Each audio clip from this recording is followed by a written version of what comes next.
is Rosebud, and I'm going to be streaming Disco Elysium.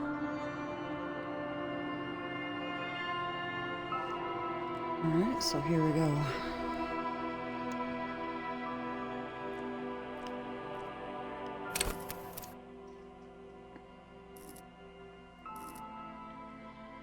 Thinker, extremely intelligent, very bad with people, knows interesting facts, comes up with original ideas.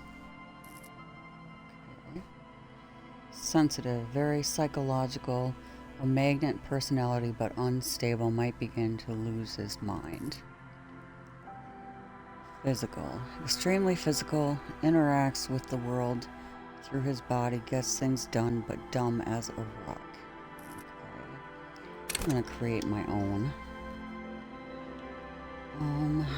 Let's just go with, oops.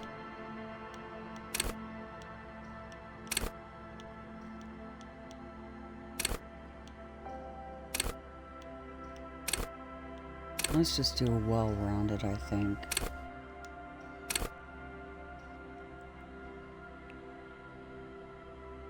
Alright, so let's see.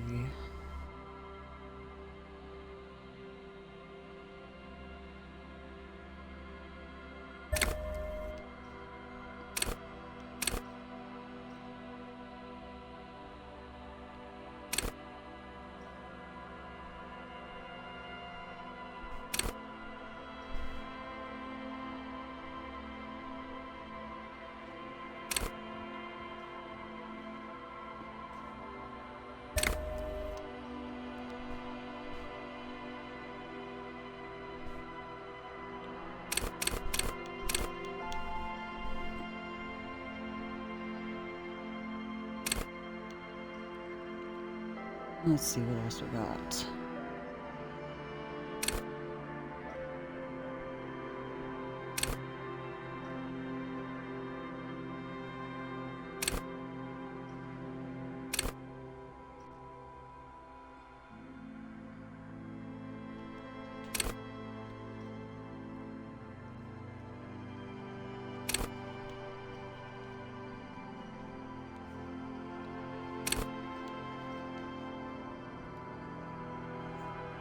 Alright, Cooper, lay down.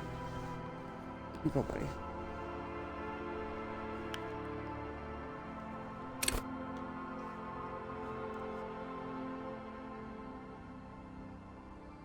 Go to party, planet, love and be loved by drugs. Okay.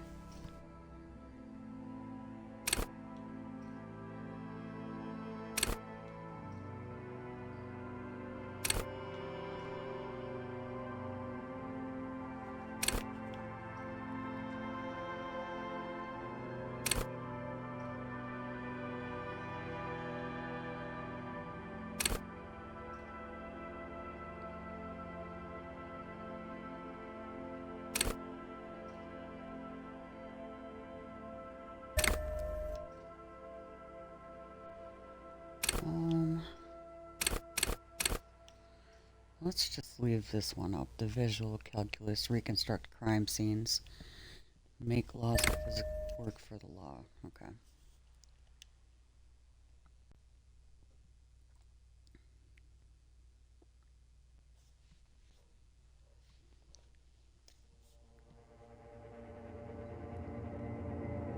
The Furies are at home in the mirror. It is their address. Even the clearest water, if deep enough, can drown. There is nothing. Only warm primordial blackness. Your conscious ferments in it. No larger than a single grain of malt. You don't have to do anything anymore. Ever. Never, ever. Never, ever, ever, baby. An inordinate amount of time passes. It is utterly void of struggle. No ex-wives are contained within it. Okay. What was that thing about the X something? An awareness creeps up on you. A mass lies hidden in your dead angle, soaking in some lurid acidic sauce. It's bloated and shameful, ball of meat surrounding you.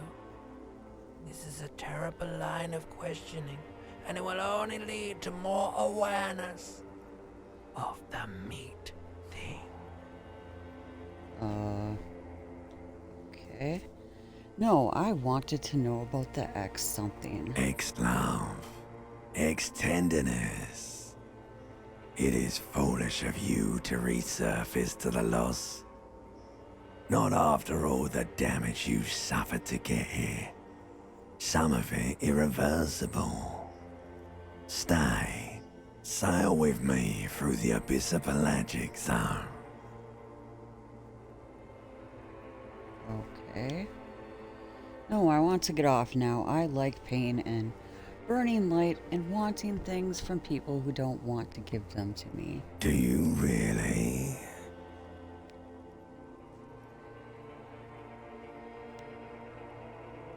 I do. Let me off. You wouldn't like it if I told you what was back there.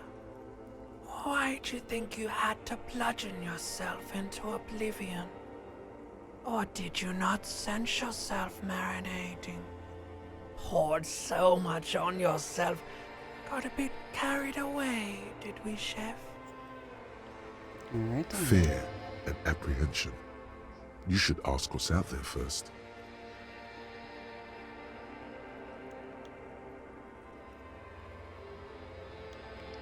I don't care. I'm an idiot. A brave idiot. Somewhere in the sore, bloated man meat around you.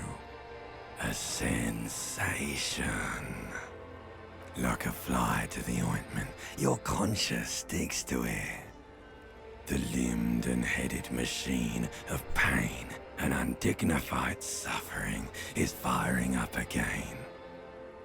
It wants to walk the desert, hurting, longing, dancing to disco music.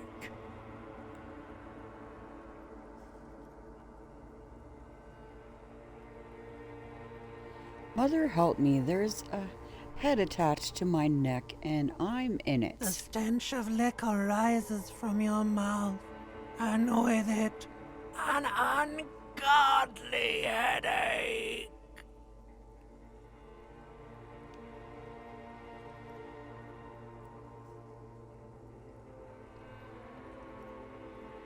Okay. Who am I? What sort of creature does this to their own mouth? A fiery streak penetrates your skull, trying to force your eyes open. It's a sound, a clarion call from hell. Okay. Open your eyes.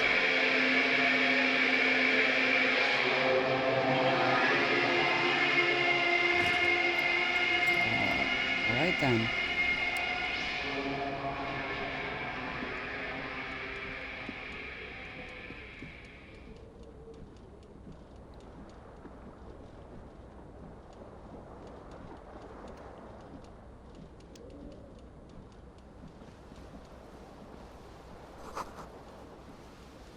This reel-to-reel tape player is still on, rolling empty. Looks like someone tore out the tape while the song was playing.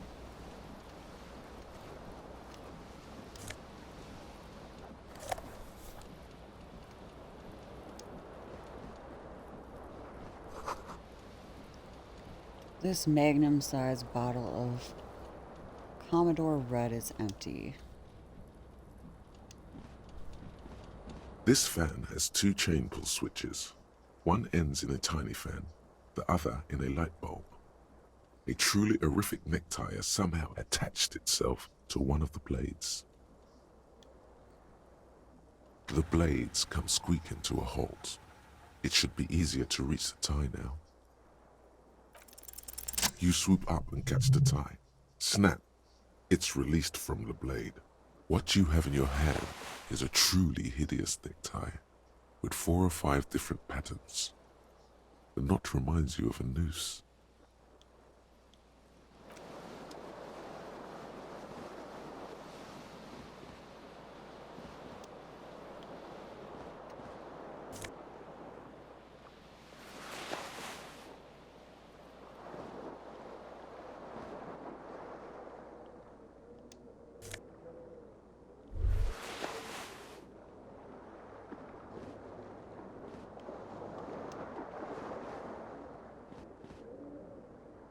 window stands broken in its frame. Cold wind blows in.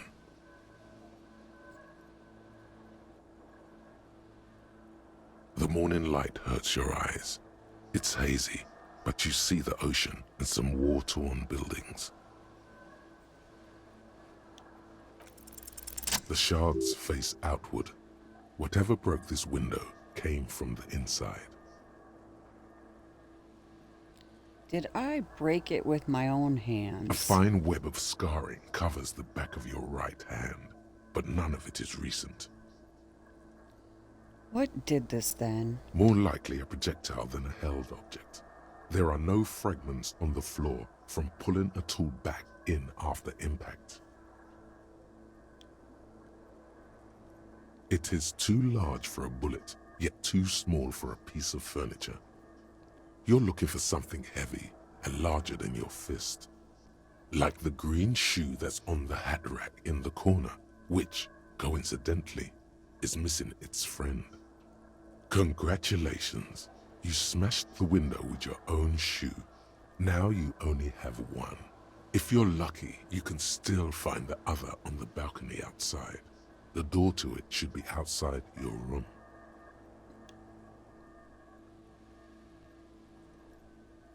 A cool I wind should go gushes and in. get that shoe. Your toes curl up from the cold. Alright, first let's see what else.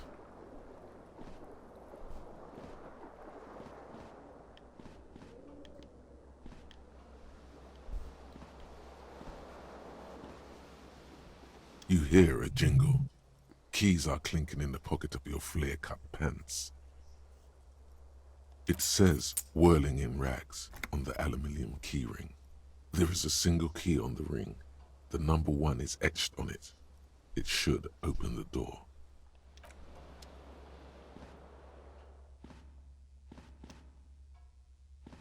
A mirror hangs above a bent and broken sink. In a fierce discharge of masculine energy, someone has ripped half the faucet off. Hot water sprays from the base and steam covers the mirror. You cannot see yourself, just the outline of a man. Suddenly, you realize you have no memory of the face that awaits you there, underneath the soft vapor. Okay. As you slowly reach your hand towards the surface of the mirror. Abort. You clearly have not thought this through. You won't like what you see there, and you will never unbecome it. Alright then.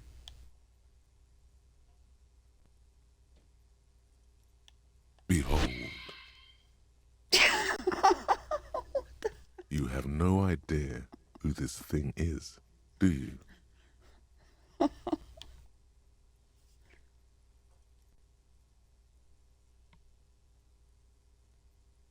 It appears you're also dead. There's clearly rigor mortis on your face. Oh wait, is that an expression? Are you trying to make an expression with that face? Why?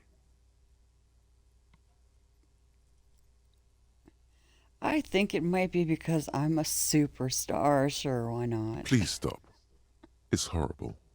You're scaring yourself. Okay, try to Oh stop. my God. You can't stop. It's like it's not even voluntary anymore. You have worn that grin into your face and now it won't come off. What the heck? What does it even mean?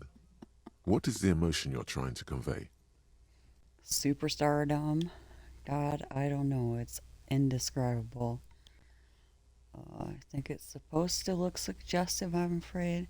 It's meant for the ladies.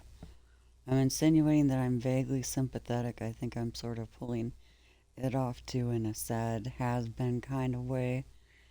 There is some charm to it, and it's an expression of pain.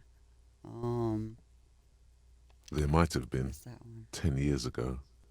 It's little more than a cadaverous spasm now.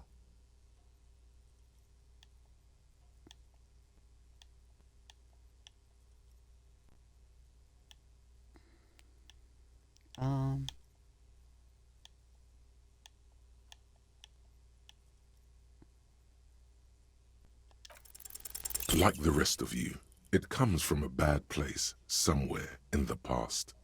That's all you know for now. Okay.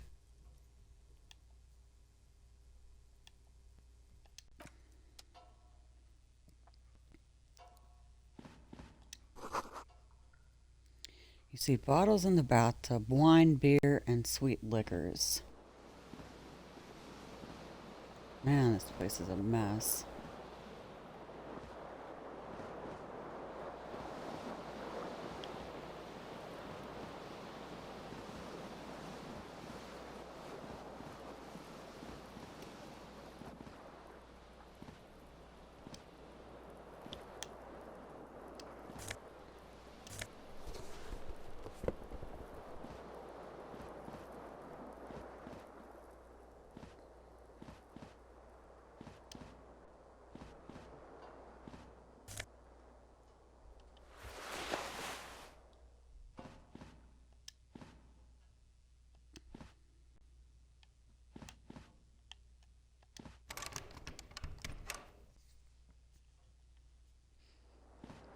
Must be an adjoining door or something.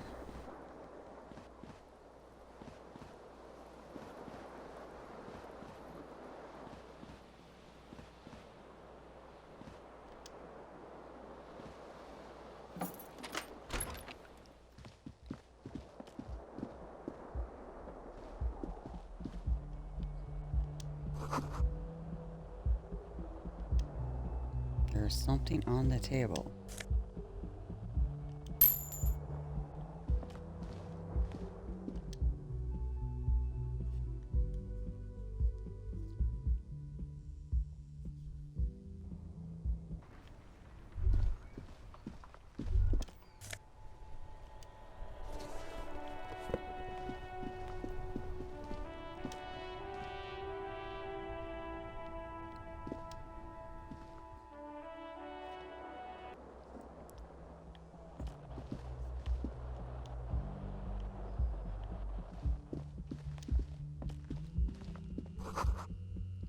The calendar says it's March. The year is 51. Hello, officer. The young woman raises a cigarette to her lips. Her eyes are brown and her face is speckled with birthmarks. She can't be more than 28.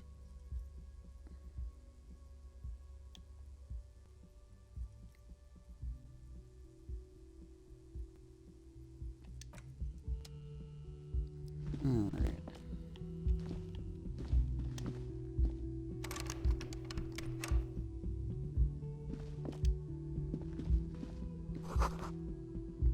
This is the weekend edition of the satirical newspaper.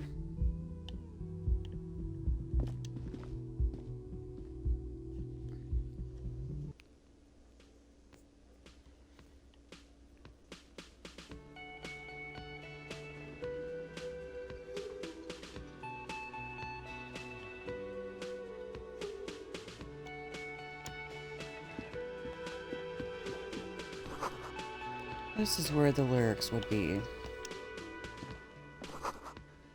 Big old karaoke mic just waiting for someone to sing on it. The speaker is connected to the radio. The music is seasoned with static. A man in his late 20s stands behind the counter, inspecting a stuffed seabird. As you approach, he gives you a sideways glance, then looks down again.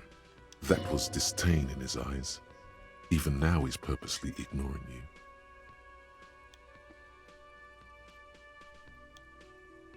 Are you the bartender? No, I'm not the bartender. I'm the cafeteria manager. What's the difference? I have 3 cafeterias to manage. 3. Sylvie tends the bar here, not me. I'm only standing in. Where did this Sylvie go? She just, you know.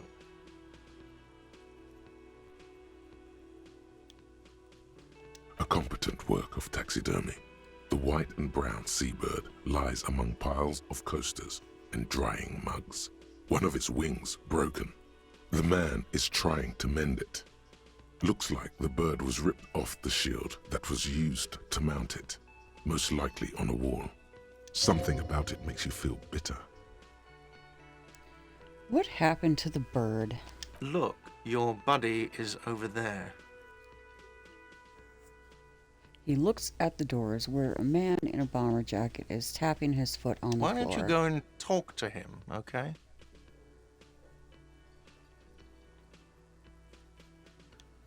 I talk to whomever I please. He pretends not to hear you, concentrating on the bird instead.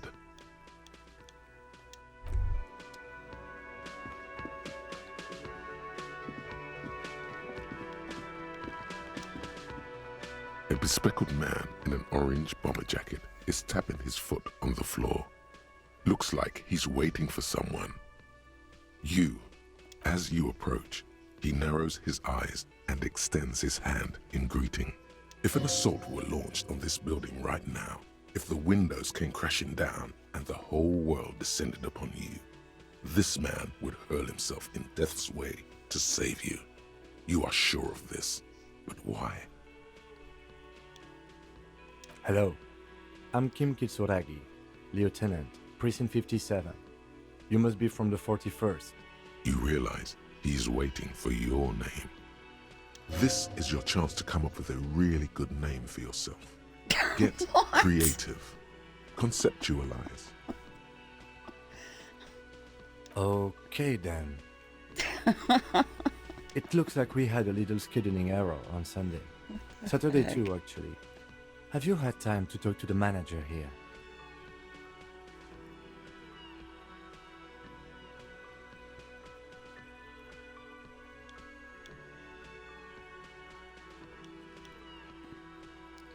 You mean him? Nod toward the cafeteria manager. Yeah, I just talked to him. If you don't mind, we should talk to him again. Ask him for a rundown of the area. Now that I'm here as well. I understand the scene is out back, right? It also wouldn't hurt to assure him the police are finally here. In full force, I mean. Have you mapped out the initial interviews? I haven't. Okay, we'll have time for that after we take a look at the coroner's case. Have you removed the dead body from the tree? No. So, the body is still in the tree. This is the first time you detect a weariness in the lieutenant's voice. It is obvious he would have preferred for the body to no longer be in the tree. Where it has been hanging for 7 days straight. We should go there as soon as we are done talking to the owner.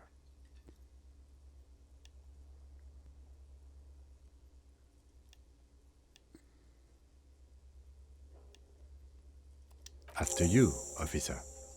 If you're about to embark on an investigation, shouldn't you have a badge? Wait, shouldn't I have a badge or something? You mean you don't have a badge? Losing your identification card is a serious matter. My vehicle has a shortwave. You can use it to report your badge missing. I advise you to try to locate it as quickly as possible.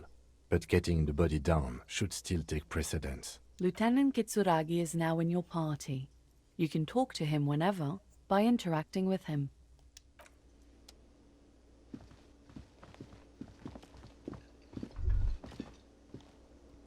The man with the unimpressive beard notices you approaching. He drops the ledger he was holding and turns to the lieutenant. Mr. Gart, right? You run this place. Yes. I am Kim Kitsuragi from Precinct 57. This is an inter-district investigation, so joining me from Precinct 41...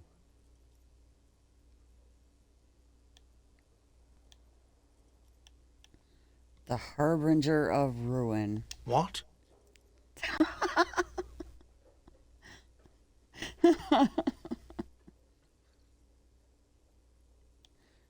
Never mind. Right. Now, I know it took us a while to arrive at the scene. It also took you a while to call us and report the dead body. It was you who placed the call, yes? No, I only just got here. It was probably Sylvie who called you. She usually works the bar here. I'm only temporarily taking over her duties. Do you have her number? As a matter of fact, I do. He looks behind the pile of coasters, finds a slip of paper, and hands it to the lieutenant. You said you just got here. From where? Are you a local? What, of Martinez? No.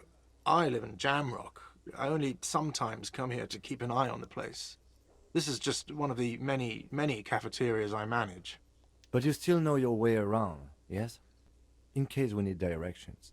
Yes, I know where some things are, but as I said, I don't live here. I just used to work here. And I'm not going to start working here again, if that's what you think. I didn't imply it. Detective.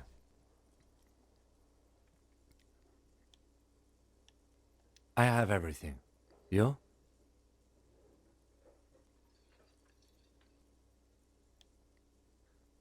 The body was behind the building, right? How do we get there? Behind this building, there's a courtyard. They hoisted him up on a tree there. And how do we get there? See that door there? Go out and turn right. There's a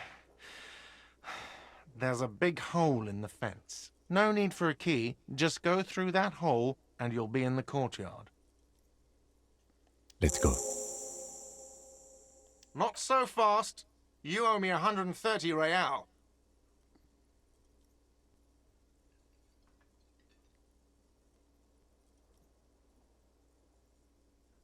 Oh, excuse me. You owe me 130 real. The IIR, or Inter-Isolary Real, is the global reserve currency. Whatever part of the world you're in right now, it's safe to assume he means you owe him some money. No, you don't owe me street cred. You owe me money. You owe this establishment 130 real. What do I owe this place? Let's see. 3 nights at a tariff of 20 real comes to 60 real. Then there's the window you annihilated. The hole in the window was the first thing I saw when I came to work. So don't try to tell me you didn't. That will be 40 real in damages. Another thing you've annihilated is half the bar. You've run a tab of 30 real. Actually more, but we'll round it down to 30 for your hard work maintaining the stability and order of Revachol. That's 60 plus 40 plus 30 equals 130 real. And yes, real is still money.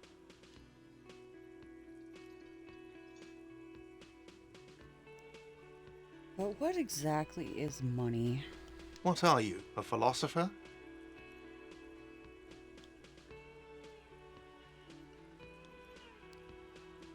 No, I'm just getting my bearings. Money is what grown-up people use to pay for things. Things like this hostel room, or 8 bottles of potent blend, and 9 packs of Royal Extra.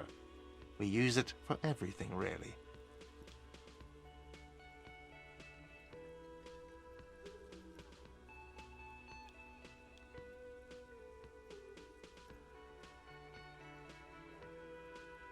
There's a shuffle of nylon as Lieutenant Kitsuragi looks for something in the pockets of his orange bomber. That's cop 4. I haven't offered to pay because I don't have any money either.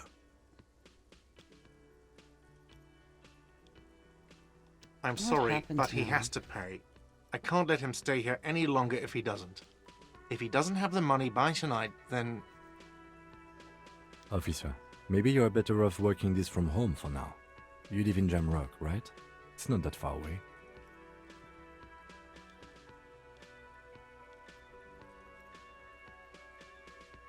I'll see I'm what sorry can I do. couldn't help more. You should take this up with your station. I have a shortwave radio in my car, okay? We have to get this investigation started now. Good luck. For God's sakes. Just a second.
paper. Alright, sorry about that. I had somebody at my door. Alright, let's see, where were we?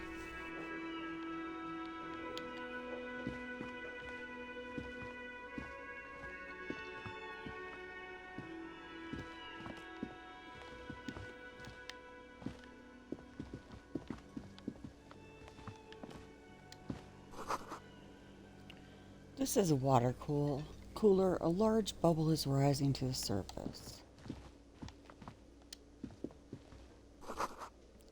The door is bolted. A sign reads, "Kitchen reserved for personnel until 1300."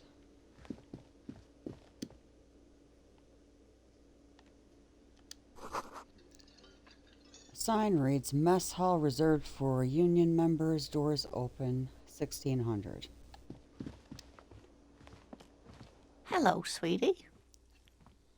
Lena, the cryptozoologist's wife. "Hello, sweetie." This elderly woman turns to you with a smile. Wait, who's Sweetie?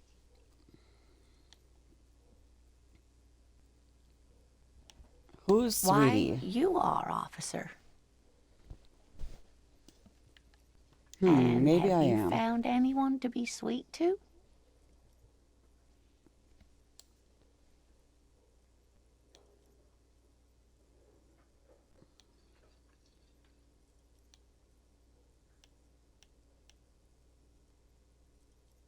No, I'm done with mating rituals this time around. The mating rituals aren't the good part, sweetie.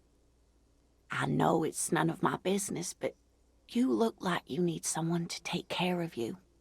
I suppose all of us do at one time or another. I don't know what I'd do without Morel.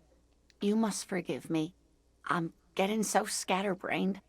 I completely forgot to introduce myself. She slaps herself on the forehead. I'm Lena. My husband Morel and I are staying with our friend Gary just down the street, but I come here for tea when they're away. Her eyes glitter over the rims of her glasses as she looks up, smiling.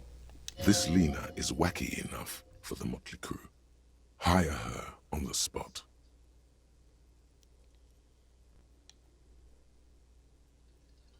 How'd you like to roll with me, okay?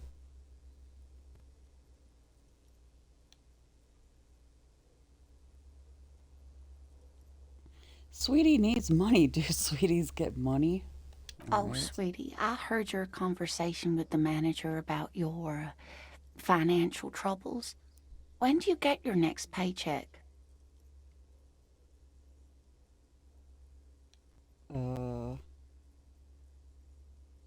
42%? Alright, let's try it. Try to force a tear out of your duct.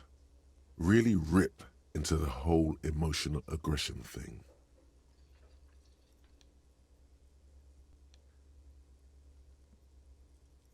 Let's do the last Officer, one. get a hold of yourself, please.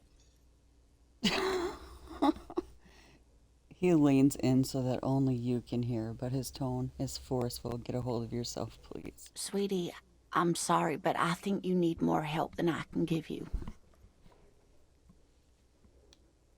Okay, then proceed with a gulp. Let's change the Oh, subject. no, I'm so sorry. I don't have money for you. If there's anything else I can do for you, just ask.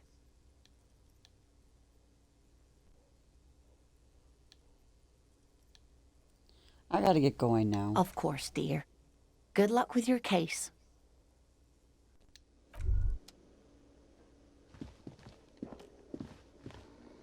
Let's see, is there anything else?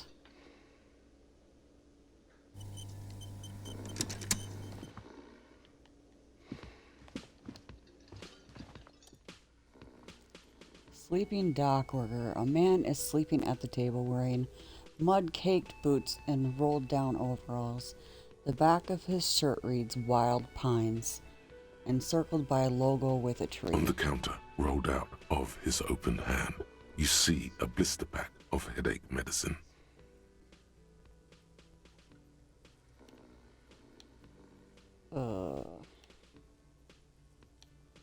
The man does not mind.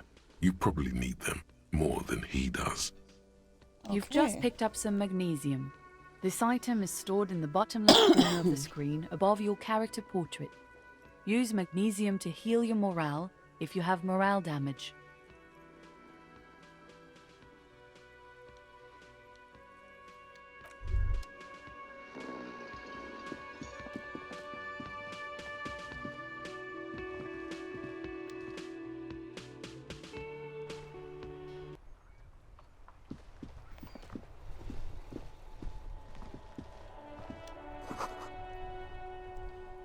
There are bottles inside. You should pick them up if you had a bag.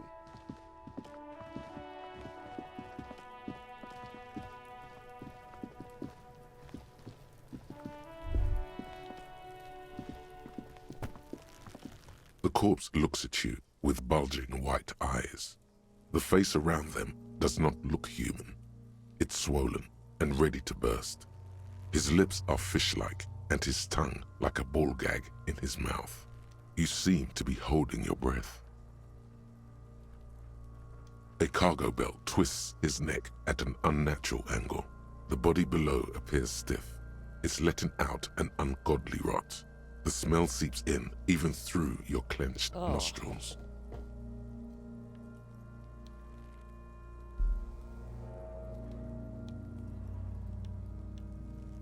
God, what is that? Why is this so bad? Active decay. It's okay to throw up, officer. No one is judging. He's about to blow! Cop's gonna blow, Kuno! Active decay. It's okay to throw up, officer. He's about to blow! Cop's gonna blow, Kuno! The Oh, I'm smell probably gonna is throw up. repulsive. It pushes in from your mouth, more instant and more familiar than anything you'd expected. More fever than odor. It fills your mind, flushing you from within. And he's not gonna make it. Ugh. That's just gross. Too late. It's impossible to keep in. Your body curls and pushes it out, burst by burst, until a pool of vomit lies under your feet and your throat stings from the stomach acid.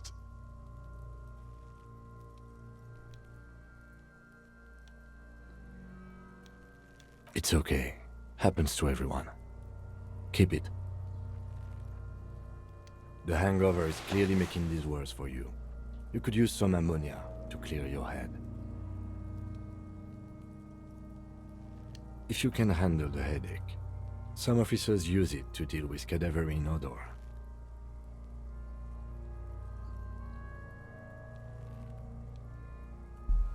There is Frit nearby, east of the hostel. They usually have a small apothecary. If they don't... There's a greenhouse here, and a gardener with a wheelbarrow on the corner of the whirling in rags. If she works here, she might have something for the smell. Acquiring ammonia will provide a modifier to the white check. Modifiers make checks easier and allow you to retry them.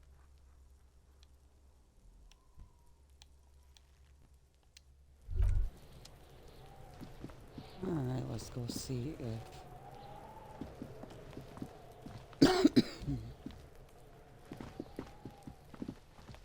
we can get some ammonia.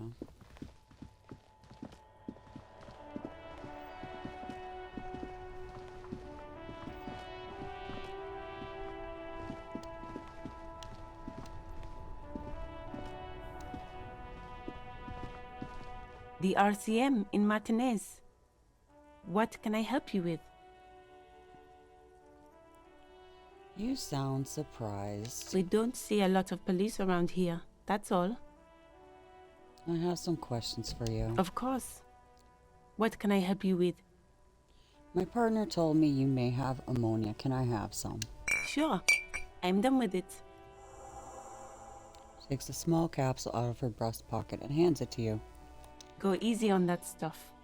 It gave me a terrible headache. We need directions. Of course. Where to? What's up in the north? There's the pier, the Cape Side apartment buildings, some more tenements. Not a lot, really. What is in the east? The harbor gates? Some kind of commotion, I think. I don't follow the local politics.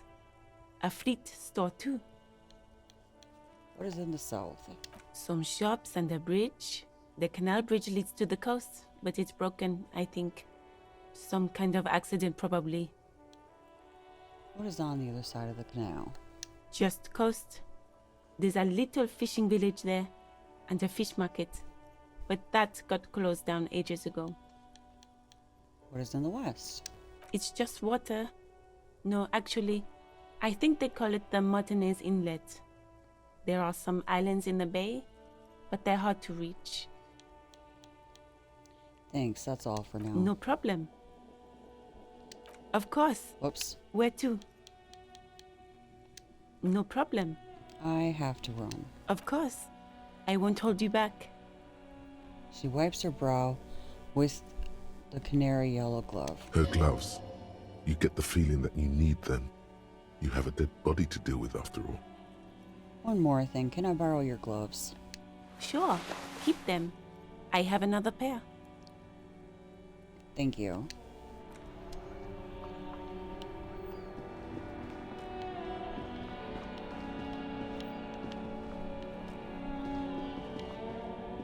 Heck. I'm trying to highlight this other thing and it's not letting me. Okay. Alright, let's see.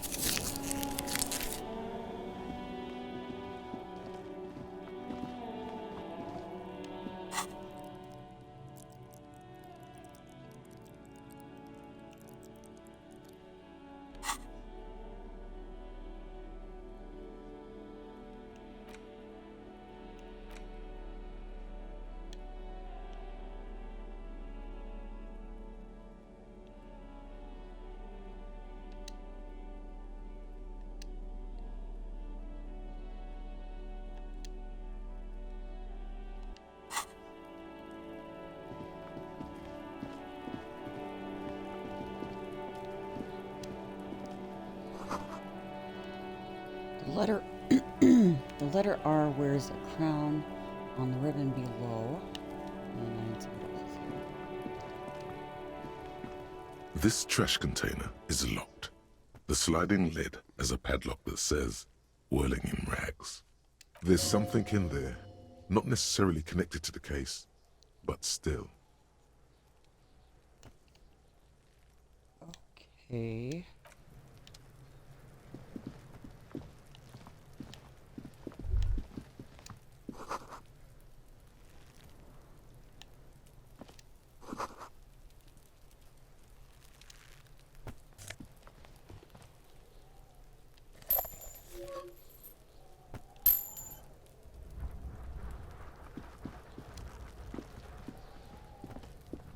There are several footprints in the mud, left by work boots. Anywhere from 6 to 12 pairs have walked here. Heavy workers' boots with reinforced toes and hobnails all over the yard. Isn't this something an industrial worker would wear?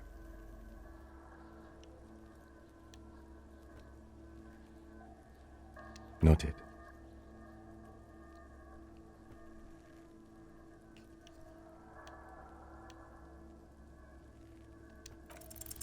Maybe more than 12.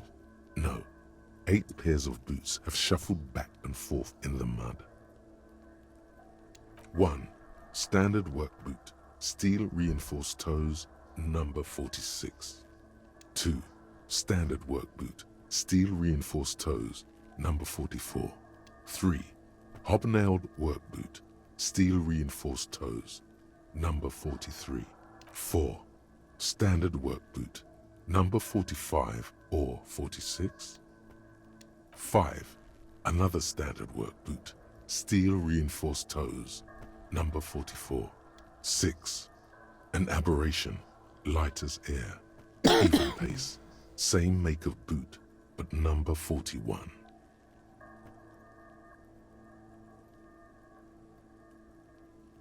Impossible to tell.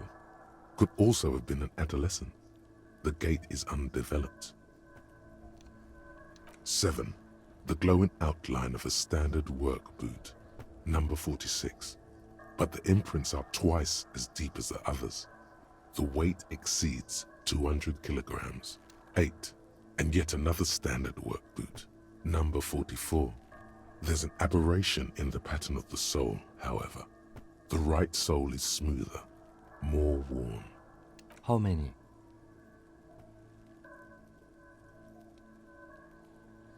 I was pretty off then. I counted 20.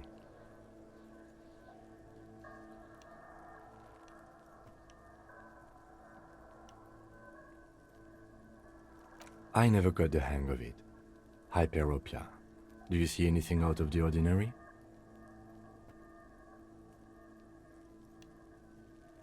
$200? Could it be the combined weight of two people, one carrying the other who's tied up? Let's say a heavily built worker carrying a similarly built, soon-to-be-dead man. He might be right. 200 kilograms of living weight is unlikely. Possibly, yes. A woman or a kid?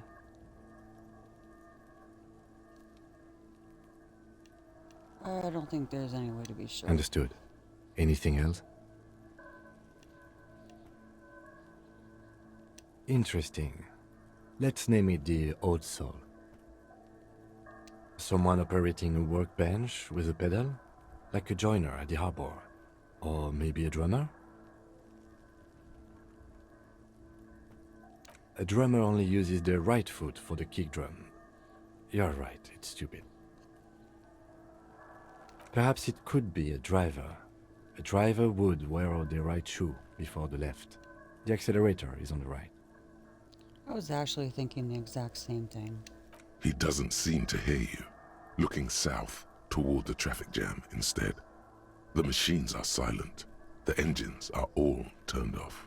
We should keep our eyes open around the traffic jam. See whether anyone strikes out as a potential suspect. Seems prudent, no? Yes, prudent. The lieutenant writes the information down in the notebook, then reverts to the tracks in the mud.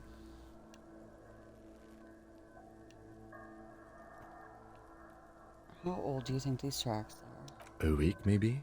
7 days would fit the time frame provided to us by the caller, who reported the hanging. It is not impossible. How do you know? I pulled last week's forecast for coastal Ravachol. 7 days below freezing. The day before, the day of his hanging, was the last warm day. Correct again. Sub-zero temperatures would preserve the tracks in a good state. The commotion here could have taken place a week ago.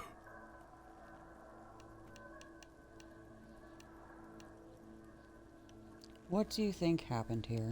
What do I think? A mob of people brought something heavy to the tree. One of them was carrying the victim. They shuffled around, especially under the tree. Then, after hoisting him up, they stood in a semicircle facing his direction. At first glance, this appears to be a lynching. Indeed, they all stood in a row here and looked at the tree. We've been through all of it. Leave.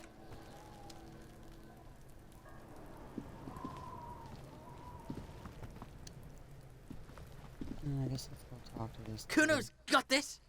The boy throwing rocks to the dead body can't be older than 12. If there ever was such a thing as an ugly kid, then this is it. He's almost exquisite in his ugliness, like a gremlin. Okay. Oh yeah, Nappa Gumpy Kuno!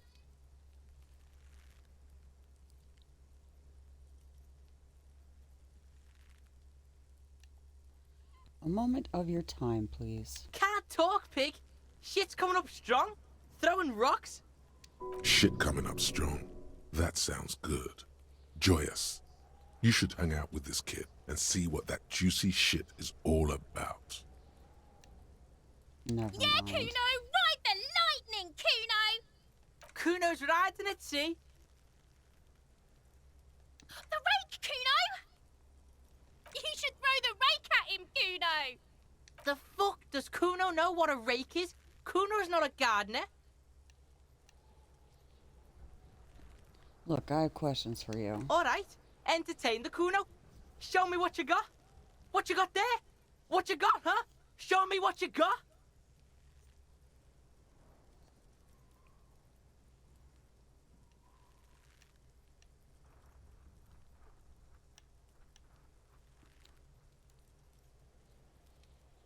The body. What do you know about it? Shitload, pig.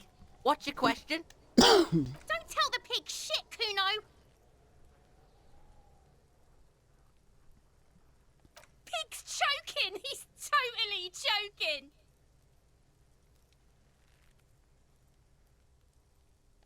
If I were to want to waste my time, which I do not, I would ask them who he is, how he got there, and the usual.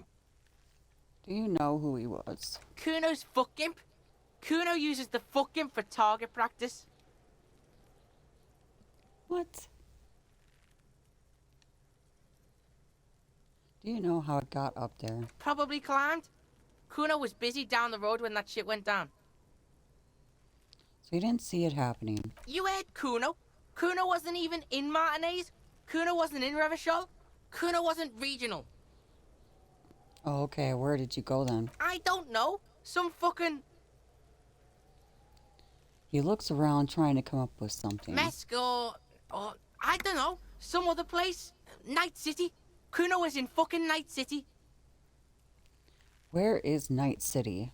Kuno gives this info out on a need-to-know basis, and you don't need to know. Kuno didn't smoke the gimp, if that's what you meant. Have you seen anyone suspicious around? Just a couple of pigs sniffing around in the dirt. That seems pretty fucking suspicious to Kuno. Yeah, you tell the faggoty, Kuno. More on this later. Right now, let's talk about something else. You're testing Kuno's patience here. Get lost, Okay, I'm Kuno off. doesn't fucking care.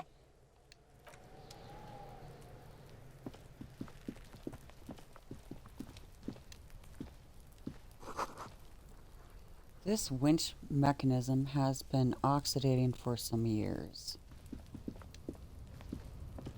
An inconspicuous pile of the roofing material, Eternite.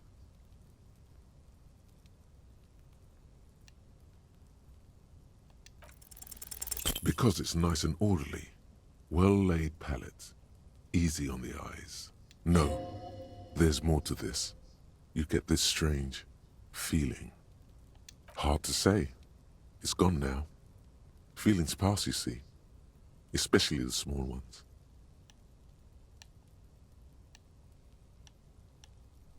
It's nothing. Someone just left some roofing material slanted against an old shack.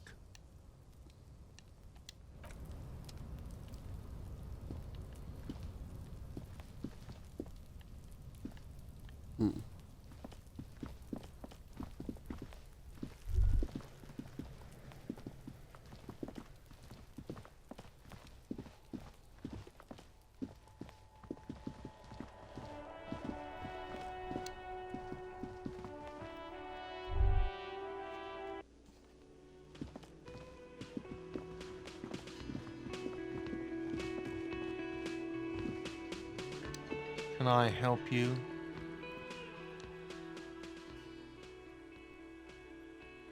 I've seen something here at the Whirling Garte. I think I need to talk to you about. What thing?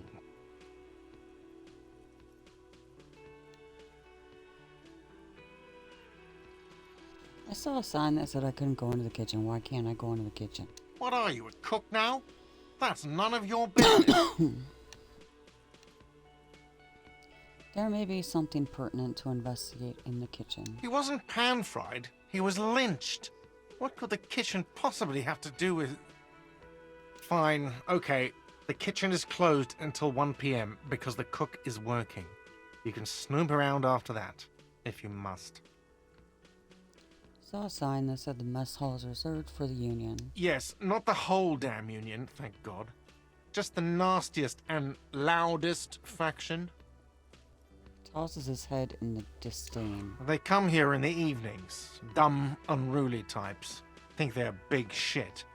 But they're good customers. They place big orders, and always pay on time. We should find out who this Lord faction is occupying the booth. Loudness means talkative, and we need info. We don't. We have to wait. They'll show up sooner or later. Men get hungry, even What?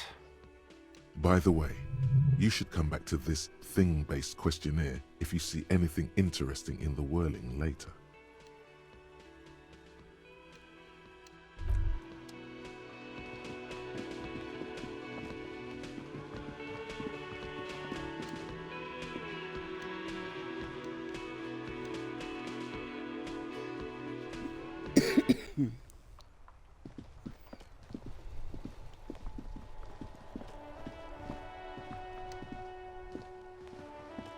Hello, sir.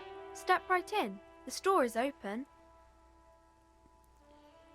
A young girl with chubby red cheeks waves at you smiling. Her nose is almost red from the cold.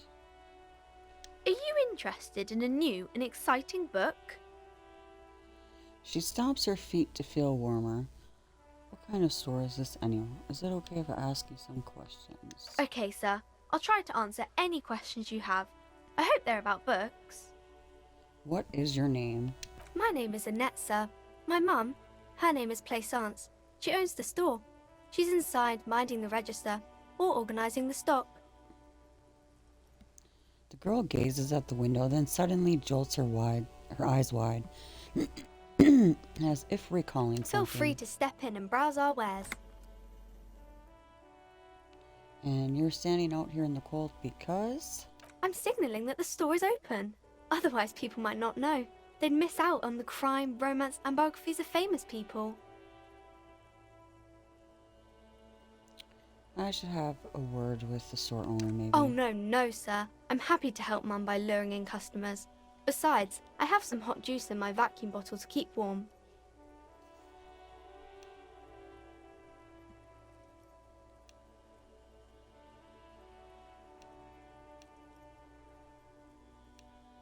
Okay, bye. See you around.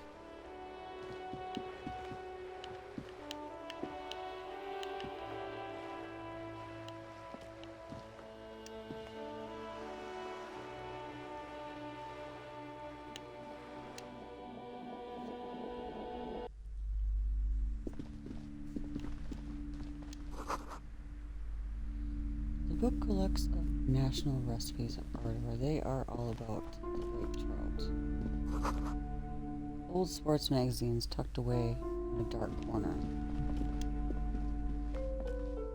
The display rack is brimming with worn paperbacks featuring an extremely muscular, sword-wielding barbarian on the cover.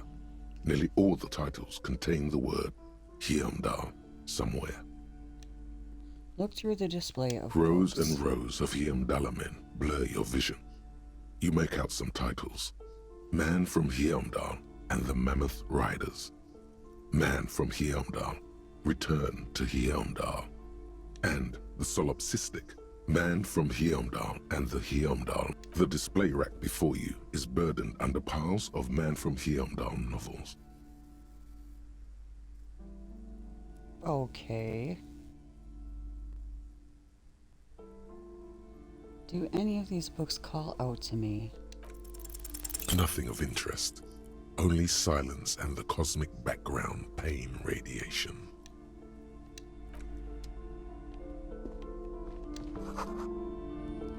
Gift books and molten candy.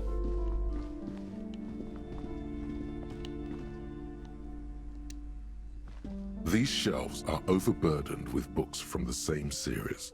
You see the name Dick Mullen over and over. Crime fiction is a disgrace. An asinine misrepresentation of the physical attributes of the arduous everyday work of actual police officers. These books greatly overstate the excitement of police work, glossing over how long it takes to actually follow up on leads and eliminate dead ends.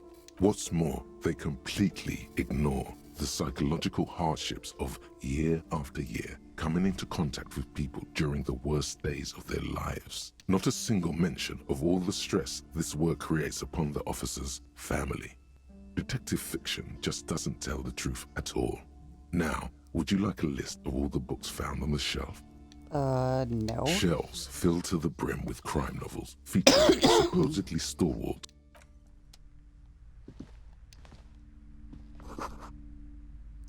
A quaint picture book brochure, very colorful. It's a tome of fascist magic, rather candid. The plaque on the shelf reads, Biographies of Famous People. You see a large variety of names, none of which ring a bell. Browsing through all the books with all their names makes your head spin. None of these seem important or relevant. It's all just vapid egoism. Suddenly, a particularly odd title catches your eye. It reads, High Speed Love, the tragic true love story of Jacob Irv and Alfie Delatraz, by one Cecilia Averbrook. High Speed Love chronicles the romance between two of the finest tip-top tourney racers in history. One of them is the madcap driver, Jacob Irv. His blonde mane graces the cover. Next to Irv's life story, you see a slim biography of an Occidental rock star called the Anti-Star. He's famous for shooting morphine into one of his eyeballs and cocaine into the other. Next to that, Revacholian radio personality Guillaume Bevy stands in front of a rundown drug den. He's a permanent fixture on Channel 8, reporting on real-life crime and ruining cops' days. I really must insist you buy one of the books. Reading them is not for free. I'm sorry, I did not mean to rush you. You are browsing. Go ahead. Take your time. Several maps have been attached to a bulletin board hidden inside the alcove. They're held up by small pins. The board has come loose from one corner. The maps look old and faded. Your eye catches a map of Insulinda, a map of Revachol, and a map of Martinez. Look at the map of Revachol. The north coast of a verdant island is shattered by the delta of a river. It is the River Esperance. Countless bridges put the shards back together, connecting city blocks to river islands. La Delta says a great artificial heart in the center, teeming with life forms and construction. To the east, rolling hillsides, Le Jardin, Stella Marie, the suburbs of Saint-Baptiste, swallowed up into the megacity. They sound rich to you. This is Revachol East. Hudon, it's somewhere to live, not bad. Then there's Jamrock. It's bad. People shouldn't live there, but they do. Then Forberg. It's almost as bad and much larger. Then Coal City. It's the worst. It's so small you can't even see it on the map. No, wait. There it is, north of Jamrock, the strip of coast next to the Greater Revachol Industrial Harbour. It looks downright despondent. It's almost Coal City, to be honest. No, this is somewhere to be. This is all you have. But it's still something. Streets and sodium lights. This bookstore is not strictly about crime, romance, and biographies of famous people. There's also a wide range of paranatural literature. Amidst the various books, you find one written by someone named Matthias W. Dundas. It's about wholeness, unity, balance. The point of the book, and many others on this shelf, is to give people medicinal advice in situations where they don't have access to paid health services. Interesting. Various paranatural books still litter the shelf.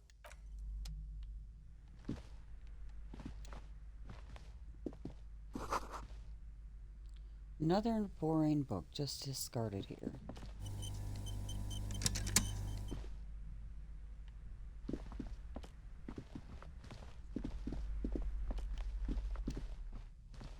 Welcome to Crime, Romance, and Biographies of Famous People. My name is Plaisance. The clerk extends a greeting. Be welcome, and please take responsibility for the energy you bring into this space.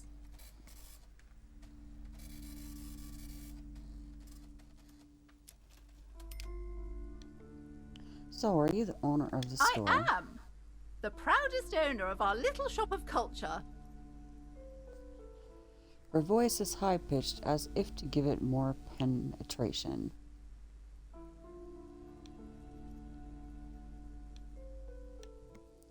Your daughter is the one standing outside the store, right? Annette, yes, my daughter. I hope she wasn't slacking off again with her nose in science fiction. Tell me, was she at her post doing her job like a proper girl? Yes, Wonderful. of course. Did you talk to her? Great. On a scale of 1 to 10, how compelled were you to buy books after talking with her?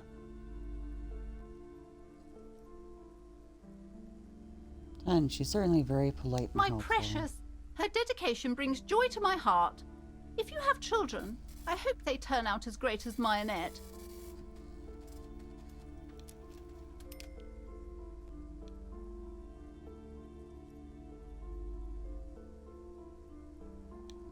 Okay, let's change the The subject. woman before you scans the store, her shoulders rigid and tense. Every now and then, she nudges her glasses. What if I want to buy a book? Goodness, you were already doing good, browsing the shelves. Why'd you stop? Don't you feel compelled? Go, go. Get back there. The books await you. Alright, I'll take a look then. She conclude. smiles and nods, seemingly relieved.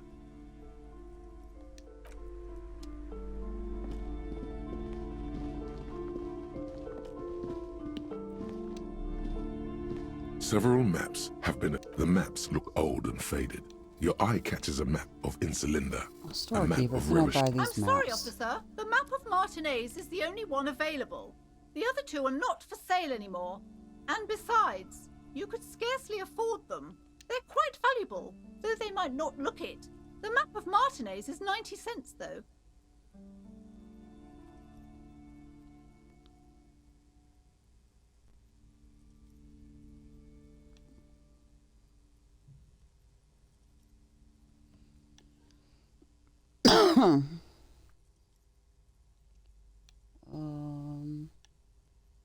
Why is one of Martinez so cheap? That old thing.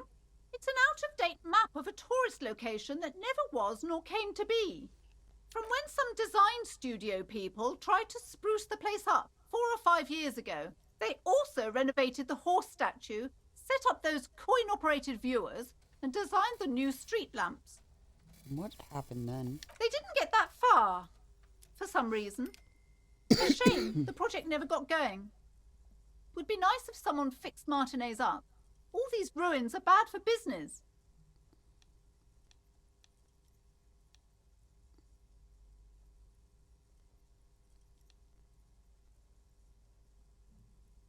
It's interfacing, challenging, steal it instead. No.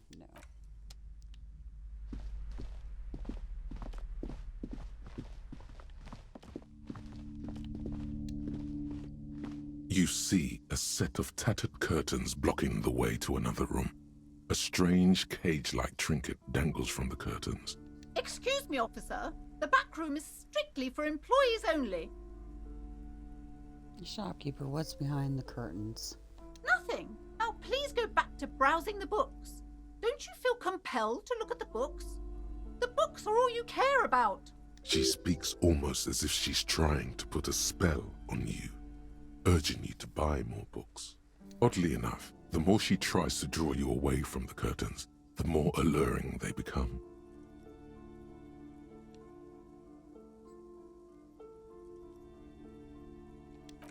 Just as you're about to pull apart the curtains, the petrified voice of the shop owner cries out once more.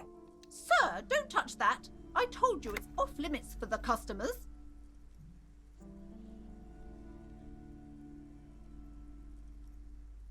Parapsychologically speaking, we're done if you decide to open them. I won't be held responsible for the consequences. It's too dangerous. What? She looks away, mumbling. Why is everyone always messing with the curtains? Why can't they just buy books like normal people?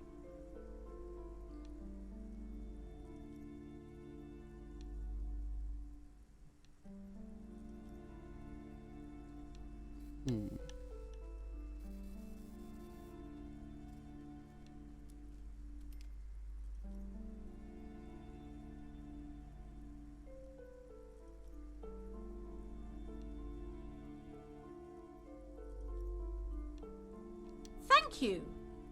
Let's just talk about this first, all right? There's no reason for you to venture into the unknown. There is something mysterious about the curtains. Be careful.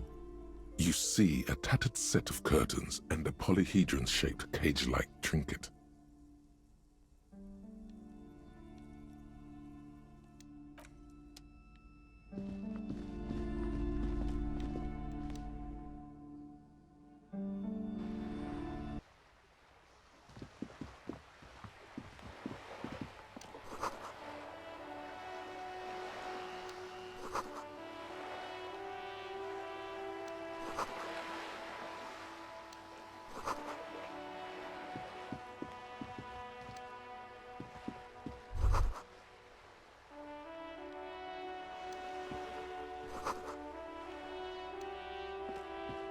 Yes?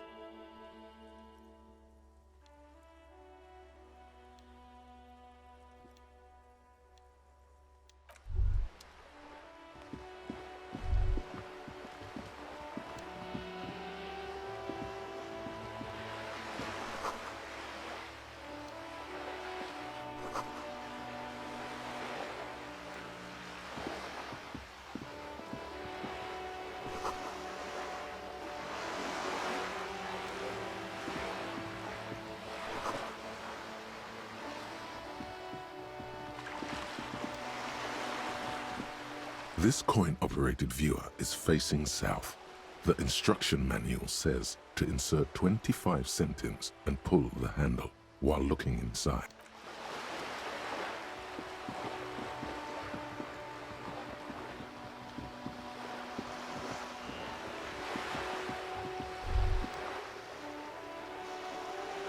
That's some bread and start trouble. I'll fix it.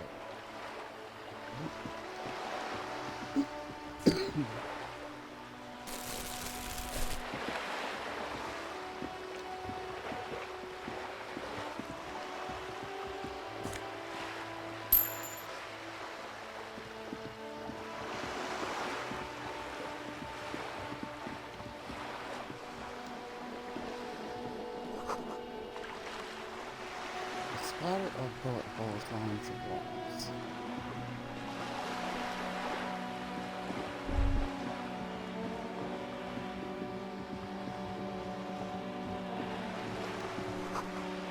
An operator here has been banged up inoperable. Have you no shame? Whining about your back every time you bring out the measuring tape. René, you're a man with a fork in a world of soup. Please, let's just try to enjoy the game, all right? The other one is eating a big sandwich. I'm trying to, but you keep breaking my concentration. You're old. I can see that. We're both old. Now stop grabbing your ass like it's a girl. These manly men are playing balls. This is a ball game. Grab a ball and play it. Don't ask questions. Shoot first. Ask questions never. No, you got this. There's the ball. You're the game. Okay.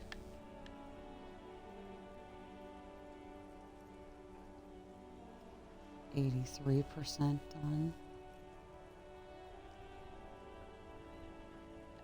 Sure, officer. I am René Arnaud, and my specially abled partner here is Gaston Martin. How can we help you? Unfortunately, I don't. Unlike most of the locals, I have no qualms about assisting law enforcement, but this affair has passed me by completely. In Martinez, the union is the law, so can you really blame them? Cop is a pejorative term. I don't have a problem with policemen. On the contrary, I admire the effort to bring order to our streets. If I knew, I would not be afraid to tell you. I simply don't. I'm an old man, not a coward.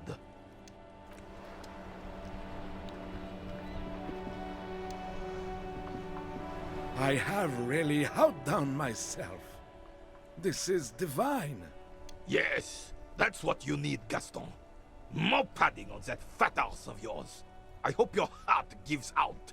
René, it's a little pleasures. Life doesn't need to be a struggle. Hello, officer. How might I be of assistance on this fine day? Tell me, what do you know about Dead Man? Let me think. I heard someone was hanged and left on a tree for a week. But that's all I know, really. Shame, maybe you can help me with something else then. Of course, officer. I mean, I hope I can. What's on your mind? Bye for now.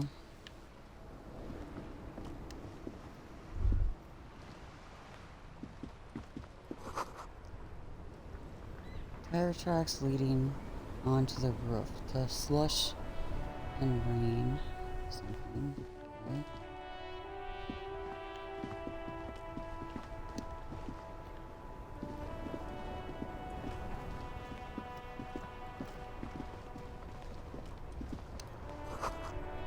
Ancient fountain. It doesn't pump water anymore. There's a tree in it.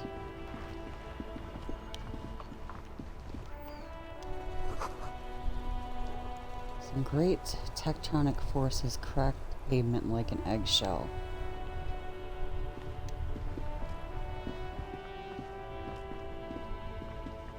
Before you stands a motor carriage. The bodywork is covered in blue and white livery, bearing the number 57. Vapor emanates from the large engine on the back of the vehicle. It hasn't had time to cool off yet. This must be the infernal machine that tore you from oblivion. In the cabin, you are welcomed by a set of steering levers, a radio microphone on a hook, a pull-out toolbox under the seat, and the soft glow of the fuel preheater gauge.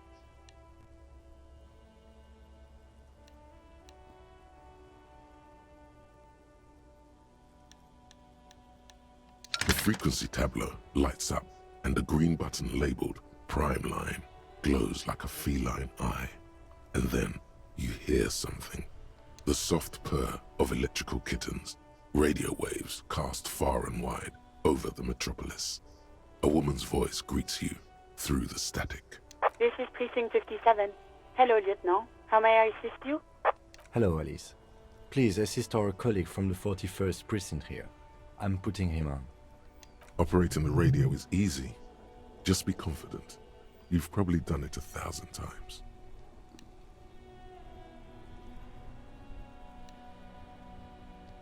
This is Officer Alice Demetri, Precinct 57. How may I assist you?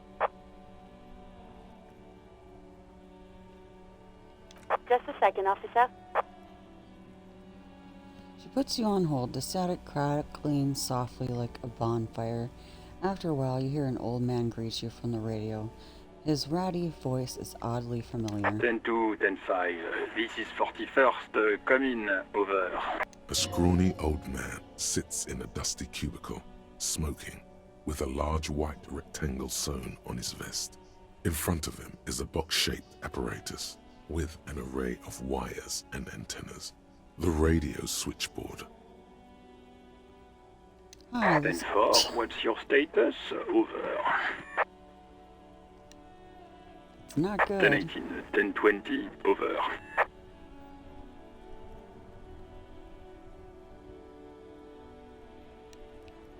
Please just talk human to me. These numbers mean nothing to me. State your message, sir. Over.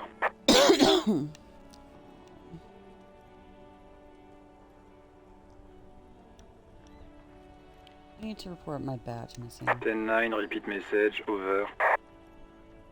My badge, I can't find it anywhere. Basically, it's gone. 10-4, message received.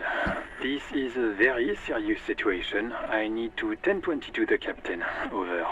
Is it him? What does he want? Says he lost his badge and needs to report it. He what?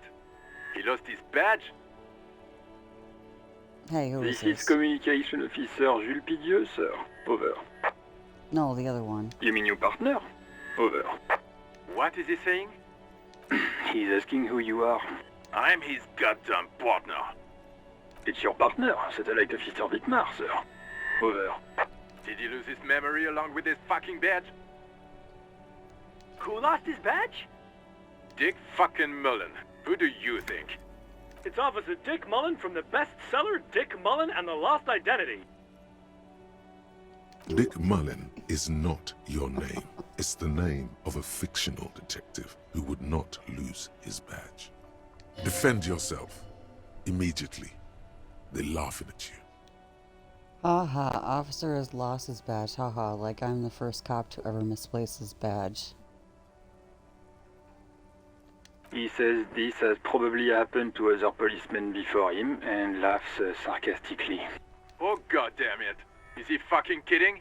The whole station's gonna be dicked for this. Satellite Officer Dietmar is wondering if you might be joking and adds that this tarnishes the reputation of the entire station. Over. Mullen dicked us. Can't we just move on? I want to get it reported and be done with it. 10-4, I hear you, officer. I'm just going to make a note here that you are in pursuit of your misplaced badge. Over. Fuck me. Mac, come here. You've got to hear this. Dick Mullen lost his badge. What's going on? Super Cop here lost his badge. He lost his what now? His badge. He lost his goddamn fucking badge. Enough with this now. I have other things to discuss. 10-9, come again. I didn't get that. Over. The animated conversation in the back is making it difficult for him to hear New you. heights even for Captain Sober. Ask him. Ask him if he's lost his gun, too. Sergeant Orson wants to know if you lost your gun too. Check your pockets. Check your... Holy fuck. You don't know where it is, do you? I don't have my gun. No. It's gone. It's not fucking on you. 10-9, come in, officer. Did you get my question? We were wondering about your gun. Over.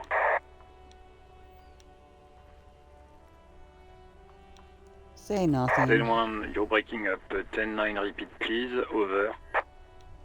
Don't say anything. 10-9, come in, officer. Over. Remain silent with Come terror. in, officer. 10-9, repeat message please. Did you misplace your firearm?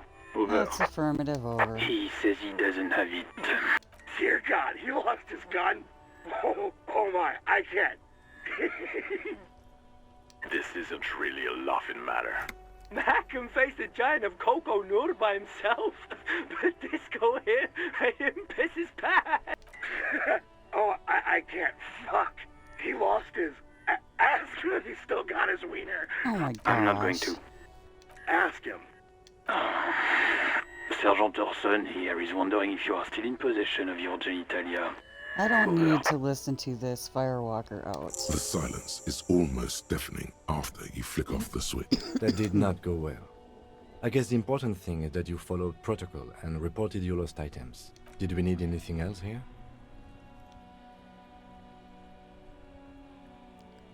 Pull out the pull-out toolbox. A metallic drawer slides out from under the seat and clicks into place. The tools inside are neatly organized. Take what you need, officer. It's going to be a long case. I'm not protective of my tools, like some men are. He's clearly a little protective of his tools.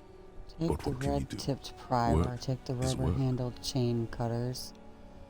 Take the hand-cranked flashlights.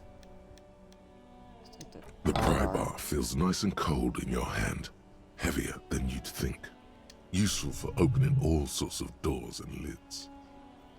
The handles are long and sleek. Snap, snap. It's robust, weatherproof, and lets you see things in the dark you would otherwise miss. The pull-out toolbox slides back into its nest. Preheater gauge casts a warm glow on the steering levers and the radio on its hook.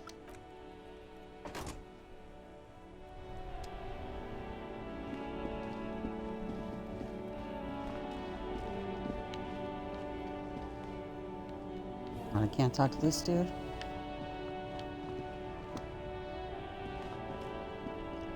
I am a gander and a hunter and a gatherer. Feel like a traveler.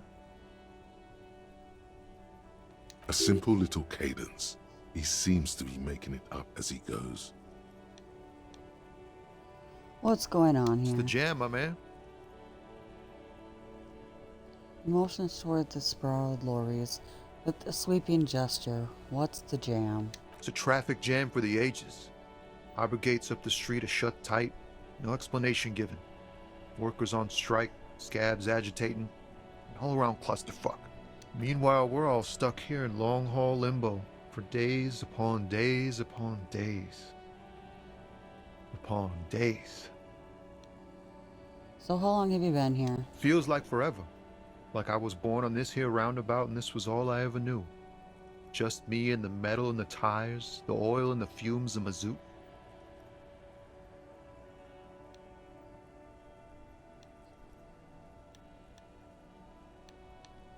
You just say it again, only a little less plotting. Everyone's a critic, man. It's okay. I've been here a whole week already. So tell me, what do you need? Care to spare some change for working stiff? Huh? Oh. No, I ain't got any money. They don't want to pay for unfinished work. The bosses, man.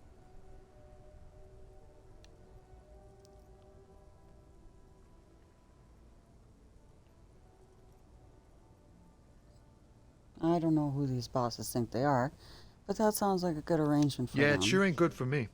Or you. I'd spare a coin or two for a city cop down in his luck. If I had, say, 4 myself. Know anything about the dead man, the one hanging behind the hostel there? He ain't one of us drivers. I know that. All accounted for. Otherwise, I haven't really asked about that. Been wasting time right here. Keep him busy. It's easy to see he's telling the truth. He's kept his nose out of the dark stuff. Busy with what? Analyzing the fundamental structural and psychological conditions of being stranded in the midst of a sea of motor lorries and their sad, despondent chauffeurs. Any A sense of conclusion? surprise there ain't more bodies hanging from more trees. Tell me more about this strike. It's like whatever's going on over at the docks. Workers got a blockade set up, making demands, no way in or out. What's the union demanding? Some pretty wild stuff, I hear. Like a giant new power crane in half the company? I forget what exactly. Good on them, I guess. I've heard talk there's a company rep in town, too. Like a strike negotiator type. They'd know what's up. Precise demands and so on. Ah, yes, from the Wild Pines. We'll meet her soon enough, I'm sure. Anything else I should know? Anything else? Yeah, this ain't really my area of expertise. I just do my job and get paid. I have things to do and places to be. All of us do. All of who? Us lorry drivers. Camionneurs. You still hang around here waiting for this mess to end. Most have scurried off somewhere to get drunk or high. Or laid. Not that I blame them, really. Not you? Not my thing. Chasing transient pleasures is a drag these days. I prefer the examined life now. Thinking, reflecting, observing. Alright, I'll be right back. I gotta take a quick break.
What's better than chasing transient pleasures? The more transient, the better. When one's ended, you can get onto the next one. He tries his best to look nonchalant, but there's a rigidity in him, as if trying to conceal something warm and deep beneath a cool exterior. What are you hauling anyway? What do you see in his eyes? Low, okay. What are you hauling anyway? Oh, high-grade narcotics, illegal firearms, stuff like that. Wicked, I've always wanted to find any other. Okay, and what are you actually hauling? Can't even get a few jokes past you, my man. I've got another haul of found cargo. Mostly sporting goods, tracksuits, and that kind of thing.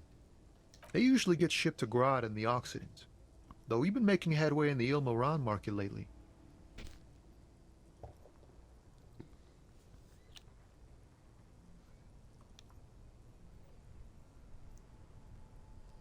Could I get one of those fallen track suits you're hauling? We're pals and all, but I can't just freely hand out the merchandise. The bosses won't be happy. That's your machine behind you. This rockin' beauty.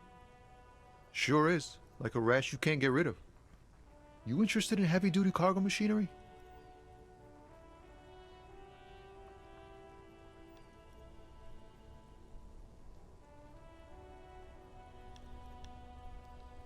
Yeah, these lorries are pretty neat.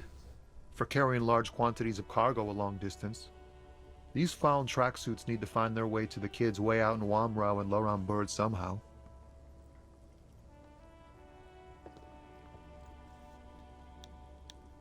Right, I had another The question. man taps his fingers rhythmically against his arm. I'm good for now. Good talk. Don't be a stranger.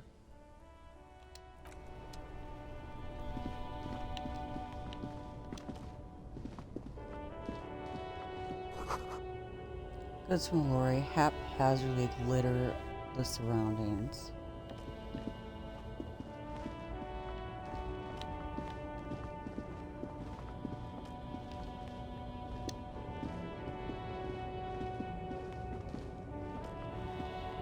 An old monument stands in the middle of the traffic island, pointing toward the sea.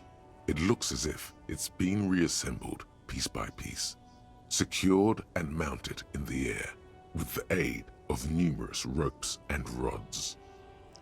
Who is this?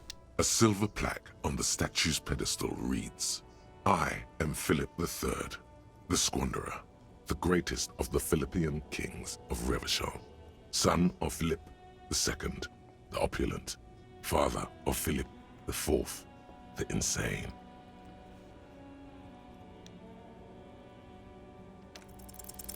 Even by the standards of the Philippian kings, old sumptuous Philip was known for his profligacy.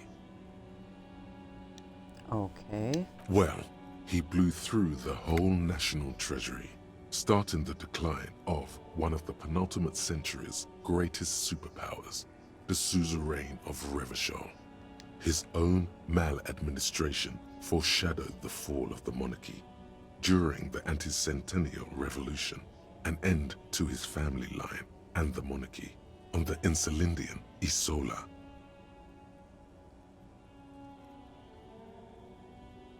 Stories have it that he had his bedroom converted into a treasure chamber, where he stored unfathomable wealth. Krugerrands, bars of gold, ornate weaponry, armor, and various chalices. He called it the Sol Aurum. It was obscene. There were whispers he slept on a huge pile of gold-dipped feathers, like some obese dragon, instead of a bed, like a normal person. Okay.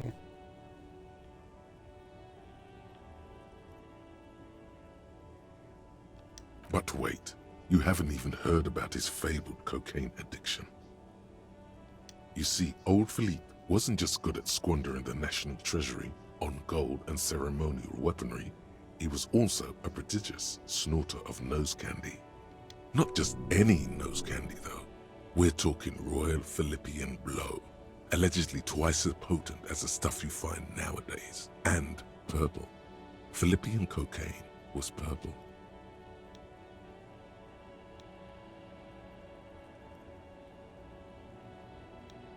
Beneath the cold waters of the Insulindian Bay, thrown there by the revolutionaries after they cleaned out the royal mausoleum. The original was blown apart by communards, then further damaged during the landing of the coalition's airships during the turn-of-the-century revolution, when Martinez was leveled.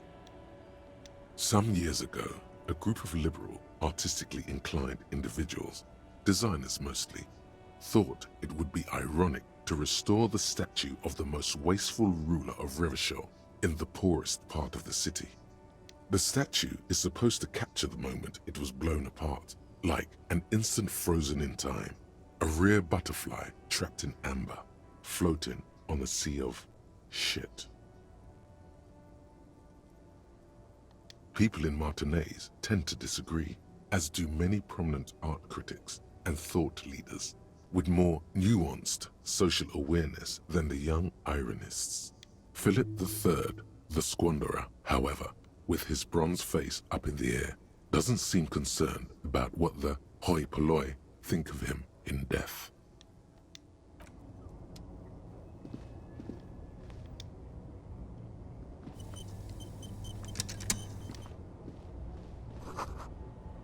A bold slogan, Humanox, covers the truck.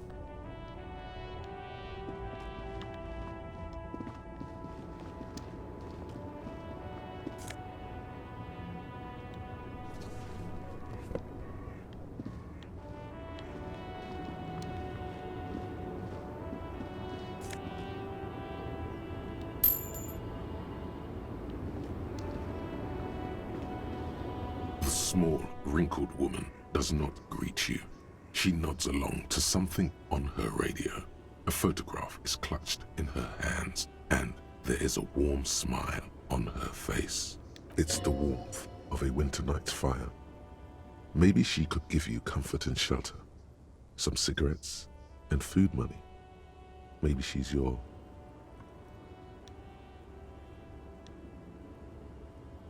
Excuse me, ma'am, I'd like to ask some questions. No response. Wherever this woman is, your words fail to reach her. He's kind of rude. Snap your fingers in front of her face. Wait, the lieutenant stops you before you can snap. She's just a distracted old woman. Better to leave her alone. If you say so. Yes?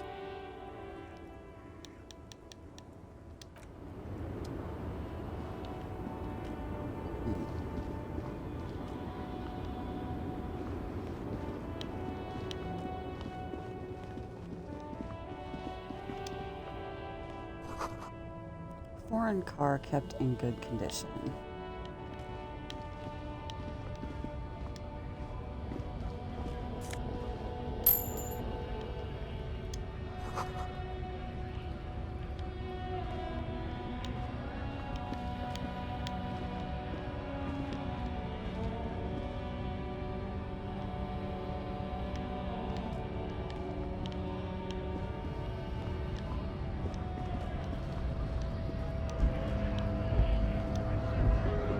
Bastards! We have a right to work! The man yells toward the harbor gates. His voice is the loudest of the lot and oddly screechy for a man his size. What's going on? Hold up and stay frosty, everyone. Cops are here. A broad-shouldered alpha male turns to you.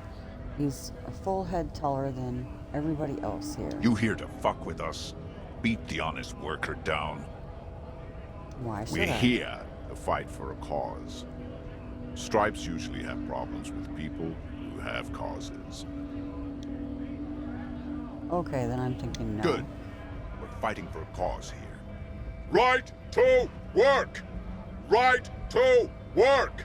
Besides, we're not that different. It helps if people see us talking, cops and strikebreakers together. Shows authorities are on our side. builds confidence.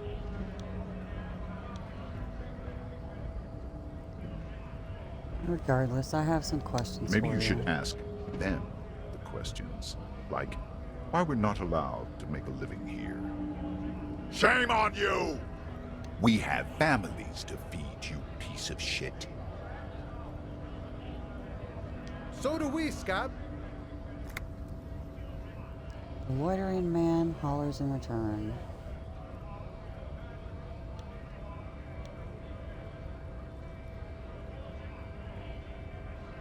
Who are all these strike breakers? Honest men and women with rights to work, to be useful, not toys for corporate interests. The man runs a hand through his steadily graying military haircut. We came here to help the harbor run smoothly in time of crisis. If union fucks don't want work, they ought to let in those who do want work. I have a question. Why do all these men follow your leadership? You think they follow because I'm big and loud? No. They follow the rules of the market, the rules of the economy, because they were given a job to do!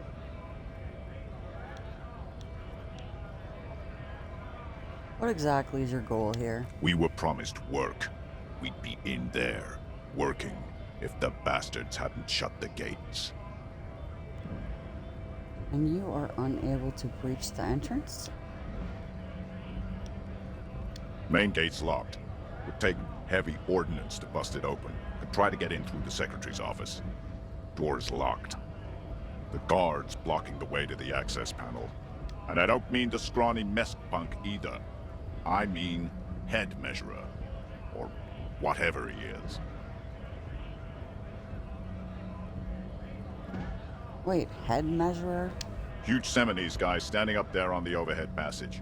Won't let anyone by. The access panel is right behind him. How bad could one guy be? You seem capable. Bad.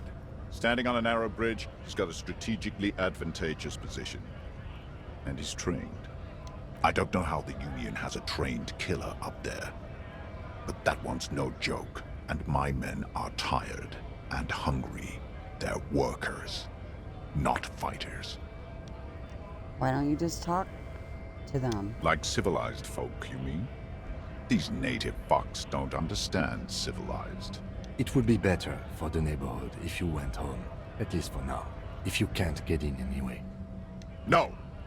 They will give up eventually. Or get drunk. Leave the button unguarded. Then we charge. The man rubs his jaw perfect, lightly bearded square wedge. I want to get into the harbor too. Have fun. Union shits are on full strike. Don't think they're going to let you through the gates. You trying to meet their fat boss? I'm interviewing people about the murder that took place behind the hostel cafeteria. I know nothing about a murder. His reply is snappy and tense. Absolutely nothing. Wouldn't put it past these harbor bugs. They'd do anything to stay alive. Right to work! It's shameful. Cops doing nothing. You should bring backup. Open up the gates for us. Blockading gainful employment for workers is a crime. This really isn't my area of expertise. We are not picking a side in this just yet, sir. Pity. Let us work!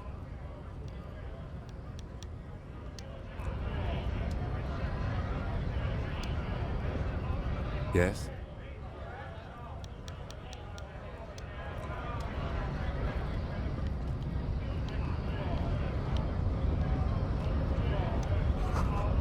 It says GRIH.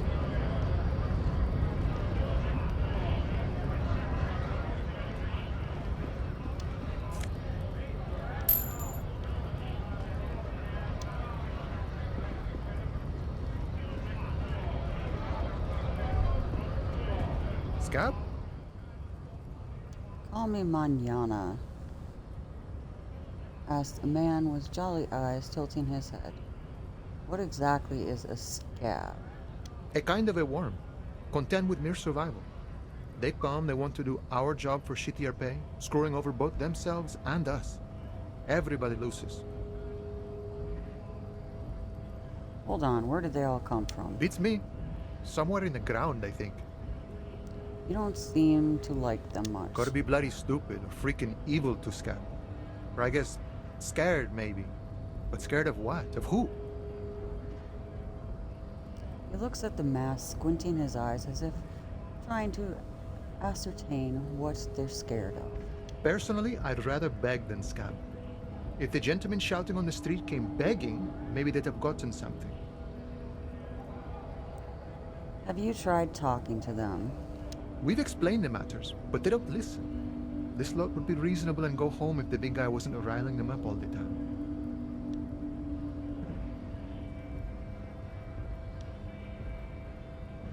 I'm not a scab, I'm a cop. I was just messing with you. No one's ever seen a cop scab. Imagine, you cops going on a strike, but then another cop comes in and says, "Let us cop for less money." He chuckles, then realizes... Speaking of, what brings the RCM here? To the Wild North? Come to see the strife?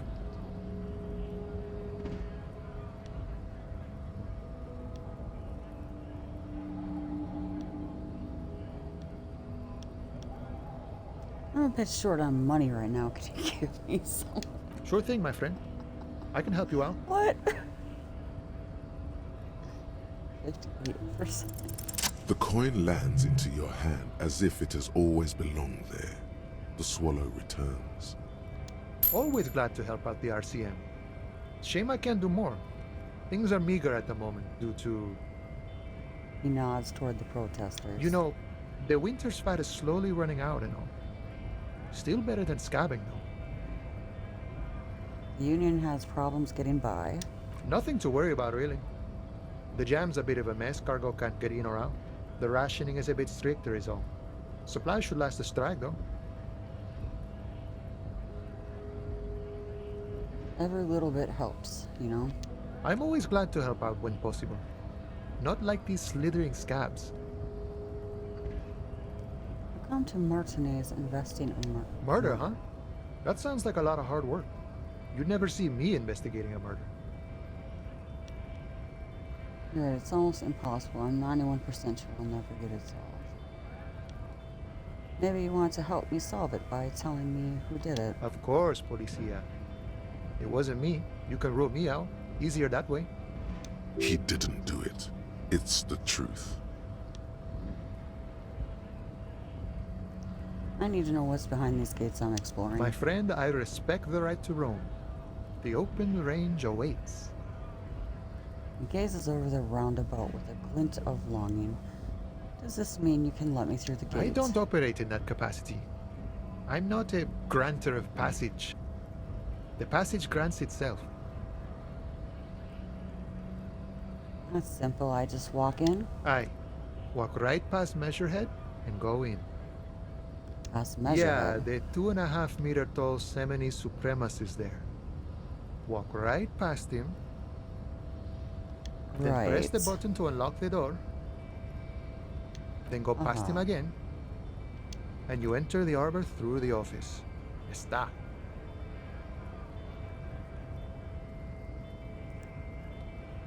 For some reason it doesn't seem like it's going to be that easy. Don't worry, I'm sure it's not completely impossible. For example, you could best Measurehead in a physical confrontation. Or you could convert to a Semini supremacist worldview. Or, maybe it actually is completely impossible. Has anyone here ever bested him in a physical confrontation? Not yet, no. He's incredibly strong. Any of the scabs tried converting to his worldview? Jean-Luc himself would say the philosophy has proven overly heroic for the scabs to convert to. Not enough intuition. Got it, another thing. Sure. Nice talk, gotta get moving.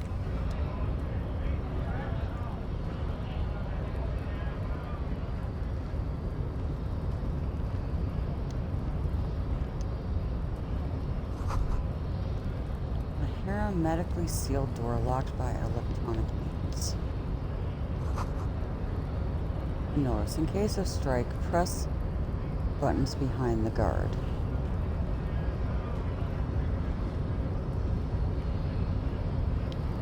Nobody comes close to measure it.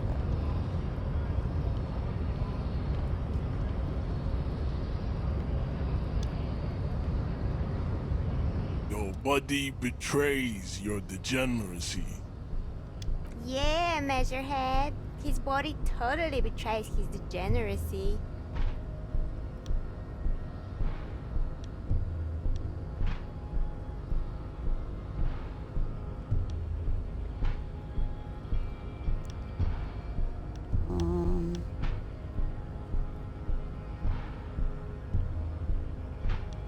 What do you mean my body betrays my degeneracy? You have succumbed to Al Ghul.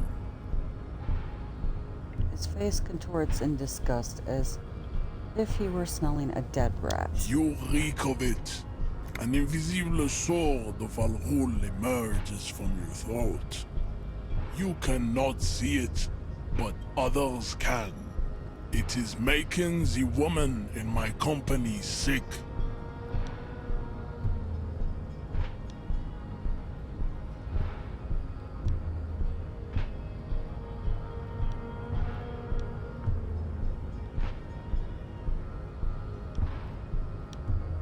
Enough, I need to open the door to the harbor.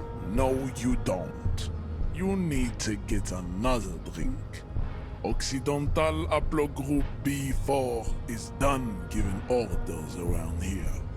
The influence of the ham sandwich race is waning.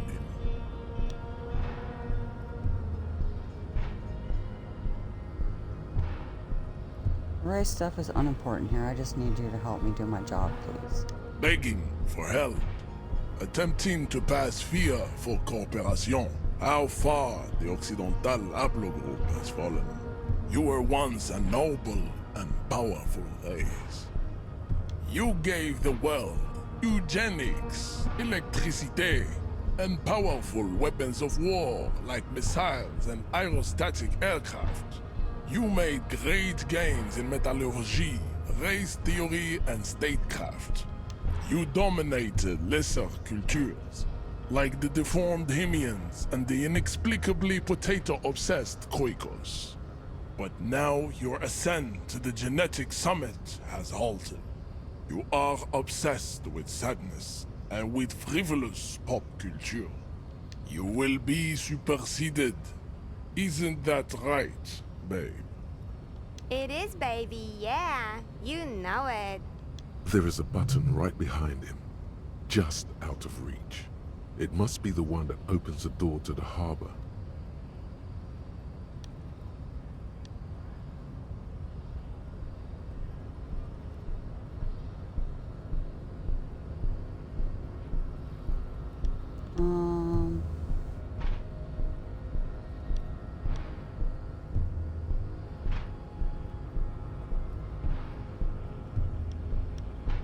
Come on, I just need to move about 20 centimeters back. It is my task to keep the degenerate drunks from entering the harbor.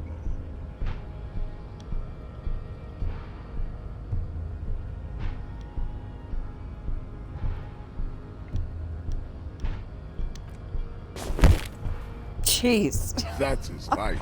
You should leave the stage of history with dignity by inviting the other races to a great world war. Bring your troops to the Simonine Islands and to Boogie Street, and we will pulverize you. When you are gone, we will build a museum for you. The walls will be lined with bottles of Al Ghul, your beloved beverage.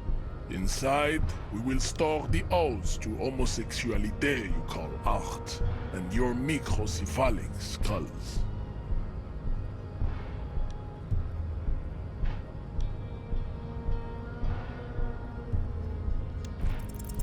Ask what kind of races there are first. Classification is core to this stuff. Do you?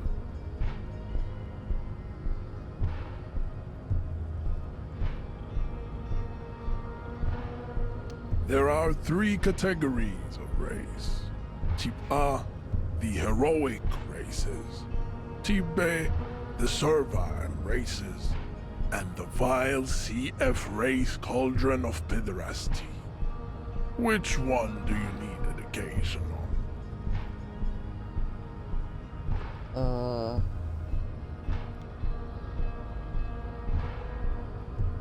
Type B are the unheroic races, amorphous non-competitors of the great race. The Koikos and the Vacholier, they are mud-colored people. Okay. The Koikos of Grad, Yugo, Zhimsk, Shest et al. Are what you would call white, officer, in a suspect description. Yes. To an untrained eye, the Koiko appear white and pinkish, like a ham sandwich. But look into their eyes and you will see. They are of an indistinct color, and so is their skin. Unhealthy, muddy, and ashen. Pinkness is a racial quality that has to be earned through centuries of advanced ballistic warfare and cultural domination that the Grad people have undergone for drinking Al-Rul and smoking the degenerate tobacco herb, and for eating potato. The Koiko, the countless micronationalities of Grad, are all inexplicably obsessed with potat. The only thing they like more is dividing into microscopic ethnostates, like political amoeba. The Vacholians, halfway between Type A and the Racial Cauldron. Two mixed to know right from wrong. You tried your degenerate little revolution, which was the single greatest failure committed by humans in our 82,000-year history on this planet. Is it 82,000 years that we've been recording history? You have very little idea of what is happening, but that seems a little off.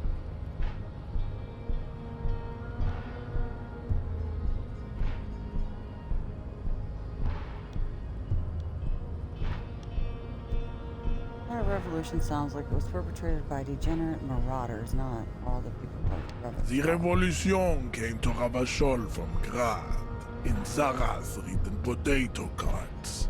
It is literally an illness, a prion disease that leaves the parietal and frontal lobe ridden with holes. A soft, sponge-like mass of dementia, hallucination, and paranoia. The revolution is fatal familial insomnia, a hereditary prion condition passed from the Koiko to the Occidentals. But not sexually. Probably through trade roots and potate acid, the prime component of the potato plant. Enough of Tibet mediocrity.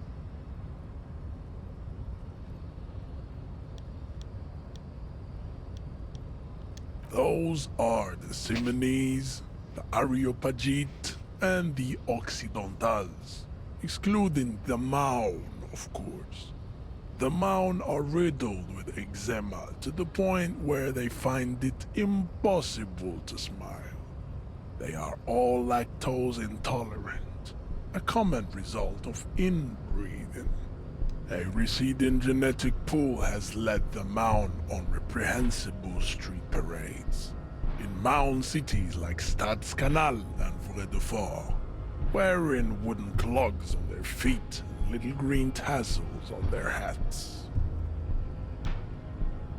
Okay, got it. Who are the type A then near you? Didn't I just ask that? The Vespertines and Messenians of Vesper and Messina, the ancient Meteorans of Meteo by the golden Pisantic Sea, the Suren of Sur-la-Clé, and even the North Königsteiners, all have Type A race propensities. The other large Mondial civilization, the Mesk, are too yellow and oleaginous to count as a heroic race. True, They are violent and expansionist, but they have a glandular problem. Overproduction of sebum.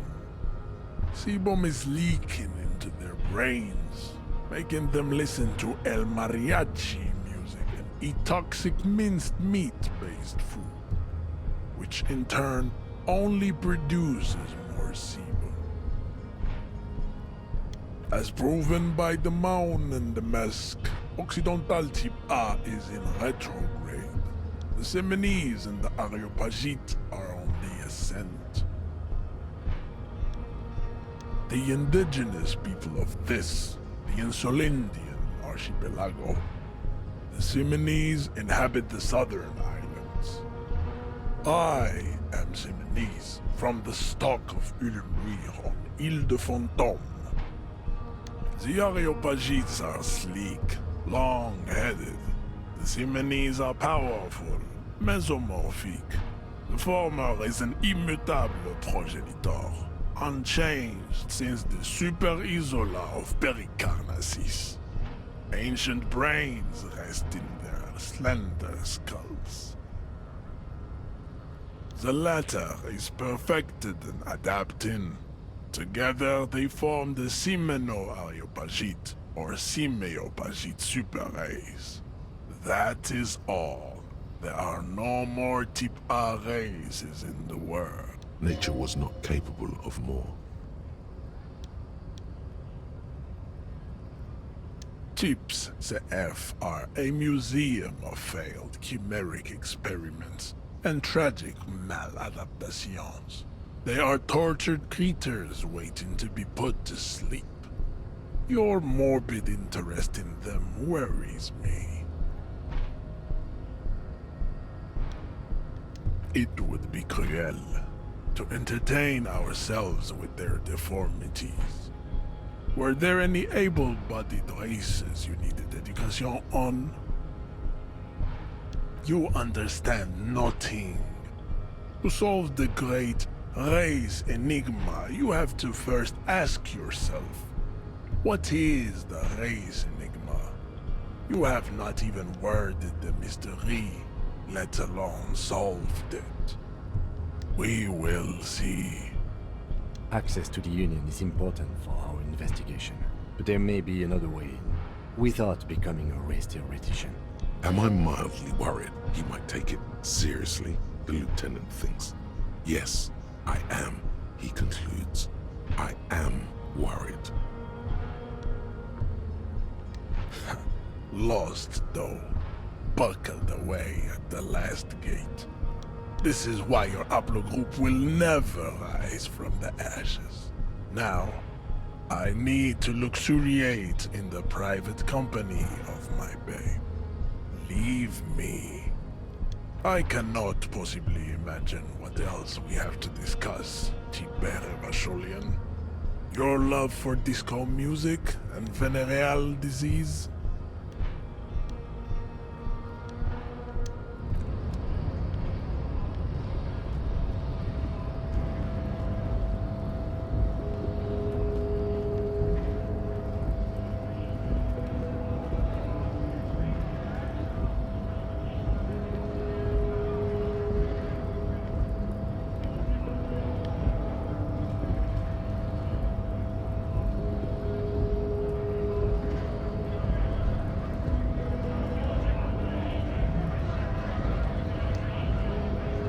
Yes?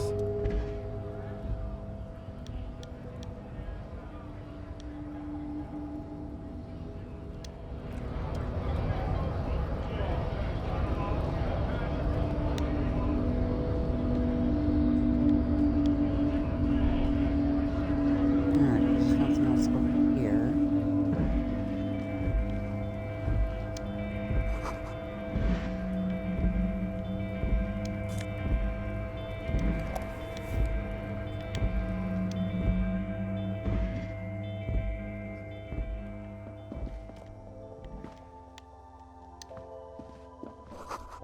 Yellow roses, dozens of them, tulips too.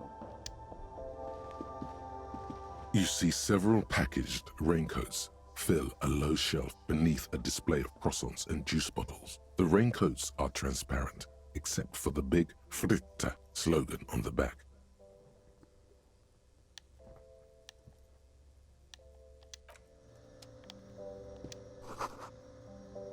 Melancholy pop song plays on the radio. The tear machine stands in the corner. A sign says, 1 bottle equals 10 cents. Excuse me, I have the tear bag, but no tear. Can I still use the tear machine? No. You need tear to use the tear machine.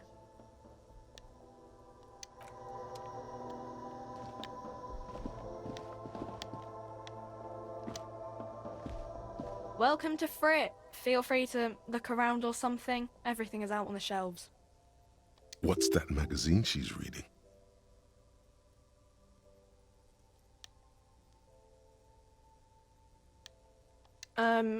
Okay.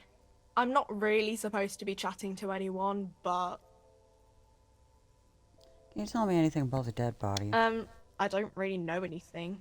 I mean, I know it's there, but I haven't seen it, so... How long I has it don't been know, there? really long. Did you know the man who died? Not really. Does it mean you knew him a little? No. I didn't know him at all. What do you think happened? I don't know. No need to worry. It's just standard procedure for us to ask around. If you hear anything, let us know, okay? Okay. Uh-huh.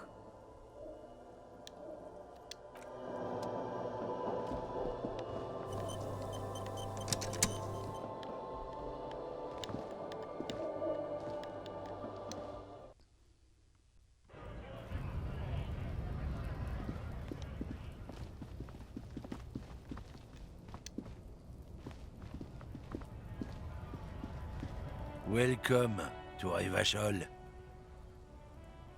Announces the rotunda man. The remark isn't addressed to you, it's addressed to the lieutenant.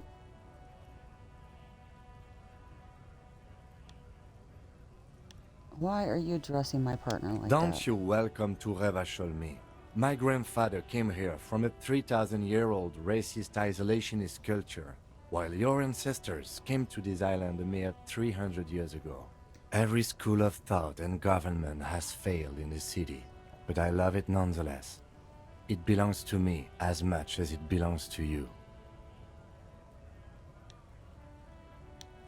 It's men like you who keep Revachol divided, making it that much harder for everyone to climb out of this post-war limbo. Oh, come on, man. I just said welcome to Rivachol. It's a lorry driver thing. I know exactly what you meant. You think my kind doesn't belong here, that I should watch myself and behave. But you see, I'm an officer of the RCM. It's actually my job to make sure you behave. I would advise you to remember that. Silence. The air between them becomes tense. Your partner needs backup. Now's your moment to shine.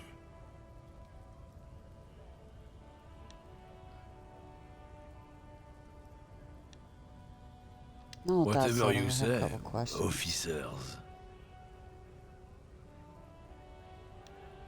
What are you hauling? Oh, not much anymore. I'm here to pick up some cargo, but the dock workers are on strike, so it's a sit and wait on your ass situation. Wait, how long has this been going on then? The strike? Oh, they've been at it for a while. A month, 2 months maybe. But this here is just the last week or so. What kind of cargo you're supposed to pick up? Apples. Apples. Yeah, apples. I take it you had other questions? He's given you the runaround. Let's be honest, you were bested. What was that argument all about? It's about biological determinism, natural law, the sorting of the races. Not the most popular topic nowadays, with a coalition in charge and all. You might want to change the topic. That is, bury your head under the sand like common sheep. Suit yourself, officer. Hide your face in the...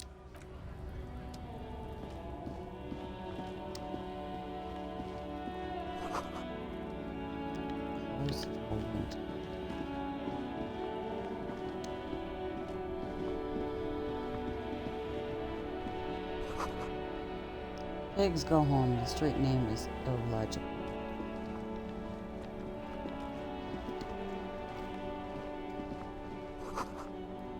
A heap of snow melts in this wheelbarrow.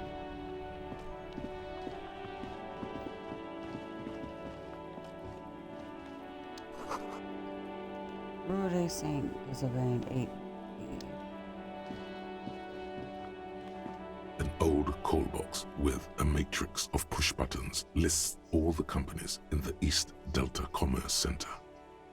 Main hall, building A.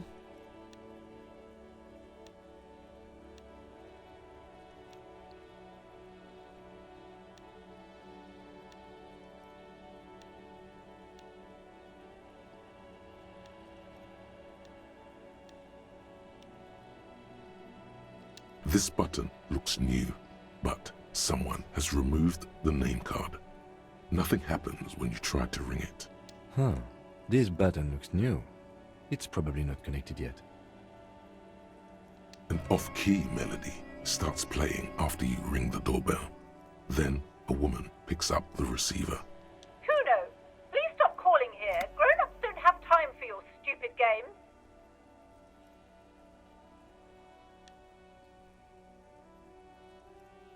Oh, I'm sorry, officer. I thought you were... There's a spot of static that overrides. But the doorbell is broken, and the bookstore shouldn't even be on the list anymore. So I can't help you. Please don't call here again. Thanks. A single beep indicates that the line has gone dead. Okay. You ring the doorbell, but no one answers. What an ominous name for a hair salon. Doesn't bode well for anyone's hair. All you hear is static, but no one answers the call. You ring the doorbell, but nothing happens. Okay. You wait for a minute or two, but all you get from the call box is silence. No one answers the call. Looks like someone has melted half the plastic off with a lighter. The doorbell doesn't work anymore. You hear static from the intercom speaker. It sounds as if someone has picked up the receiver, but is... Yes, hello. This is Tricentennial Electric. Have you come to place an order? She sounds almost antique, as if her voice was being played off an old wax cylinder. A receiver must not be working properly. My God. The lieutenant exchanges a look with you. You? My God. I didn't think I would hear your voice. It's a woman, and she knows you. Your heart beats faster. Okay. No, something's wrong here. Are you sure she's talking to you? Michelle, just please. Why did you even call? I don't understand. You've been gone for months. I thought you didn't care.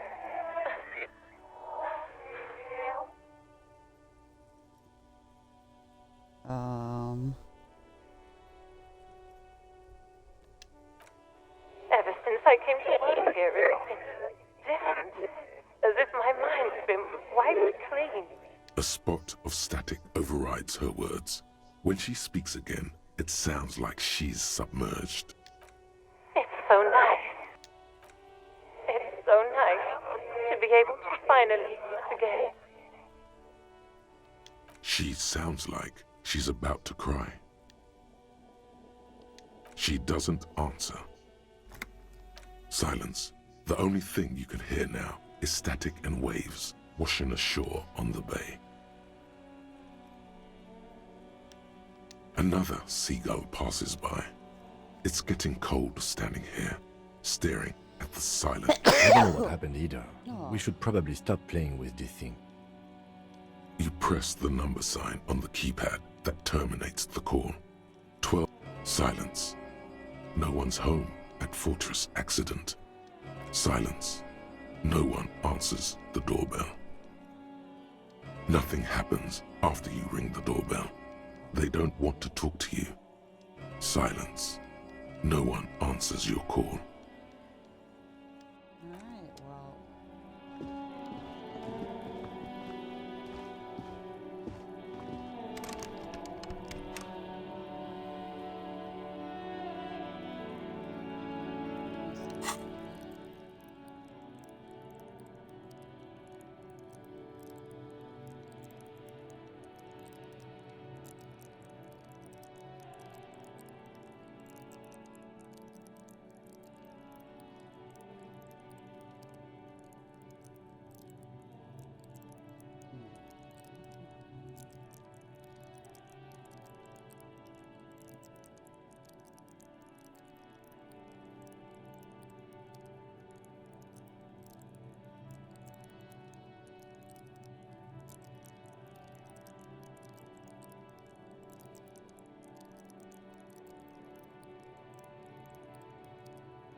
Kuno care?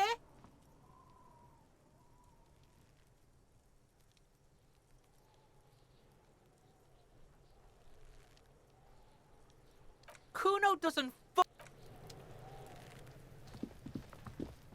Kuno, the pig's getting pretty close to me. Come to snuff my shit out.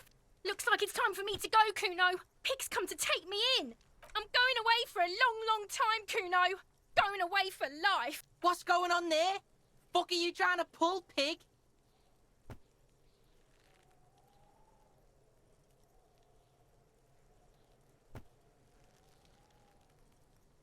You don't want to fuck with me.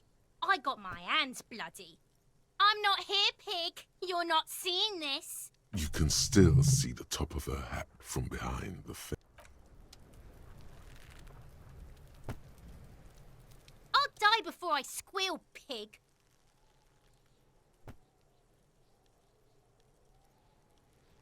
What's this kid shit? Fucking mind games. I'd rather die than squeal. Get the fuck out of here, face. You got done. Talk to me.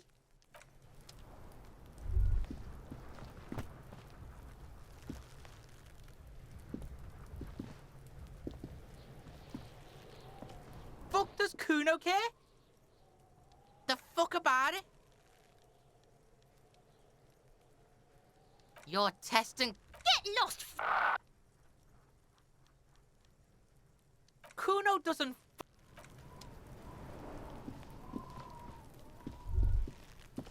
There he still is, looking right through you with his white eyes. The body below is entirely dedicated to that corpse smell.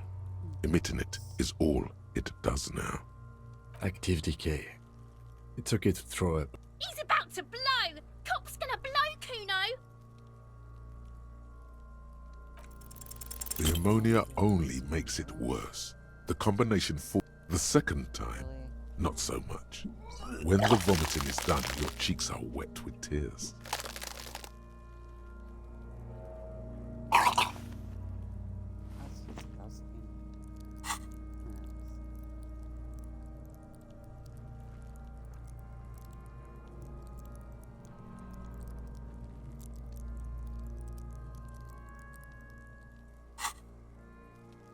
don't have any skill points.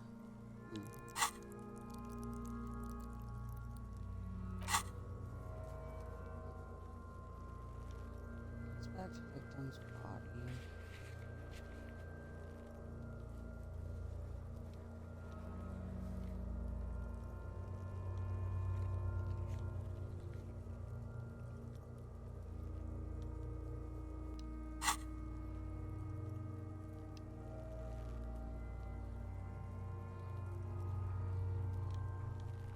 Are you okay, officer? The weight is reassuring. You're facing tough odds here. It's aggravated further by alcohol withdrawal.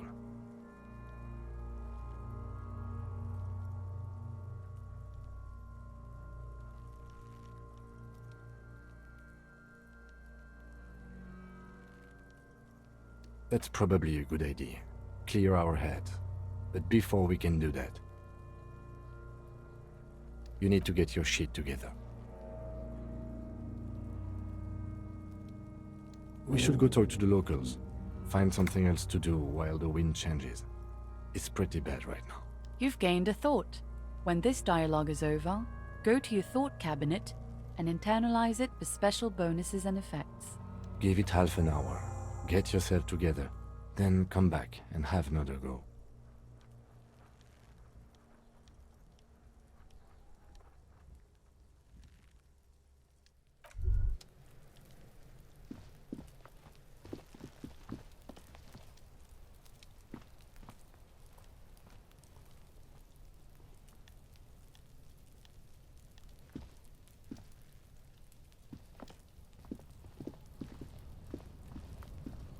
An inconspicuous pile of the roofing material, Eternite.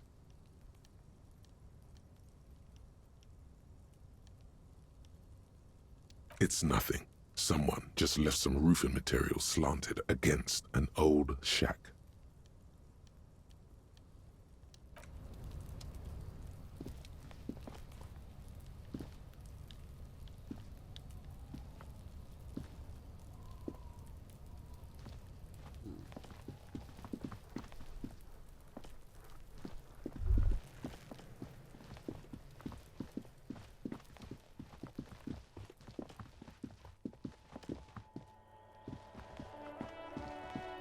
see a set of tire tracks in the brown slush that covers the plaza mosaic. Cop habit. You look at everything. This isn't case-related, you think. Hard to say. Your vision is blurred and you're having difficulty concentrating thanks to your relentless hangover. No, these tracks are not interesting at all. Let the street sweeper just sweep.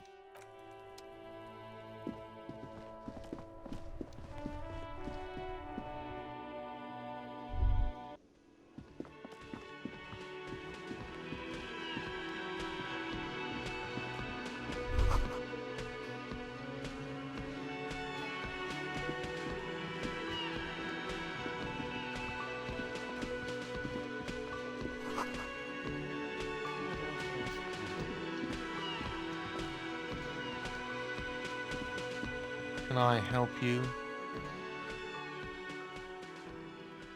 Yes, have you got it? A lot. A lot.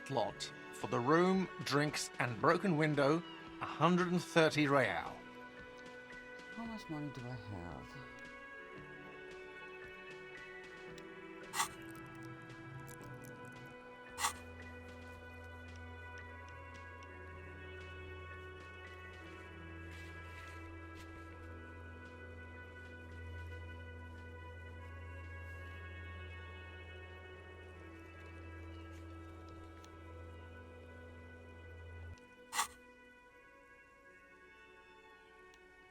Like what? I was rarely enjoying talking about the money you owe me. Another thing. Great. I love those. Yes?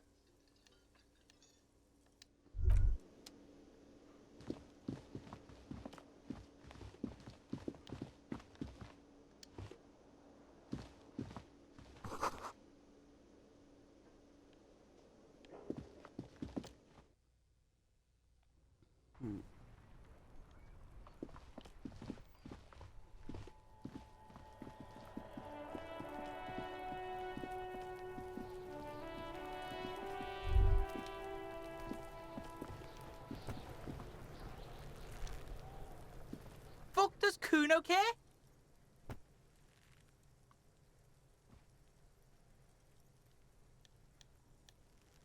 Yeah, like a fucking volcano. Yeah. You're lucky you didn't die there. Yeah. Kuno's got some advice for you. What are you? Like 80, right? Maybe you should stop embarrassing yourself in front of a fucking kid. Perhaps you could compress this negative energy and turn it into some sort of a Kuno-fied non-vomiter. That's right. Turn your weaknesses into conceptual strengths. Try it again now.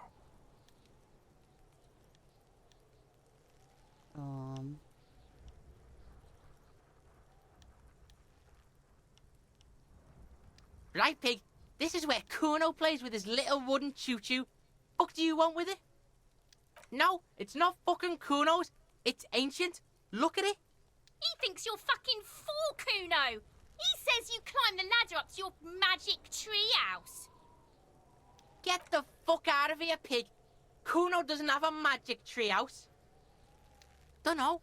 Kipta's gardener used to work there. Yeah, that's what Kuno said. She couldn't handle the heat, so she took off. Kuno can take it. Shit's nothing to Kuno.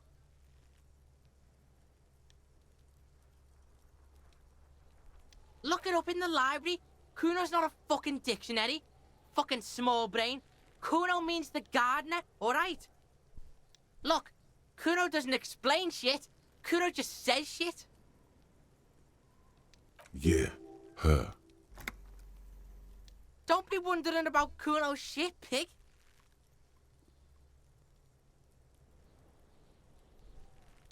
Fuck does Kuno care about your hunch? That's your shit. You figured it out. That's just some shit roofing gimps left behind, lazy dinks. There it is. that strange feeling again. As if there was more than meets the eye about that pile of roofing material.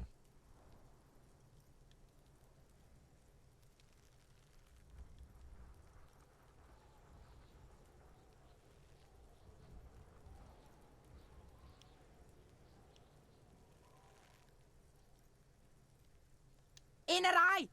Fuck are you talking about? Ask me a normal question, pig! They're trying to make you feel stupid, Kuno!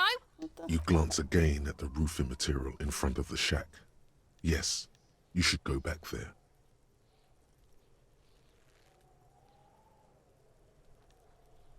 Yeah, whatever. Kuno doesn't give a shit. Yeah? The kingdom of Kuno? The fuck do you want with it? Yeah, whatever. Kuno doesn't give a shit. Kuno's Kuno, pig? The fuck are you calling a third person? Watch out, Kuno! He's trying to fiddle you! He's gonna put his hands on you! What the heck? Help! Pig's got Kuno! Help! Rape! Oh. Help! He's got the Kuno, help!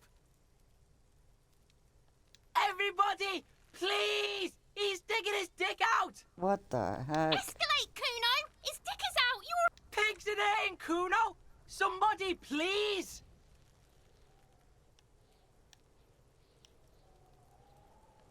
No! Get off Kuno, you sick fat fuck! No one? Kuno's doing this because he likes it, pig. What the heck? This is where Kuno establishes dominance. Really? The pig's gagging him! Kuno can't speak! You put him up to this yourself when you decided to talk to him in the first place. Listen to your friend.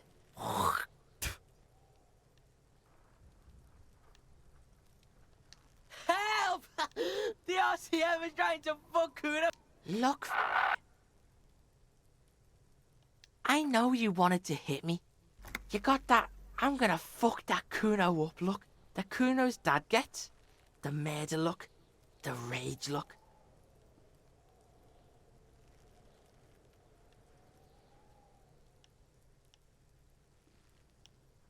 I know what you thought.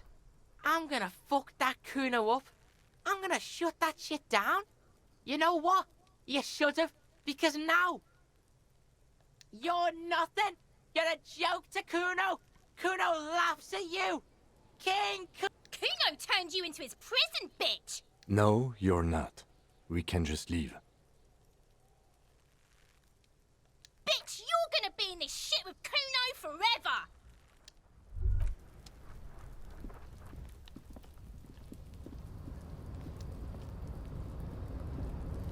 An inconspicuous pile of the roofing material, Eternite. Because there's a secret door hidden behind the panels of Eternite. That's why they're too orderly. There it is. You see a shabby little door.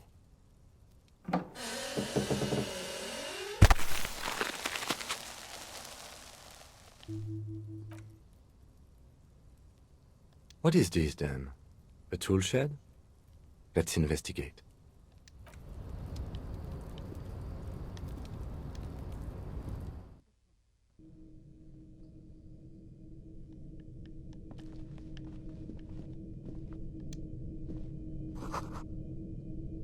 Empty tube of magnolia. Poster says get out of the way or get effed up. A silver plate with traces of bone and yellow powder.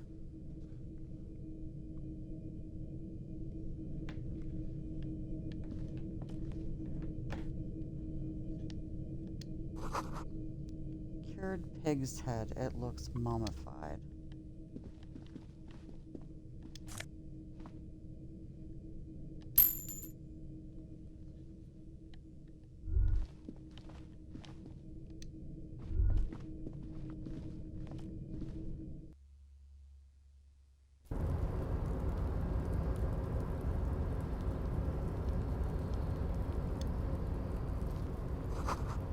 These barrels are half full of rainwater.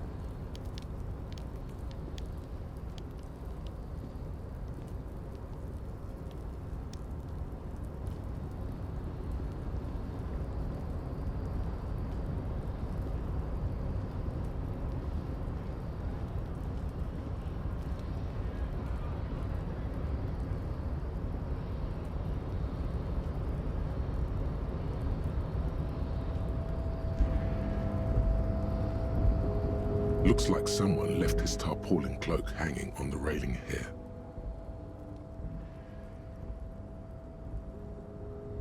Yes, it's probably yours. It bears the RCM insignia, and you have a habit of being careless with your equipment. You could probably make the jump. You look like you've done some track and field in your day.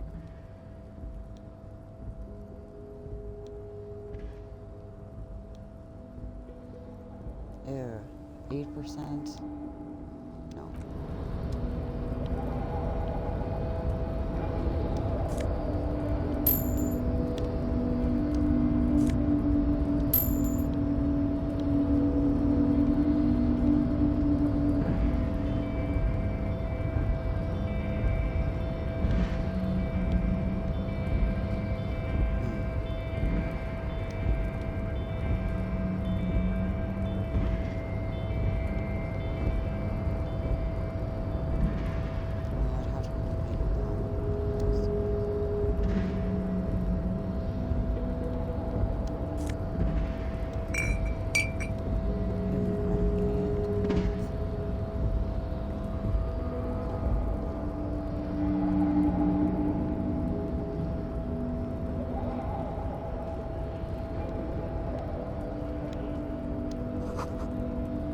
This doorway is going to collapse soon.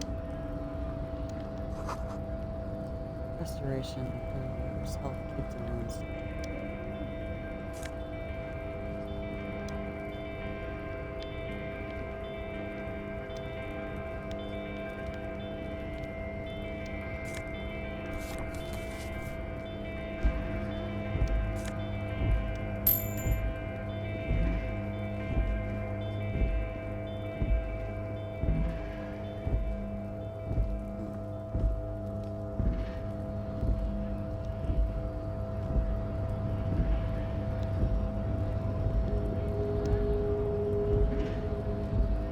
Yes?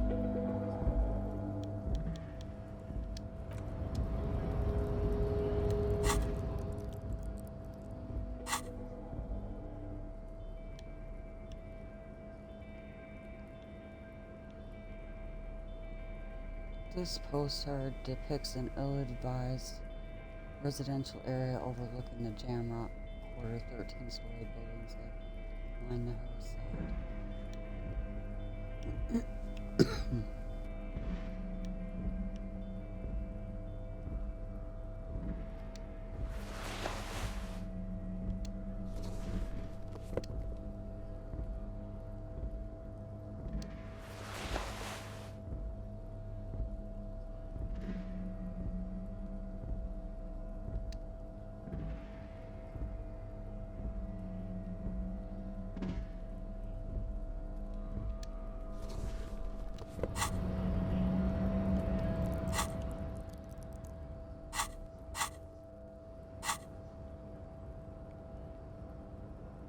Let's see.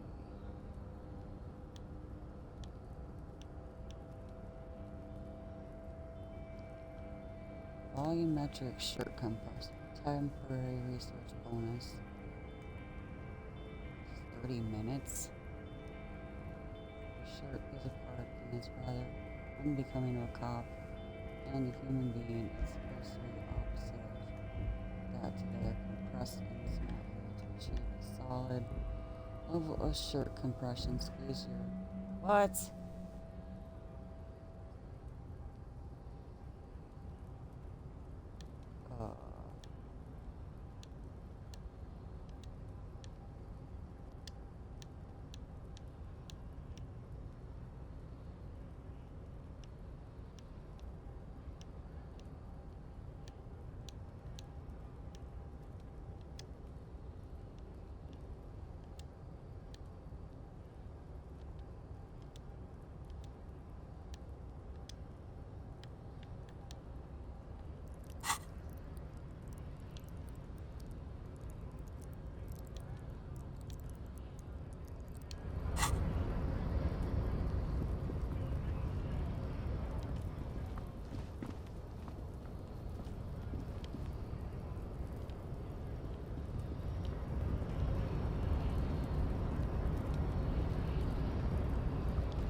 Be still, my beating heart. It's amphetamine. Sweet amphetamine. The lieutenant isn't studying the powder in the mirror. He's studying you.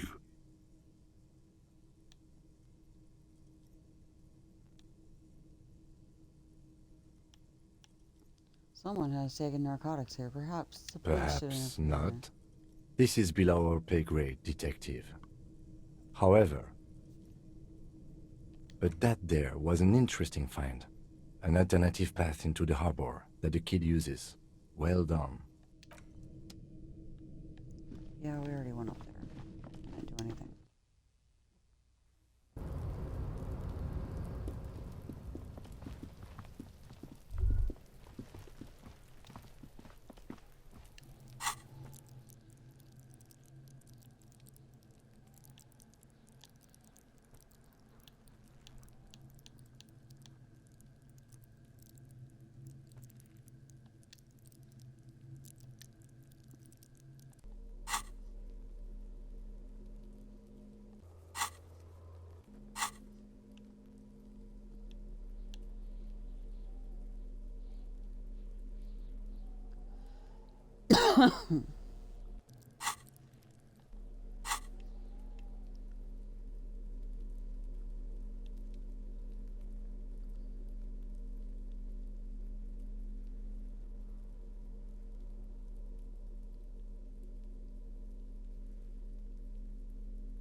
Fuck does Kuno care?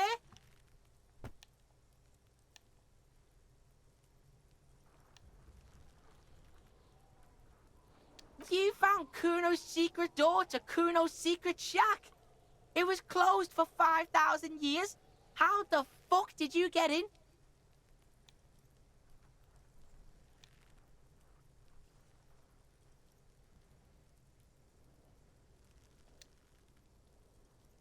Pig, that's the past. You and Kuno are now. Let's talk about how you opened the secret door, fucking at Kuno's kingdom. And then what? You fucking there. You fucking Kuno's kingdom. He's trying to fuck at you again, Kuno! Oh, that? Kuno decapitates pigs. That's just a Kuno demo tape. Yeah, Kuno plays on snuff radio, fucks pigs, live, fucks their heads off. Kuno's a cop killer. That's where Kuno gets his daily hit of electric. Kuno Shazam. Kuno rides the fucking lightning in there, pig. Bet you'd like to ride the lightning too, wouldn't you? You feel tired and old, but you could have that sparkle in your eyes. It's a vitamin, pig. Don't you know anything? It looks at you like you just pointed at the sun and asked what it was. You could use some. Yeah, it's the mag. You fucking need that shit to stay on top of your game. Kuno goes through like a tube a day, rips mag like a motherfucker, and you could use a bottle. Oh, don't teach him, Kuno! He's gonna use it against you, Kuno! You're not getting this, pig. It completely takes away the hangover. It's like you didn't do anything. Like you stayed home playing with your choo-choo. Fuck you, pig! Don't do mag! You're gonna OD and you're gonna fucking die! Is it? You got pretty fucked. Kuno's surprised you've still got your head after all that. Don't sweat it, drunk pig. Kuno will keep your nasty secrets. Kuno's not snitching. He's saying you climbed up there. He probably saw you do it. Course you fucking can. How do you think Kuno made all the docky boys his gimps? Just gotta fly, pig.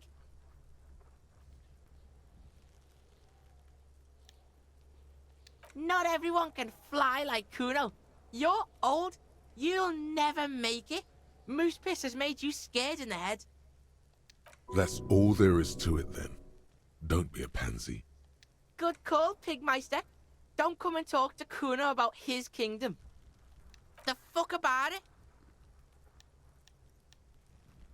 You're testing Kuno's patience. Get lost! Kuno doesn't.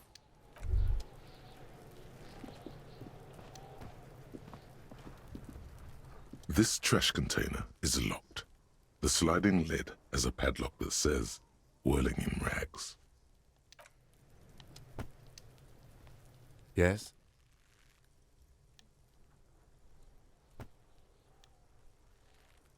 Me? I don't see how my life is pertinent to the investigation. That's a fair point. All right, for the good of the investigation, what do you want to know? That's because I'm half Seolite, or quarter. My father's father was from Seoul. So was my grandmother, but from my mother's side. It's not an interesting topic. It's a part of the world, officer. A geopolitical entity and a geographic division. I told you it wouldn't be interesting. You're barking up the wrong tree. I don't speak a word of Seolite. No. The lieutenant nods. Okay. What do you mean? I have no idea what you're talking about. I can't say that it does, no. When I need to think, I just use my notebook. The lieutenant produces his small blue notebook and idly thumbs through a few pages. You're super lucid, yet psychedelic. You don't need office supplies to connect to your nervous system. You're special. That's correct. That makes him a Beano-clad. What? Completely uncopped material, if you say so yourself. What the heck? Are they? They're mostly just cumbersome. You could use a good, normal peer yourself. Good. Let's change the subject.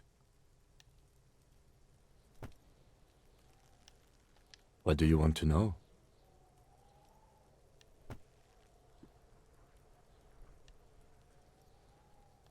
I'm afraid you and I are pawns in a pissing competition. You don't know? I assumed you were in on it.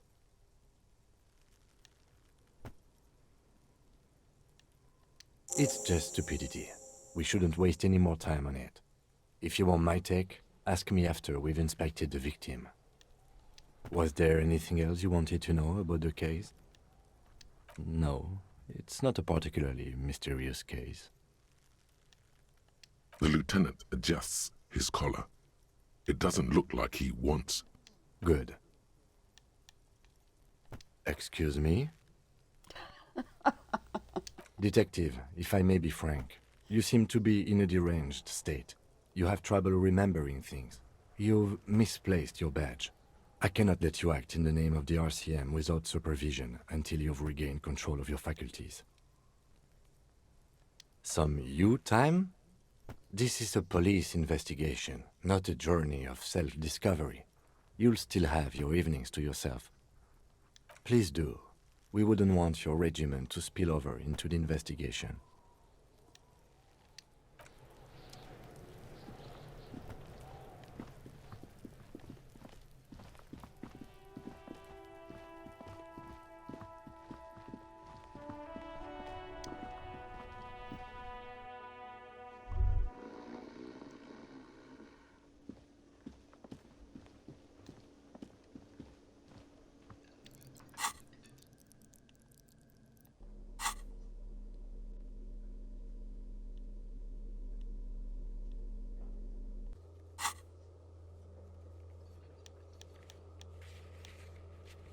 Apparently there was a match between Precinct 41 yours and Precinct 57. Ask King about this after the initial inspection of the dead body is done.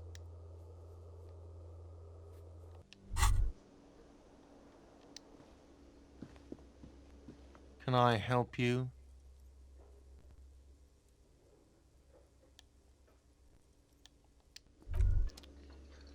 Well, how the heck am I supposed to get into Yes? the... Um...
Equip and complete volumetric blank compressor thought. Okay,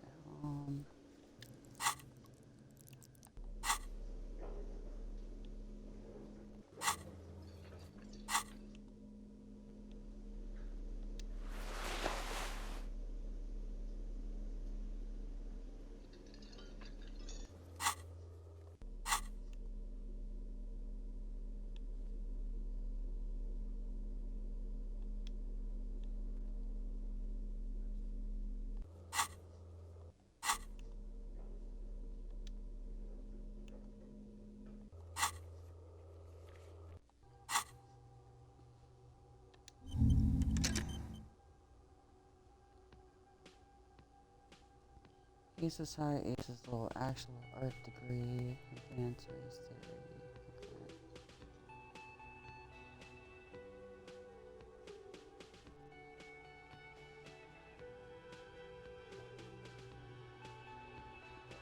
Ugh. That just sounds disgusting.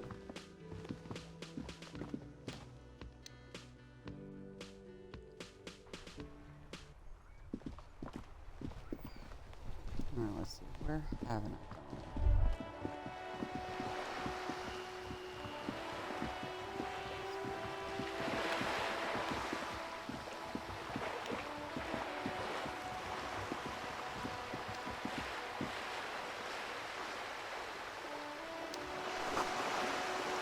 Enrollment, prominent surveys is seen different to your approach.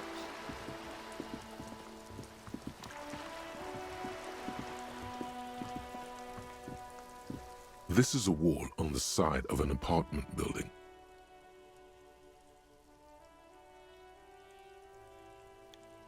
Okay.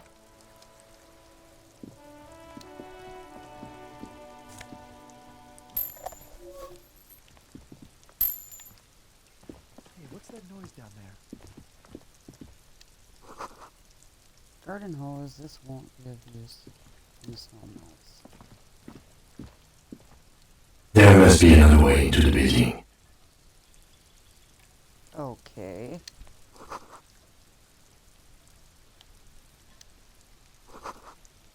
It's been a week and now they show up?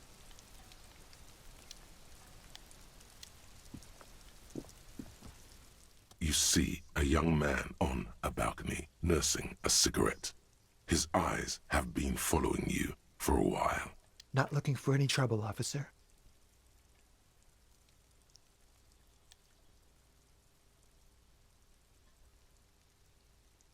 I don't want to be seen talking to the gendarmerie if that's okay.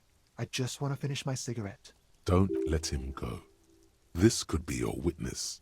The balcony has a great view of the whole thing. Is it really that important? Like a nervous cat, he keeps stealing looks at the neighboring windows. All right, but make it quick. Once I finish this cigarette, I have to run. I'd even go so far as to say that the view is a little too good, my dear gendarme. Do you have an estimate of when the body will be taken away? We will remove the body as soon as possible. Now tell us, where were you last Sunday? Oh. You already asked me that, didn't you?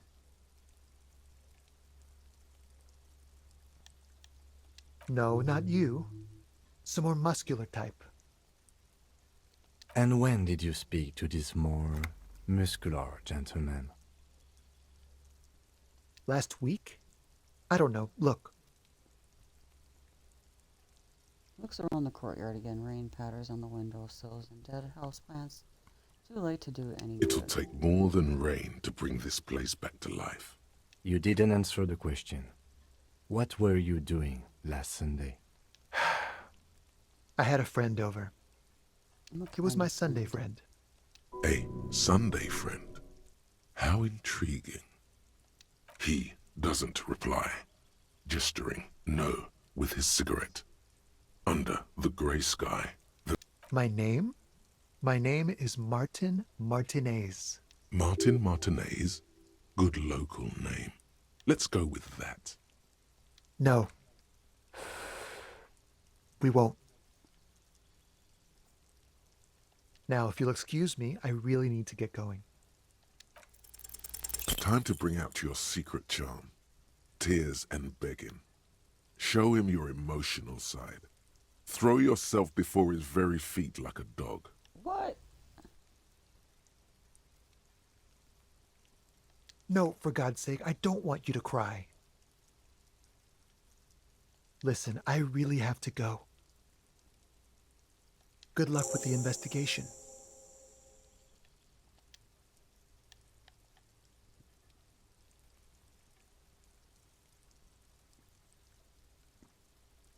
Okay.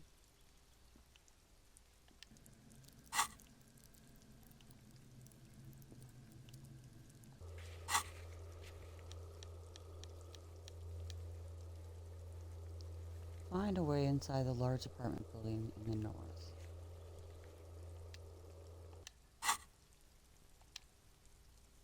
He's gone. We should run after him, see where he went. No point in running. Tenements like these often have multiple exits. If he doesn't want to talk to us, then he'll know how to hide himself.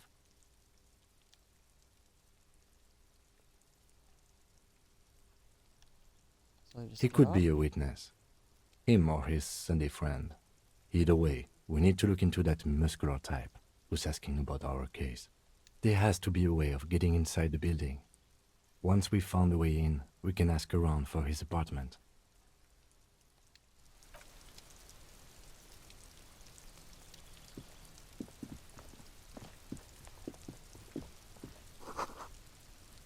Another splattering of bullet holes on this wall.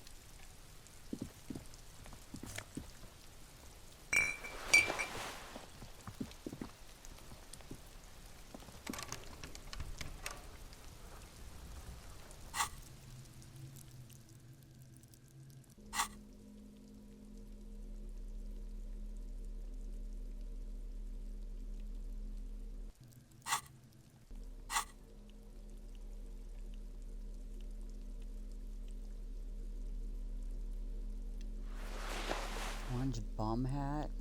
Okay.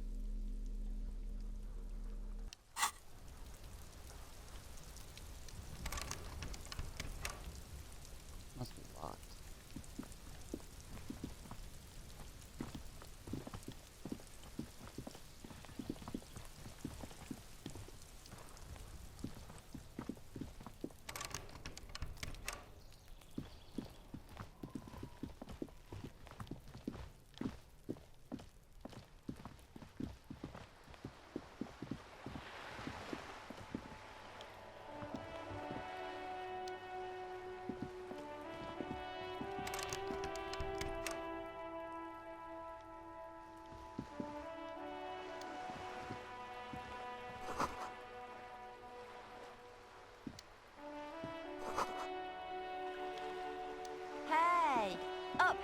Rico.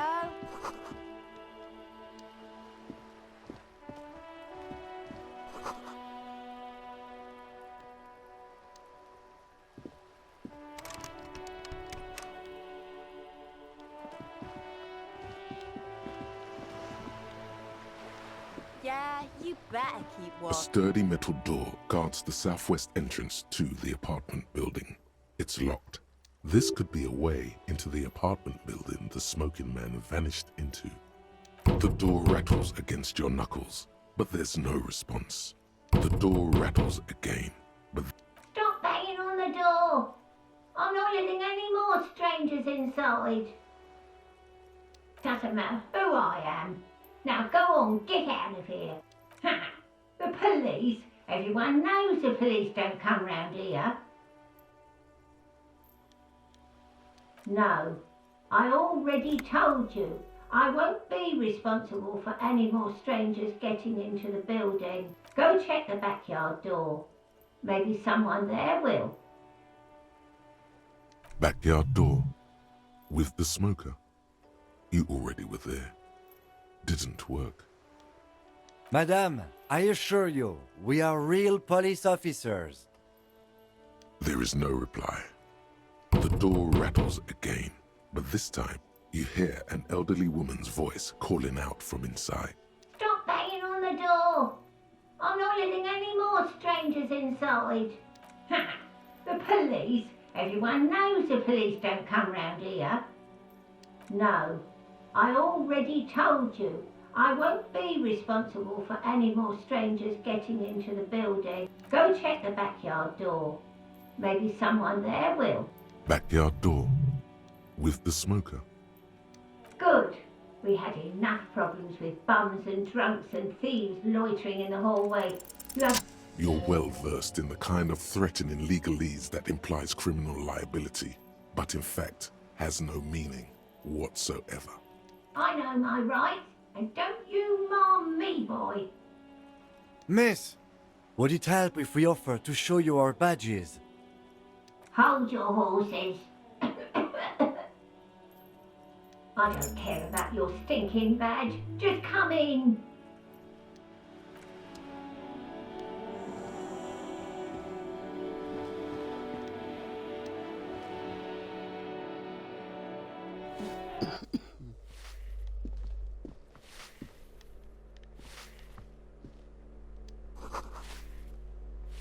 The graffiti says a firing squad.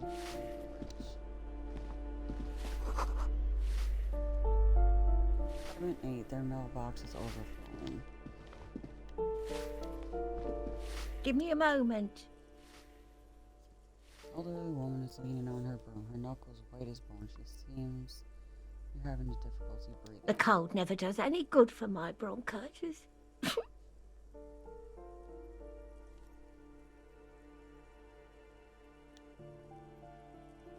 I'm fine. Fine. Don't you worry about me. Now, what do you want from me, policeman? She's the cleaning lady. She knows the floor plan and the residence. Ask away, policeman. People come and go. I don't keep an eye on everyone. She mumbles some kind of a response. Oh, you'll find plenty of Martins here. Don't you worry. Pea-brain, someone played a trick on you. Martinez is a name for anyone who comes from Martinez, like Jim Jamrock or Raoul Ravachol. Oops, you really didn't get the joke there. I thought it was obvious. Anyway, officer, we don't have the witness's name. Yes, I know who you mean. The scrawny boy who's always smoking like the devil, right? Somewhere in the building, a child starts crying. You hear a radio tuned to a talk show and someone taking a shower. What's he in trouble for? Talk?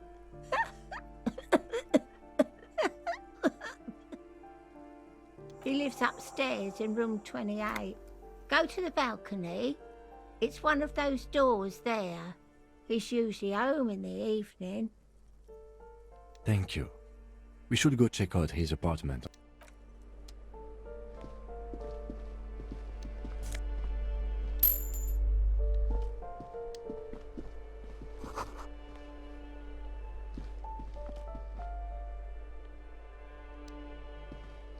You hear someone walking around inside, rearranging the furniture. The number on the panel says 10.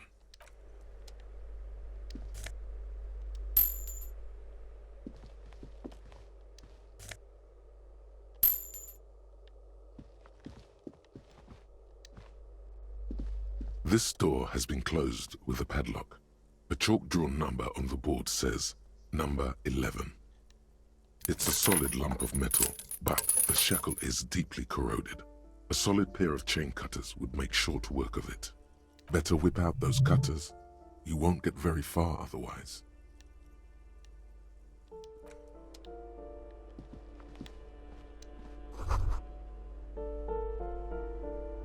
Someone has drawn a 5-pointed star on the wall.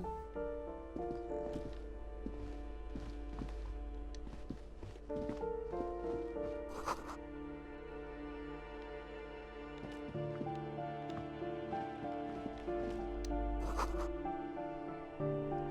Eviction notices and missing pets are plastered on top of each other.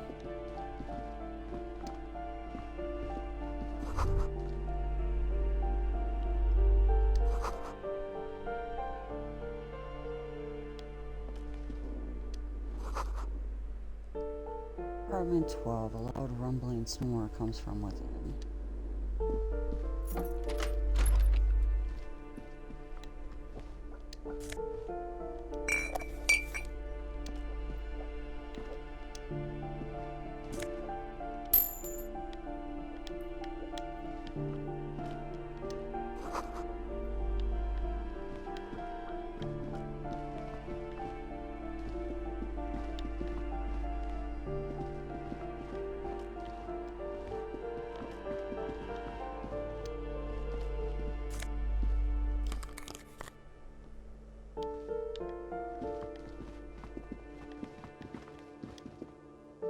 Yes?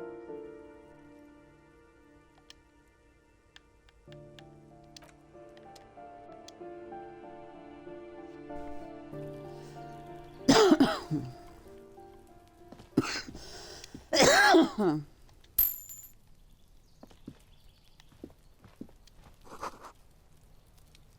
breaker box is full of cigarette butts and electrical wires.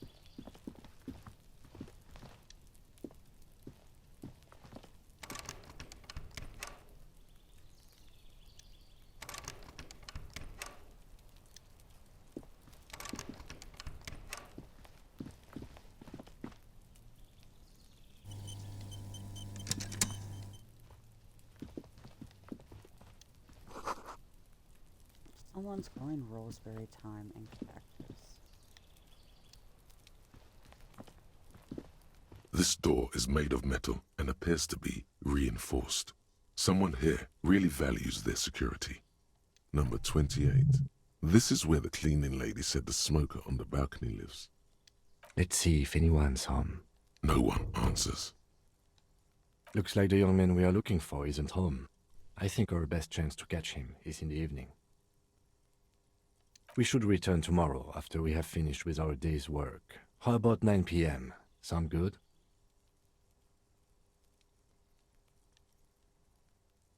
Tomorrow, 9 p.m., right here. Apartment number 28. Good, let's go. Damn. Turns out it's quite tricky finding someone in a big apartment building. Don't worry. You'll get him. Remember, tomorrow. He's probably gone for today.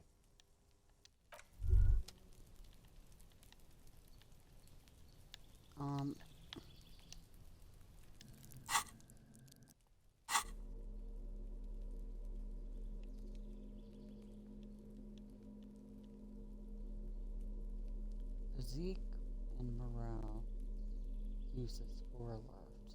Alcohol. Commodore Red. volumetric ship compressor. Okay.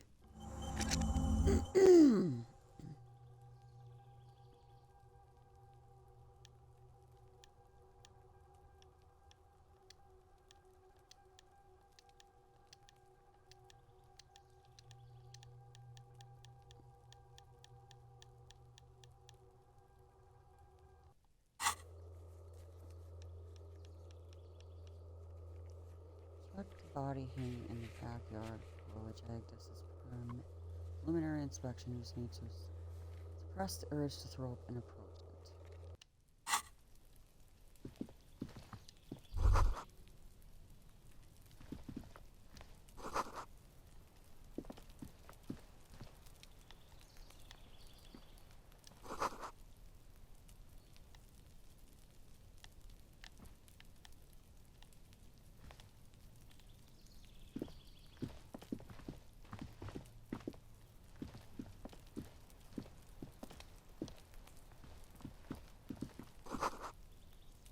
Press the door, nothing for you here now.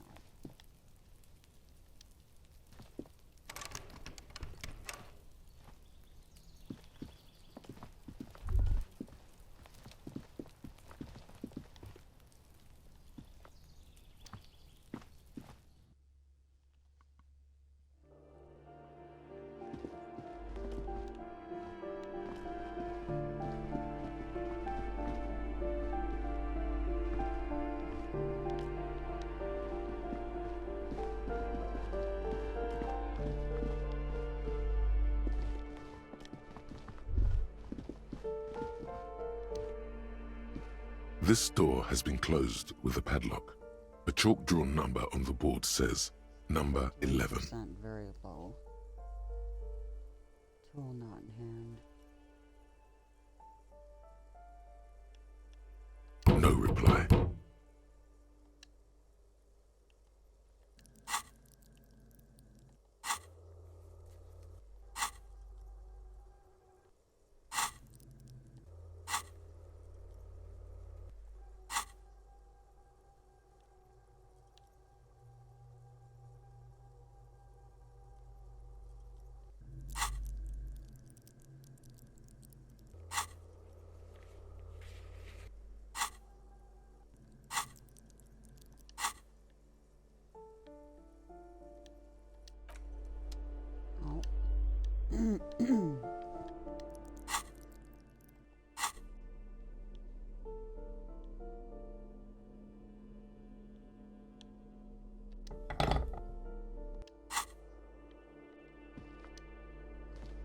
This door has been closed with a padlock. A chalk... No reply. The shackle snaps like a twig, and the lock falls to the floor with a little thud. It should... After you, detective.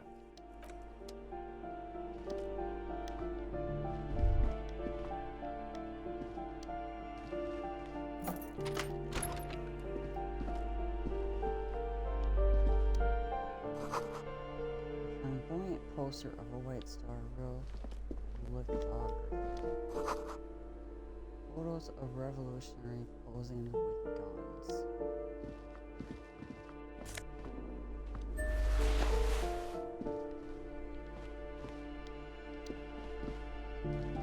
A plaster cast bust depicts a middle-aged man with impressive sideburns. The name on the plinth reads, Kraz Marzov. Why does this standard have a bust of Kraz Marzov in it? The White Star, the photos on the wall. I think we have broken into the apartment of a young communard. How fitting. Who is Kraz Marzov? He's known as the father of scientific communism, also known as Mazovianism. His theories about economic history greatly influenced, some would even say sparked, the anti-centennial revolution.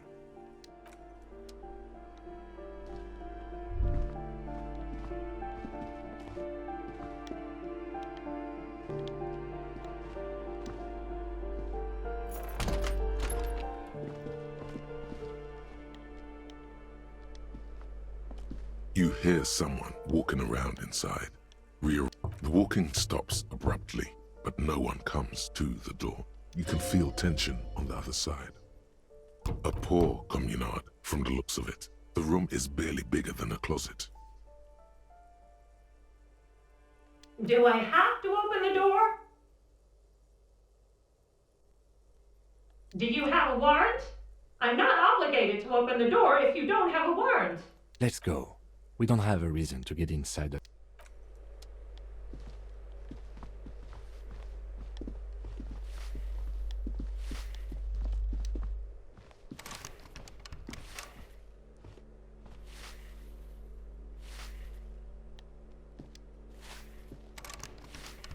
Okay.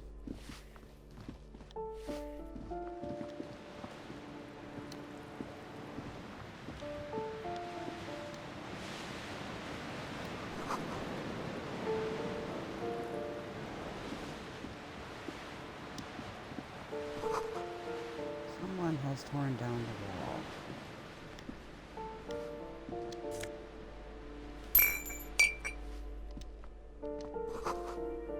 Pull a grocery list on the table and checks.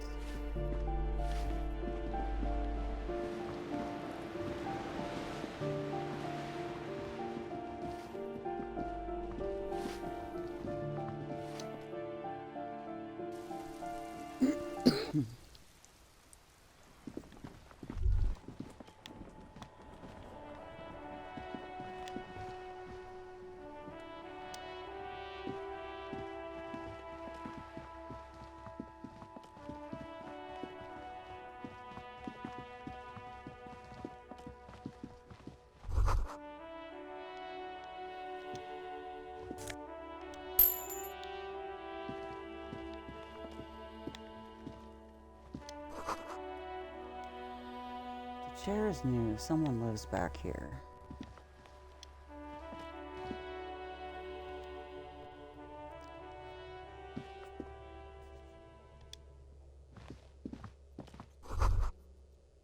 Someone's been sleeping here recently. Enough coal to last for several winters. Smells of chemicals.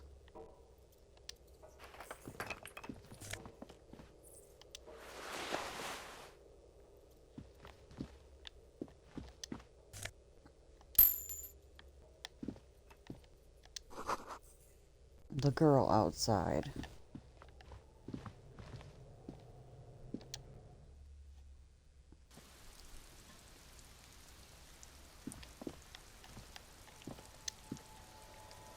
The streets will flow red once more, a great torrent rushing down Rue de Esperance. You wait and see. The streets will not flow red with anything. Who are you? I'm Cindy the fucking Skull. What else do you want to know? Date of birth, blood type, the last time I was tested for Hep C.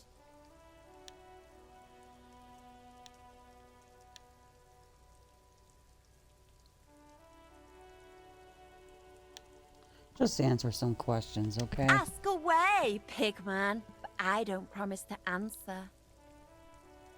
That smell coming from her paint bucket. It's not paint. It's heavy fuel oil.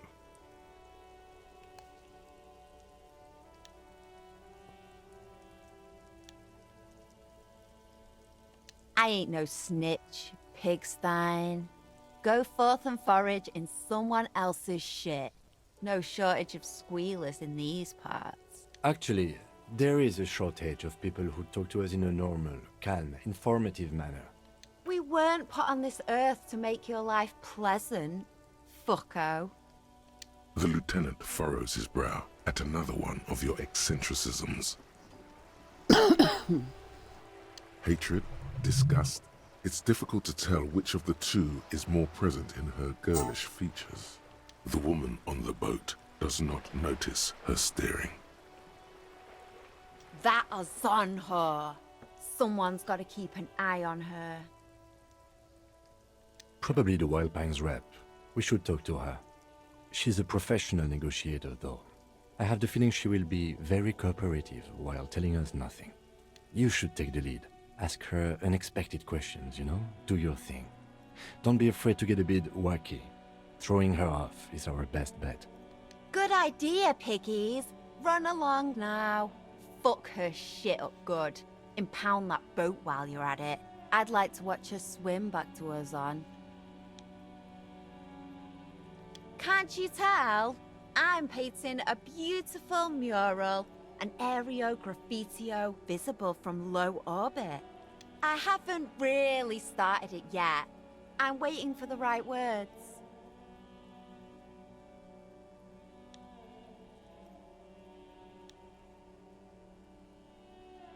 Yeah?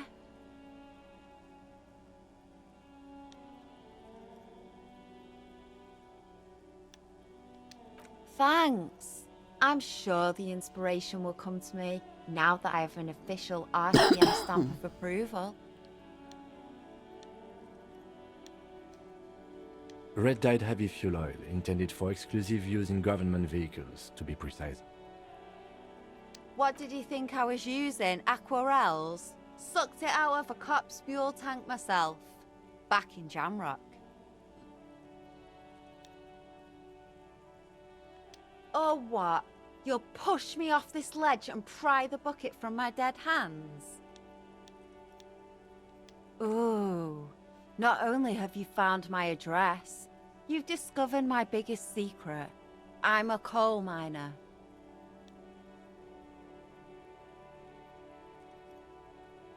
Does anyone in a city like this?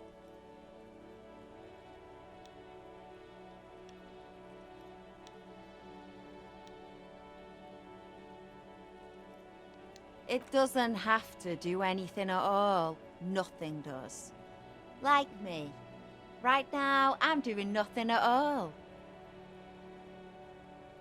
Yes, I keep hoping a shaft will collapse on me, but somehow it never happens.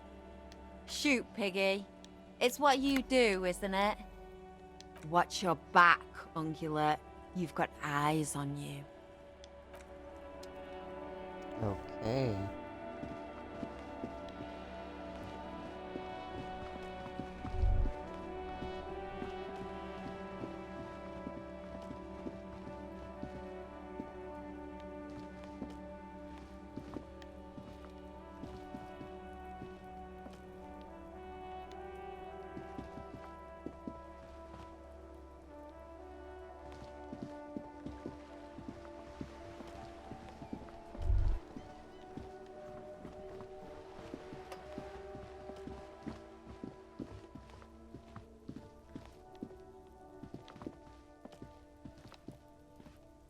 Um,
A striking woman leans against the cabin top of her sailing boat, smiling as you approach.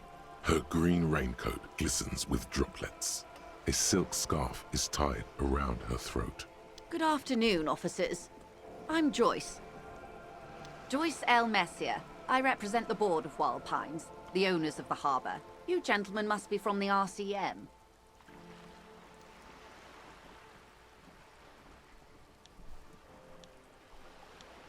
I'm glad to see you here. Like steel, there is strength there. If she wanted, She could sink her nails deep into your skin. I was dispatched to handle a strike, not a lynching. Anything I can do to assist the RCM in this matter, I will. Gladly. That is good to hear, madame. My colleague will take the lead on this interview. I should let you know that he is recovering from an unusual medical episode. Very unusual. But I can assure you of his ultimate competency. It happens quicker than a shooting star. But did the lieutenant just wink at you? How interesting. I wish you a swift recovery. In the meanwhile, you have my full cooperation, and the full cooperation of the Wild Pines Group. What we do. I'm afraid I don't speak for Wild Pines as a whole. It's a giant undertaking. The Pines' core competency is logistics. Container shipping, freight, that sort of thing. See those airships there, blinking? Those are the shipping side of things. And that is the terminal. Another subdivision deals with energy, oil and gas exploration, offshore platforms. I'm not at liberty to discuss the company balance sheet, but I can tell you that last year, the company booked more than 20 billion real in revenue. A billion? 20 billion is a large number, but the conglomerate employs 72,000 people. They all need to be paid. Then there are capital improvements, interest payments. A conglomerate the size of the Wild Pines is like a shark. If it stops moving, it will die. Then what becomes of those 72,000 families? It's a tremendous responsibility. They started as an exploration and cargo fleet conducting trade between the Samaran and Insulindian Isolas 250 years ago, when pine ships explored the South Seminese and charted Lomantang on behalf of the suzerain. Centuries of care, deliberation, and madness have gone into this endeavor. Vessels pass through the Great Unrest to re-emerge with apricots in tow. The logic of the system is totalizing. It's taken everything from its employees to build it.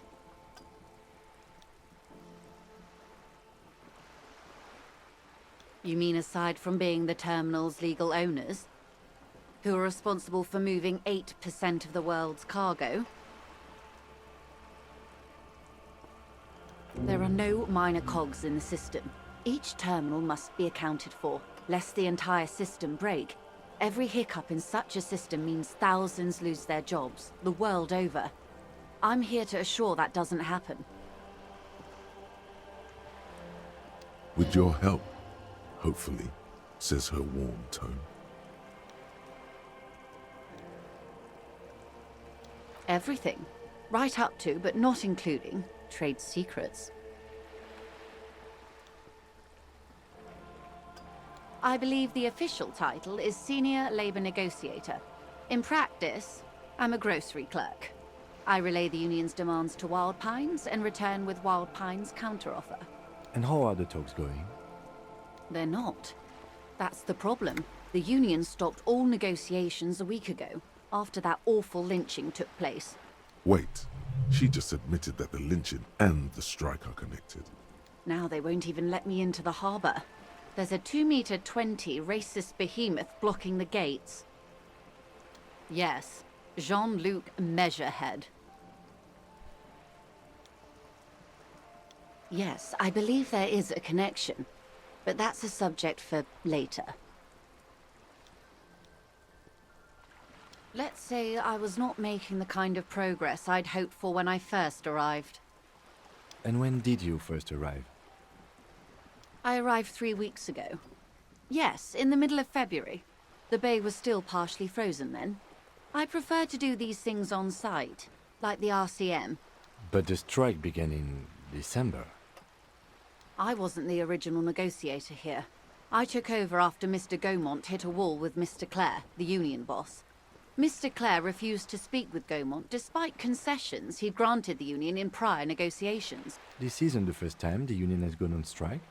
Heavens no. There have been 2 prior strikes. Both times the union won significant concessions, including overtime pay and a medical plan. This time their demands are more, I guess you could say, aggressive. Mr. Clare told him to... how did he put it? Fuck off, midget. Gaumont is short of stature, you see. Yes. Keep in mind, this is a negotiator Mr. Clare has worked with before, and who was more than fair with him and the Union. There are leaflets everywhere, and banners. What did they say again? Every worker, a member of the board.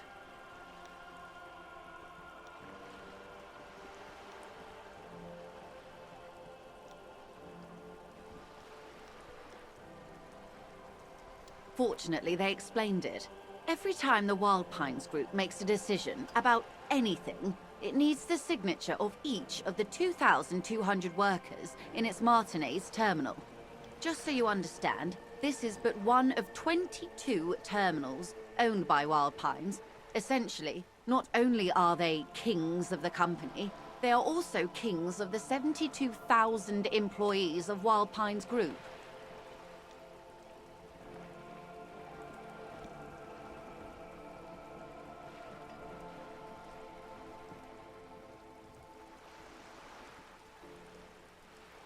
They're having a blast. But how can they afford it? After 4 months, my assumption was they would prefer a more practical solution. I'm not sure.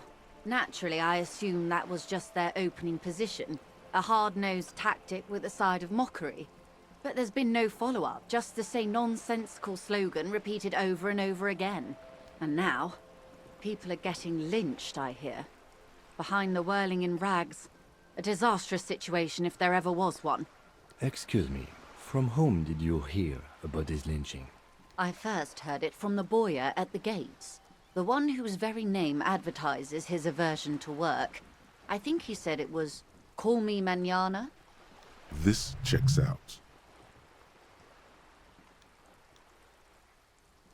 The scabs?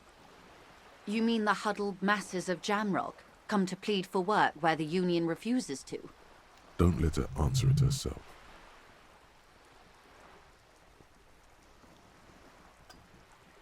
If these strikebreakers were organized by Wild Pines or its affiliates, then it would be a company secret. I could not share it with you. Not yet, at least. It's implied. She's open to discussing this matter with you at a later occasion. Everard Clare is a man of the utmost integrity. If you can say one thing about him, it's that he always puts the interests of the workers first. Of course not. Everard is fantastically corrupt. I imagine he has a thick, viscous goo where you and I have blood. He is the most corrupt individual I have ever seen, and I deal with men like him for a living.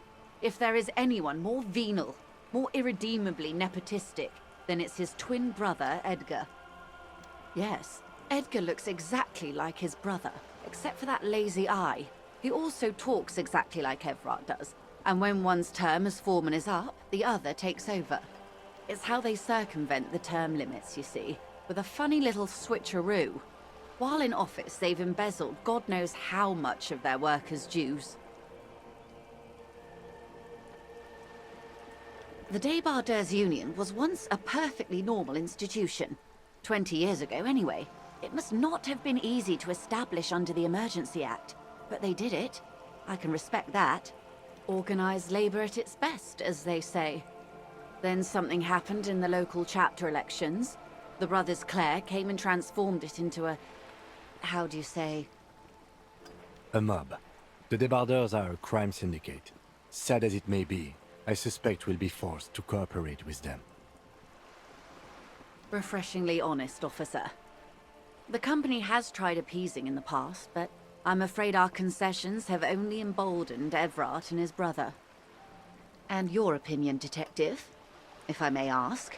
I'm a curious and talkative person, you see. Would you say the Débardeurs Union is...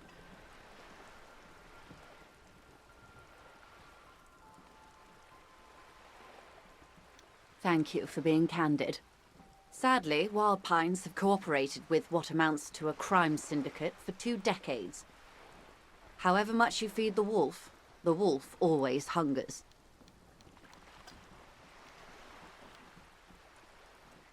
I'm glad you asked. There was a woman, the previous forewoman of the Union. She disappeared. Disappeared? Yes. On the last day of the local chapter elections, her daughter phoned in and said she wasn't running anymore, or coming to work. Ever.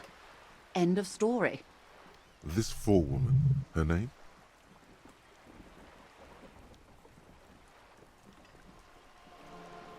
Sadly, the company records do not even give a name. She's just forewoman in private correspondence, Holly. I don't even know if it's a sir or given name, and I don't have access to the Union's files. Indeed. The company suspects foul play, but there's nothing they could do. It was a Union matter. The point of the presentation is, these kinds of things happen around the Clares. Watch out when you're dealing with him. Thank you for your concern, ma'am. We'll be just fine. Of course. How else can I help? Why, yes I am.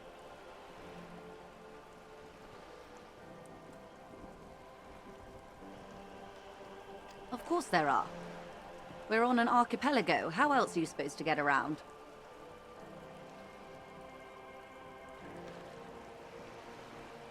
I mean, we are on Le Caillou, are we not?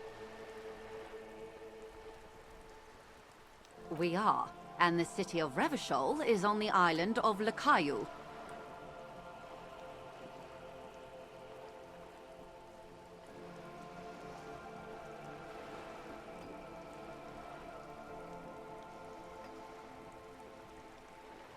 I haven't seen anyone else drive a souped-up Capri Kenema motor carriage either. Actually, that motor carriage has been specially issued to serve as a patrol and pursuit vehicle. It's for crossing long distances in the greater Revachol industrial harbor. It's not a toy. Neither is this. A toy, I mean. It's a machine for crossing long distances in the Bay of Revachol, between the city and the islands. Good.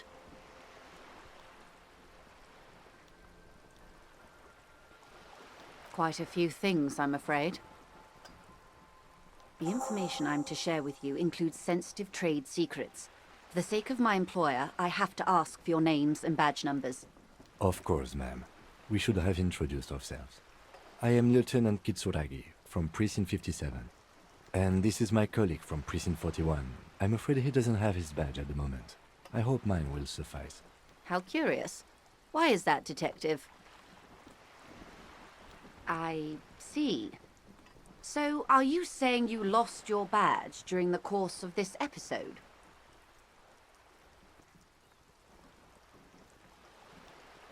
Oh dear. Some kind of encephalopathic amnesia. I do believe you, naive as that may sound. I simply can't imagine what you gain by faking such a condition.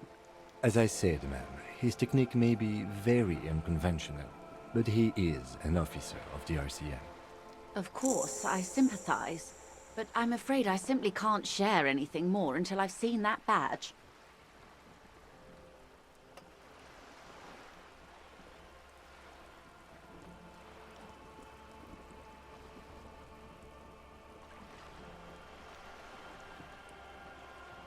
Of course. But before we do, officers, let me be perfectly clear. The situation is extremely volatile. The sooner we can speak about this lynching business, the better for all of us.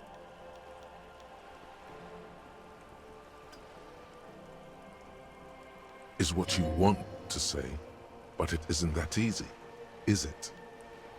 Look at that lady. Take a gander.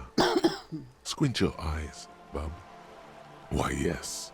Tucked away under that sturdy green raincoat, almost rustic in its simplicity, a silk shirt and matching scarf around her gentle throat, while dull orange pearls hang from her earlobes, red from the cold. Her light green eyes scan you, full of knowledge and worry, wealth and all its possibilities. These are the kind eyes of the rich man that seem to say everything is possible. Now look at you, you misery-clad simian, barely able to tie your own laces. Your armpits are lakes. A scythe of booze precedes you. Your hair sticks to your forehead, and your underwear feels uncomfortable. You're poor, poor as balls. You can't ask this person for money. You're too.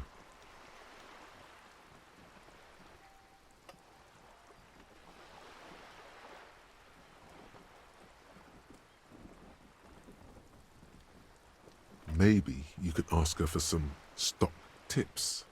That's a maybe. Or a job. But As I was saying, if there's any way I may be of assistance, please don't hesitate to ask. Of course, Detective. Take care.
this Post Lavantorie mail collection box has been heavily vandalized with graffito.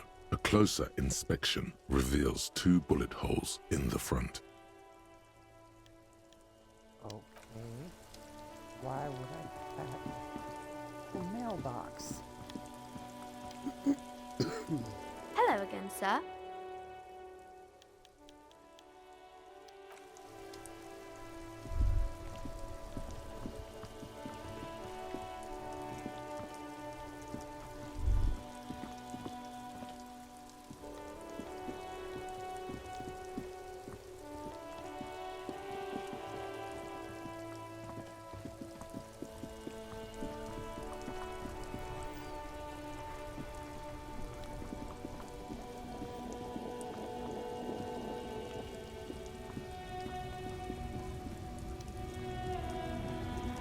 Looking for something?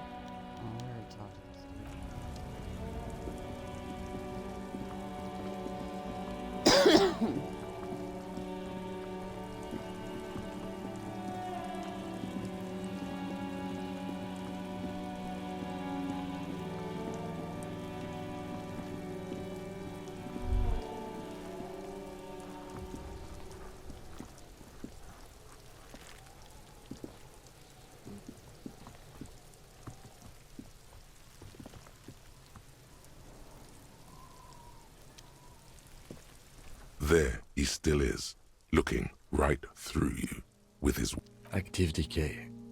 He's about to blow! Cop's gonna blow, Kuno! Active decay.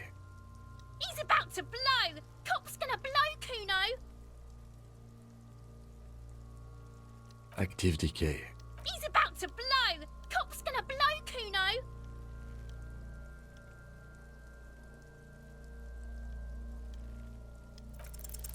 As you breathe in, the odor comes over you. It's a smell of the mind telling you to run, and your stomach to wring itself empty. With your hands at your sides and your eyes squinting, you stand in it. The man before you is naked, but for a pair of underpants and enamel boots. His skin is greenish, marbled with decaying veins, and blotched by lividity. A fading web of tattoos covers his chest and shoulders. The cargo belt used to fasten him to the branch above appears industrial in strength. The material appears to be ceramic. Its clean white stands in stark contrast to the decaying flesh above the knee. The man wore thick polymer socks, probably for padding. A fine array of interlocking plates covers them. Delicate and fragile, they feel alien to the world around you, out of place somehow. These are clearly not boots. They're armor, possibly part of a larger set. Indeed. Technically speaking, these are sabatons, not boots. Ceramic plate. Zirconium dioxide, most likely. This is where the make would be. Under the heel. Fair weather. Fair weather model T500 VE. I'm guessing that's vitreous enamel. This is advanced stuff. The locals probably scavenged it. It would be odd if he had more on after 7 days.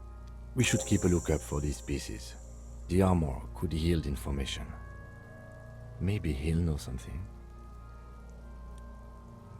The sabatons dangle off the man's decaying form, ageless and synthetic. It is. It's expensive.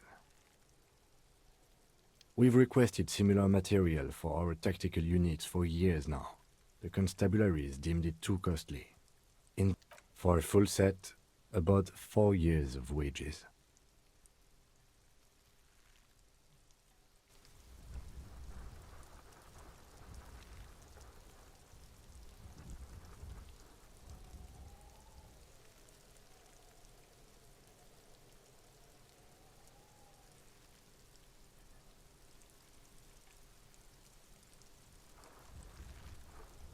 By catching, do you mean, let's not log them as evidence? Let's steal them? Of course. The lieutenant nods often. It's part of his unplastic expression range, communicating both professionalism and sarcasm. This time, the latter. That's for us to find out. My initial report on the area suggests he was a security guard for the harbor company, but that's just hearsay. I agree. This equipment is way beyond what a guard can afford. A small bell-like sound fills the air, like tapping on the side of a porcelain cup. It's anything but. This material is a kinetic redistributor. It spreads kinetic energy horizontally, from plate to plate, dissipating it entirely. See? Faint, organic lines cover the plates where they separate into smaller ones. These plates then divide into smaller plates until there are hundreds of them altogether, like whirls of floorboards. The design looks organic, influenced by highly resistant wood materials, like lignum vitae and ebony perhaps. If trees were made of porcelain, this is what their cross-sections would look like. The smooth, glossy surface fractures into ever more intricate interconnections, peaking on the right sabaton. The whirls are in the shape of a letter and number combination, E50, 100, 1000. Good. Can you read it to me? We have a make and a number. That's something. We can use the radio in my kinema when we're done. Either station can chase it for us. The cadaver slowly twists on the cargo belt, his torso covered in tattoos, and extremities blotched pink and blue. The hangman's knot is pulled tight by the weight of the corpse below. Yellow, hard-edged polyester cuts into his neck. Above, a sliding buckle ties the belt to the branch. Industrial strength, the kind used for tying cargo to lorries. Yes, it looks like they use whatever was on hand, paying no attention to not incriminating themselves.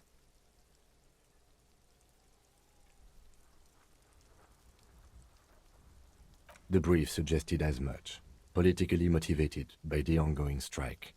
Did you not get a briefing? Then you should ask me the first moment we get.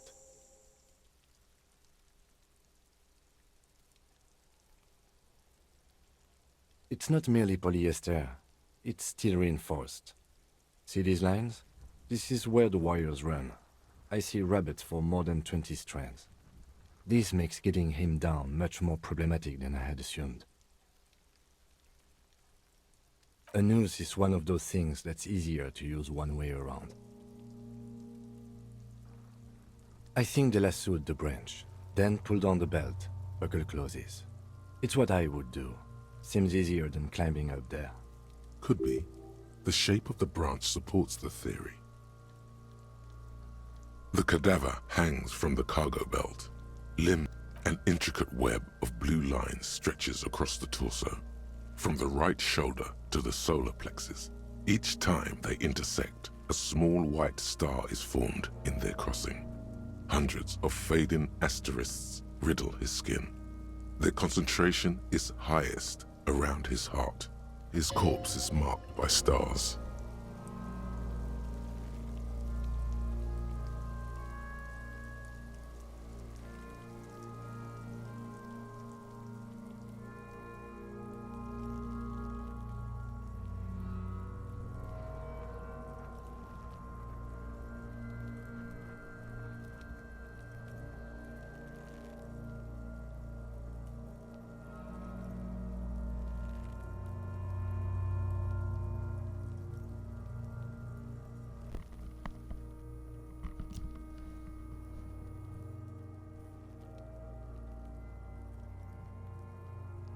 Sorry about that, my controller seemed to have died.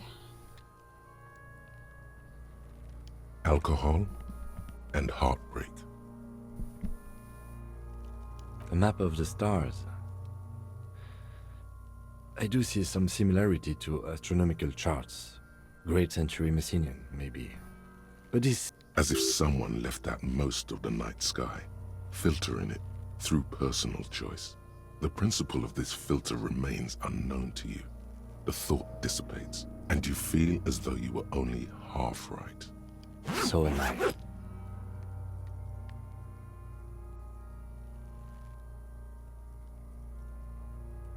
He takes a thin piece of milled aluminium from his coat pocket and pulls it open.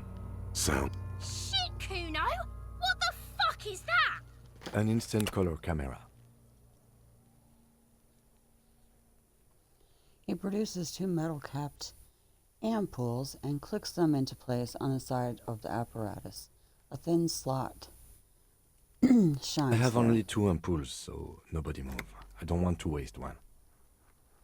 He points the camera at the corpse, peering into it. The lens needs adjusting then. A sound, a shrill flash, followed by the breaking of a small ampoule of glass. You see streams of color pour onto the thick, glossy piece of paper, rolling out. In case we need it. Yes, it is pretty cool, isn't it?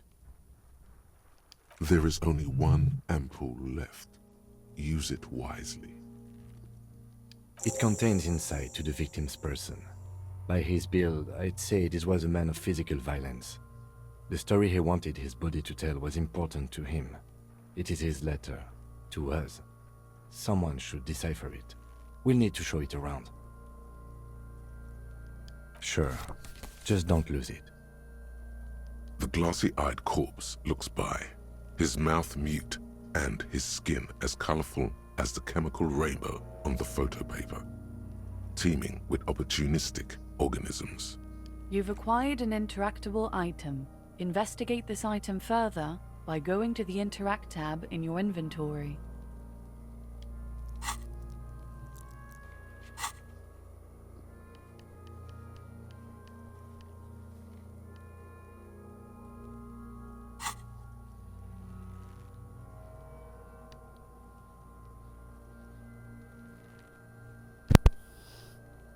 The 15th Indo tribe, temporary research bonus, none. 5 hours. Okay.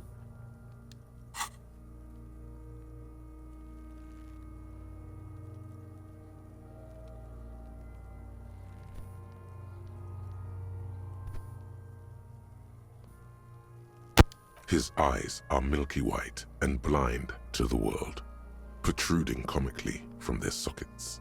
There is no one home, just subaquatic terrors there. Dark brown hair grows on his head. His face is ready to explode from the organic processes inside. The death's head grin has passed. What remains is an unrecognizable mess. Why the heck would I ask him who he is? He's dead. The corpse looks right through you as you distance yourself from its stench, eyes like a shark.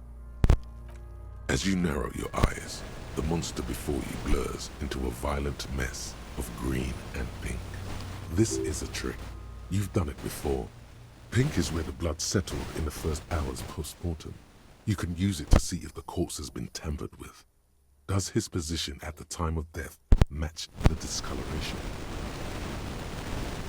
Only the lower extremities are pink with a dash of blue. His fatted hands, thighs, and his head just above the noose. The rest of the corpse appears dark green in the cold spring air. I see it. His neck too. The lividity goes right up his chin. We have good, well-pronounced discoloration here. The monster comes back into focus, an explosion of color, coursing with dark marbled veins. His stomach appears pregnant with something. Black liquid streams down his thigh and onto his boot. Ew. So, what do you think?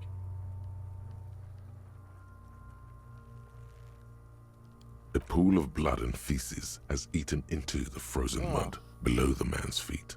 Purge liquid is dripping into it, drop by drop. The victim appears to have contained no more than half a kilogram of digestion at the time of death. The fuck he's saying? Talking about shit.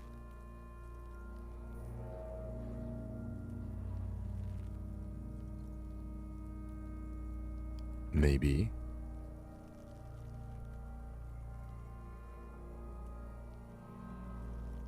Agreed, especially on the neck. The belt acted like a tourniquet, keeping the blood in his head. The hypostasis supports a hanging.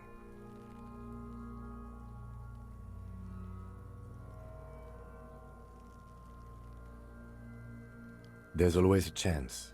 We should check for ligament marks on his neck to see if they're in tune with the belt. We'll have to get him down first. I do. Most of them are post-mortem. Maybe even all of them.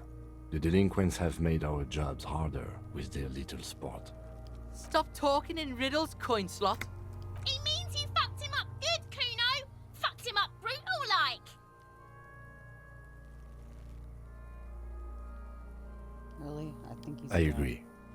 His personality is no longer a part of the world. Totally dead.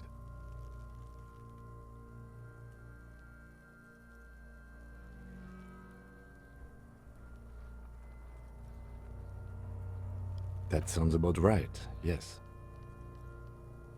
But there is no breath to catch. Only the cadaver filling the air and your nostrils. He slowly rotates before you. Are you sure we finished the preliminary examination of the cadaver? We might miss some of these things once he's done. The steel-reinforced belt presents a unique challenge. I brought chain cutters, but I don't see a good angle of approach to the belt. The cadaver is a good 1.2 meters up. Neither one of us can reach the belt without assistance. And even if we do, there's the question of cutting it.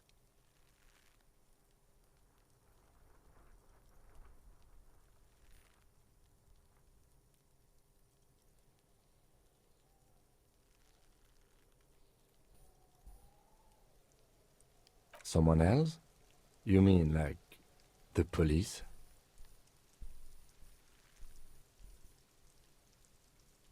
Someone like a paid garbage man? Or a cleaning crew?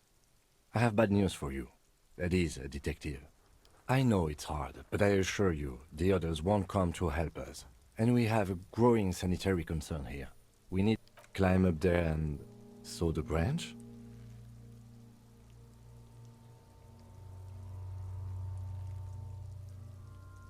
I don't trust that ladder. The assailants didn't use it. It's rotten and less sturdy than it looks. And I don't see another good way up there. Honestly, I prefer a non-acrobatic solution to this. There has to be a less risky way, with less falling down of trees. Yeah!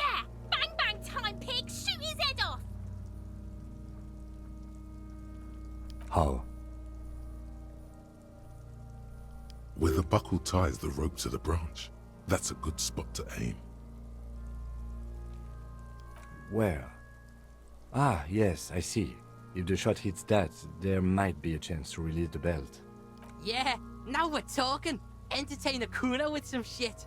They'll miss. The pigs will miss Kuno.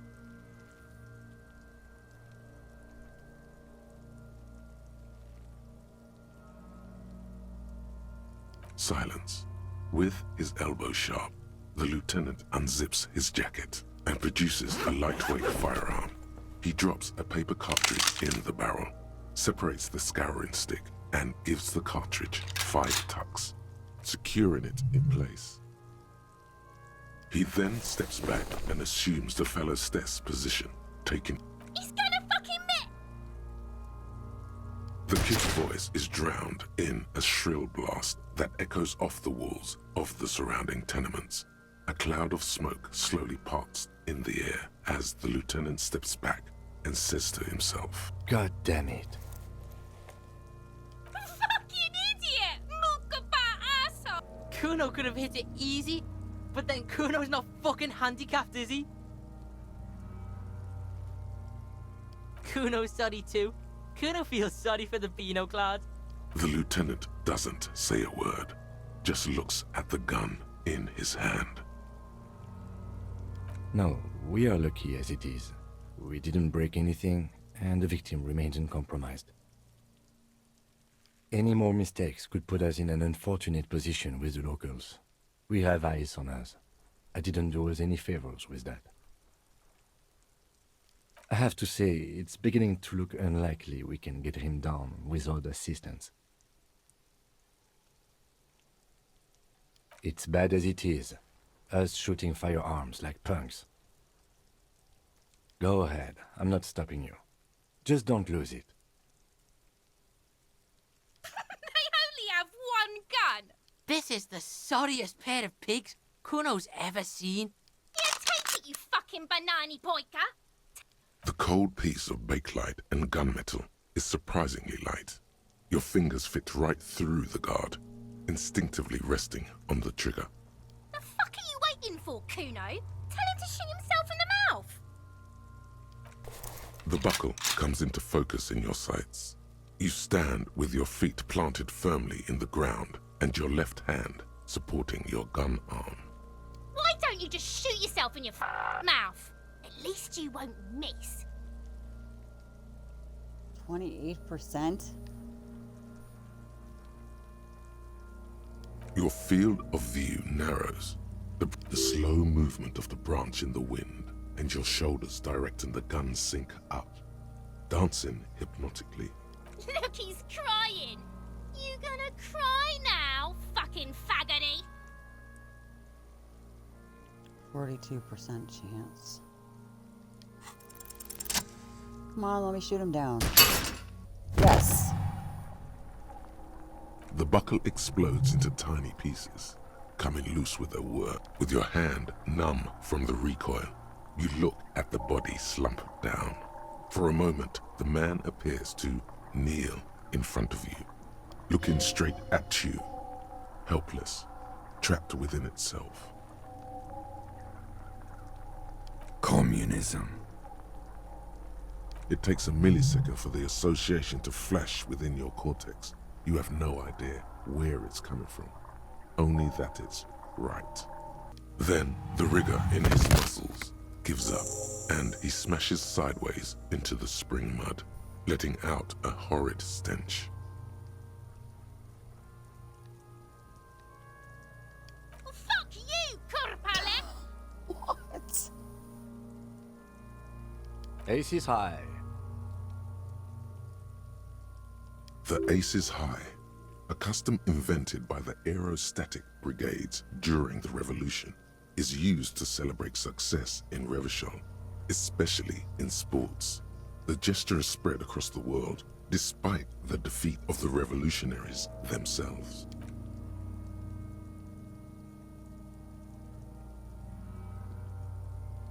The lieutenant takes a little hop to perform the customary salutation. Your palm hurts from the slap. It's precise and down to the point. I knew these guys were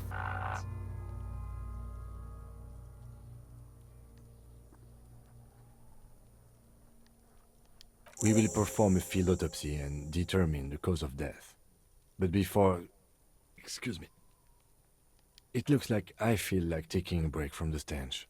I'm sorry to interrupt the jubilations here. Just a little breather before we do the autopsy. In the meantime, we should try to interview Everard Clare, the leader of the Union. Harbor property was clearly used in the hanging. The harbor just east of here. Getting in might prove a challenge, though. I would also suggest we interview Joyce, the Wild Pines representative. But we've already done that, so good for us. One down, one to go. Yes. And those were the interviewees. Let's go.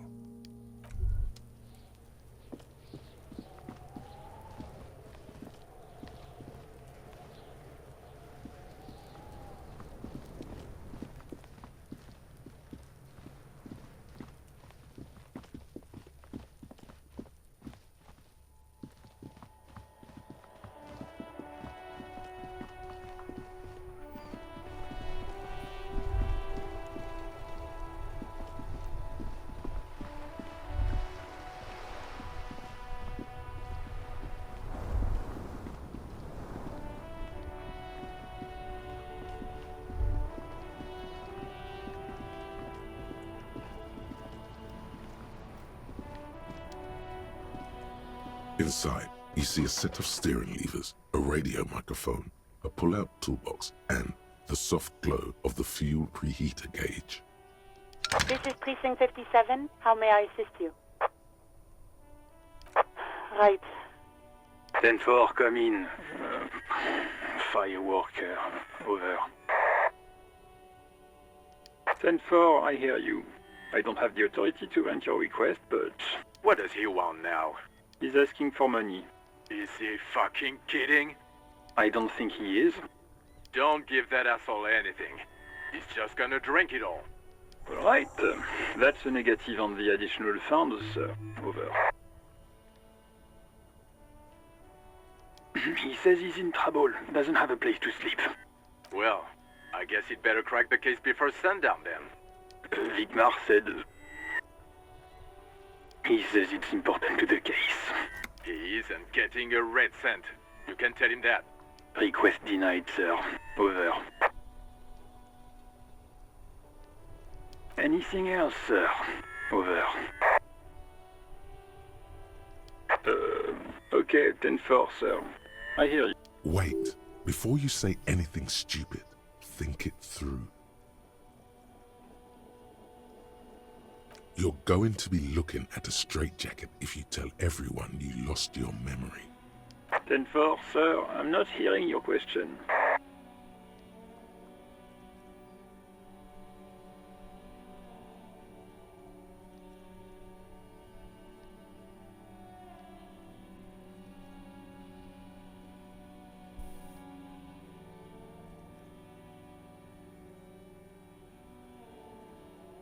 What?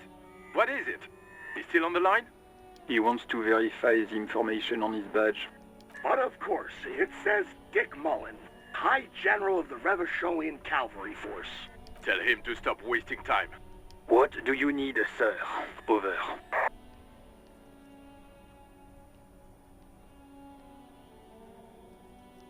Ten-9, repeat message. I didn't get that, sir. Over.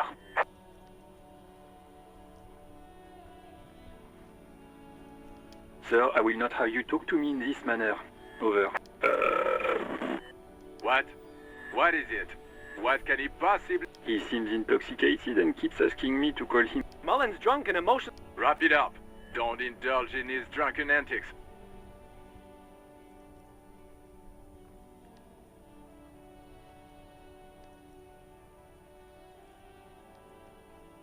Understood, sir. Over. Roger that. 10-10, over and out.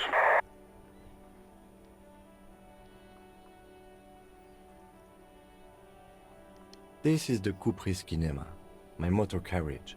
You can use the toolbox and the radio if you'd like. Motor carriage, motor carriage. Something bad with a motor carriage. A dark lump rises in your throat. Nothing, nothing. It's probably nothing. Forget I brought it up. Please proceed with the carefree lollygagging.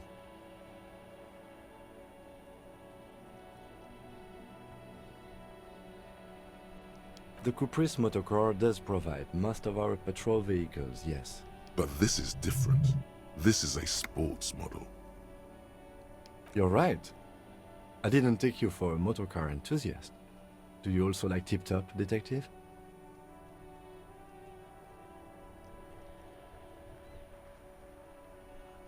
An interstellary racing series.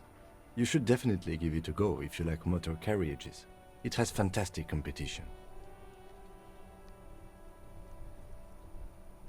Yes, sorry about that. The Caprice Kinema does have a rather distinctive engine sound. He says it with very badly concealed pride. In the cabin, you see a set of steering levers, a radio on a hook, a pull-out toolbox, and the soft glow of the fuel preheater gauge. The white suede feels luxurious under the touch. As you tap on the gauge, the indicator pin jerks as if startled. It's in the large orange sector, indicating the engine is warm. Next to the gauge is a red switch labeled heat. There's no use pressing the heat button. It won't start without the ignition key. Translation. We're not going anywhere right now. Alternative translation. Don't even think you can drive my MC.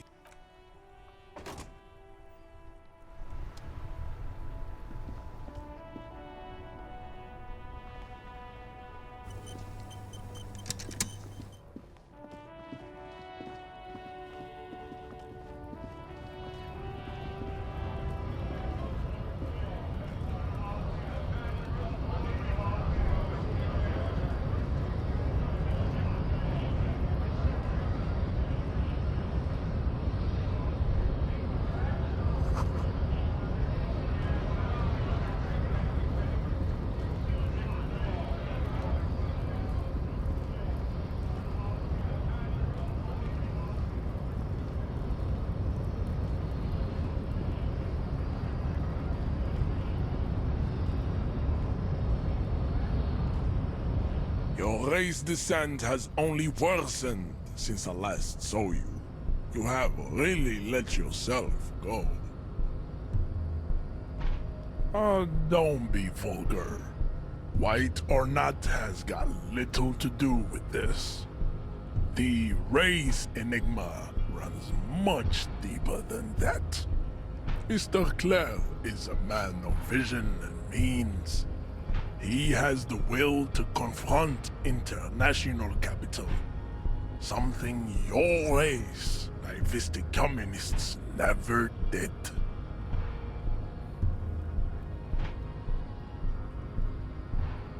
Of course you are, Revacholian man.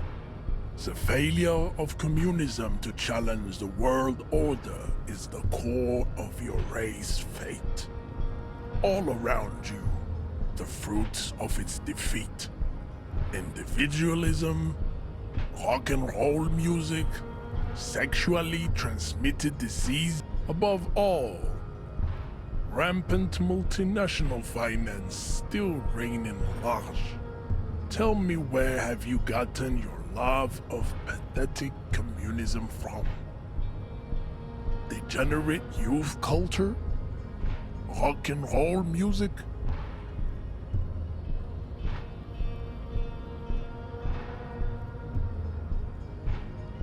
Of course it does. You are a degenerate individualist and a rock and roll rebel.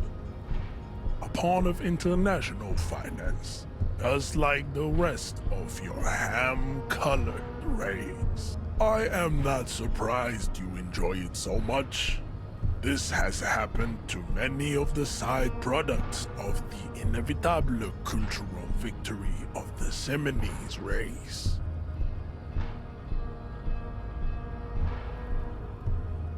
Meshhead stoically looks to the distance. in silence.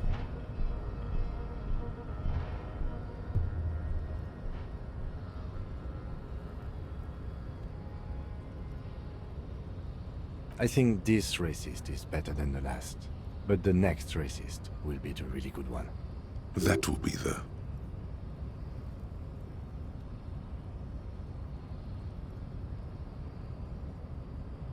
There always is. Race is reality. Racists are generally not very good examples of their race. I am not like them. I am craniometric perfection. I have taken the trouble to permanently draw a phrenologic grid on my skull and features. This should dispel any doubt. Correct.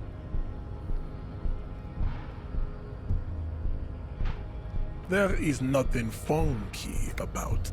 I cannot possibly imagine what else we have to discuss, Tibere Vasholian. Your love for disco music and venereal disease? We still need to get into the harbor. There's an interview to conduct. There must be another way.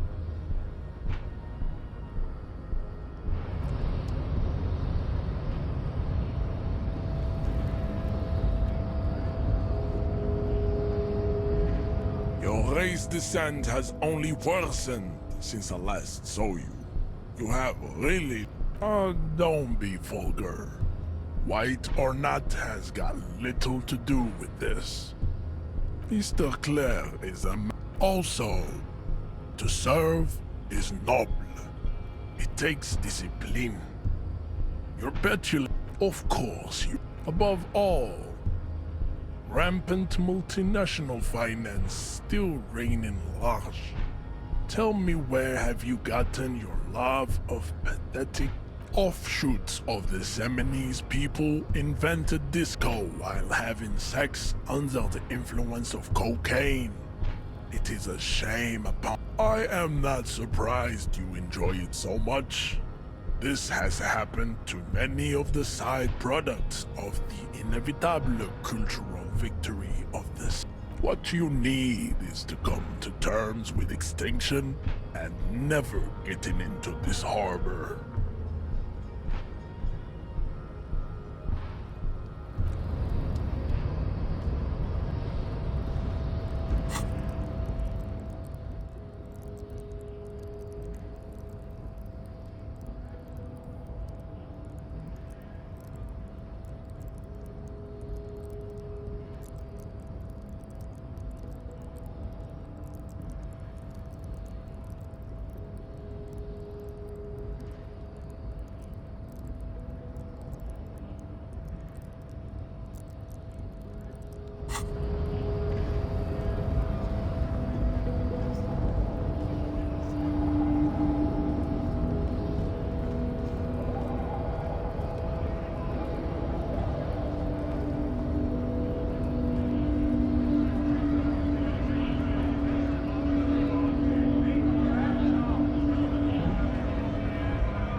To work! Right to work! Shame on you! Not before you get in there and get your ass whooped. Learn by failure, I always say. He might have some advice, but you got to at least try to fight Measurehead first. Return if you fail. When a bunch of ungrateful, lazy cockroaches can't get their act together, decide to block honest work for other people. Beats me. They mumble nonsense about boardrooms and workers' rights, while we have the right! There's something odd in the way he carries himself. His set of clothing looks vaguely mismatched. His shirt is far too small and an unpleasantly tight fit, while the overalls, held up by a belt, seem to fit a man with much more corpulence. He ignores your question, choosing instead to turn to the emaciated workers, raising both fists in the air. The clothes are obviously not his. Silence is the answer. There's something off here. but he won't say what. You've been talking to him for quite a while now.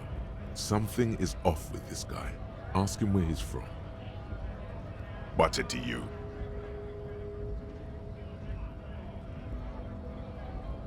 Big mess, caused by union greed.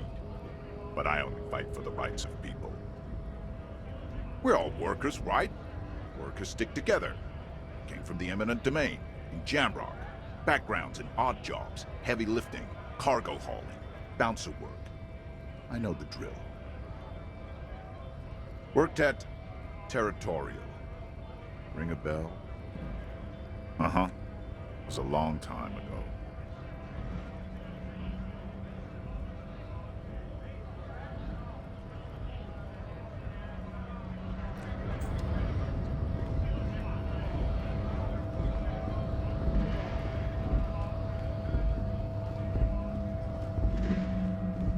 A lorry stuck in the traffic jam. This big, heavy Grad-made machine is well kept for such an old machine. The windows are clear. They've been recently washed. You can see a lorryman's cabin with personal belongings, stickers, insignia. The driver has adorned his space with a substantial collection of peculiar paraphernalia.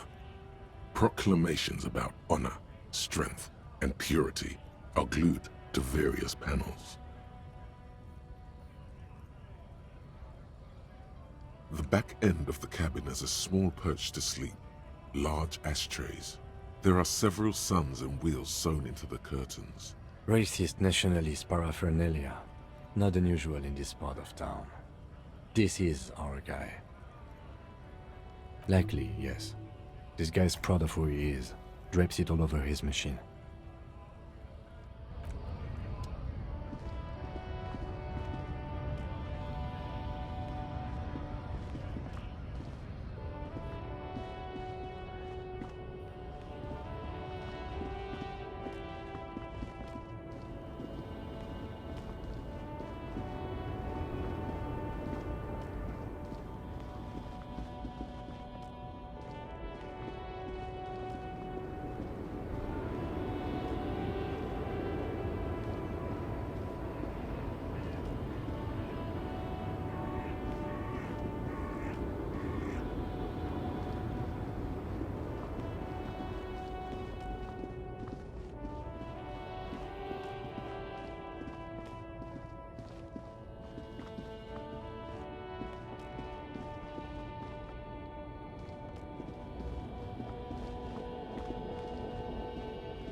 Hello again, my man. What's on your mind? It's like, whatever's going on over at the docks. Workers got a blockade set up, making demands, no way in or out. Going on strike would probably help you dodge a bullet or two.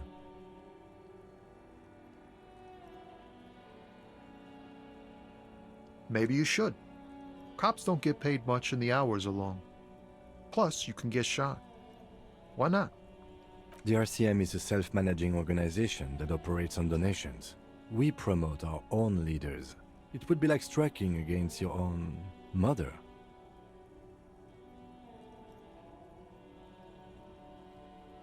Yes, but do continue. You were asking about the strike? They want to keep that money flowing in, my man. Ka-ching.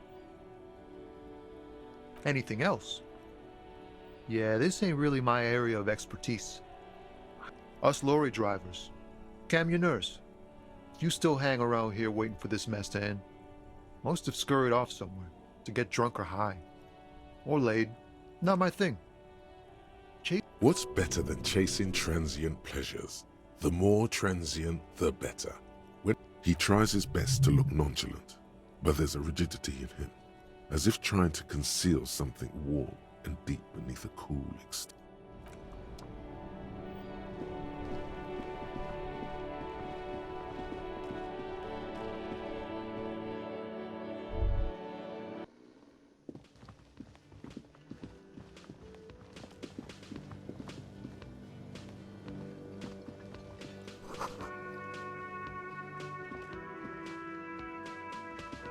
thin man is smoking below an exhaust hood, occasionally sipping from his mug. This must be the Whirling's cook. As you step in, he nods toward the table and says something in a completely foreign language. The only words you can make out are Garancy and Quebec. It must be his name. Garancy. Garancy Quebec. Sounds representative.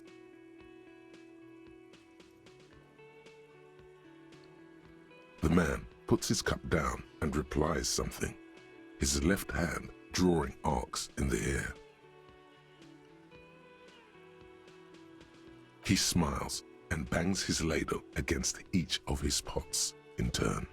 It's almost like music, especially with the sounds of assorted dishes boiling and The man ponders his cooking utensils and gives you a little nod.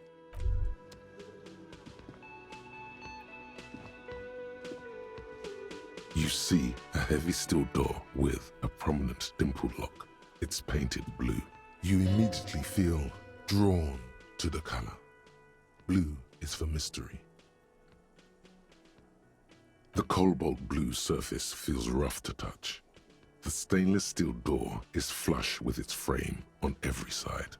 Old cobalt paint, rough on the fingers. 40, 50 years since this was painted, maybe. The door does not budge. You do? It's a door in the back of the kitchen. Why do you care where it leads?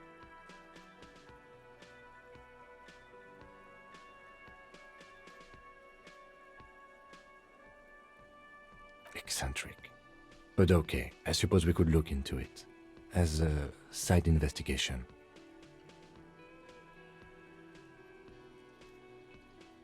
If you say so, Gart is the person to ask about this. The cafeteria manager.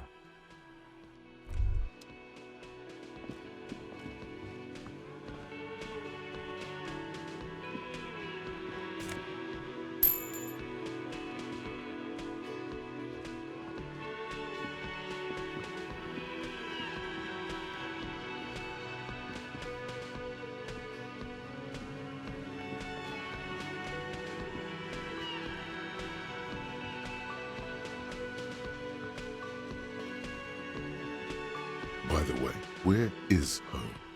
The address is coming up blank, and this place sure.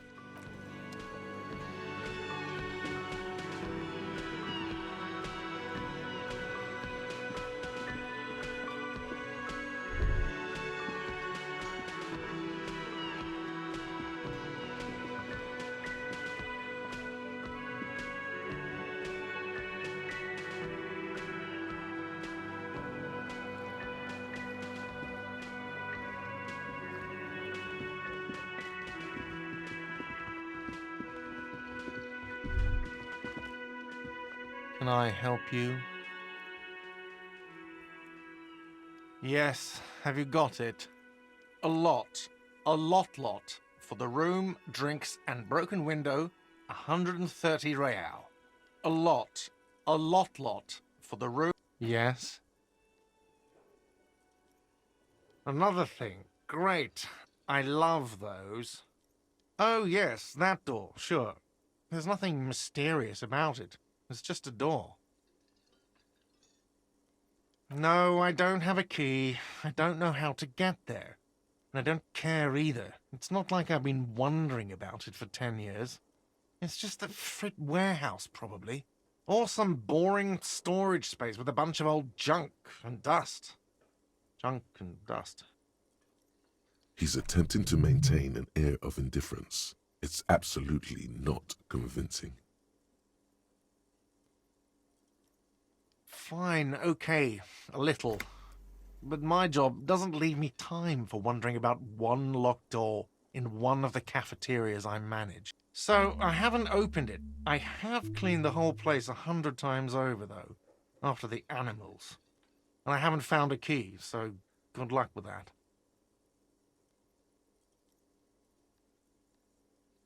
Yes?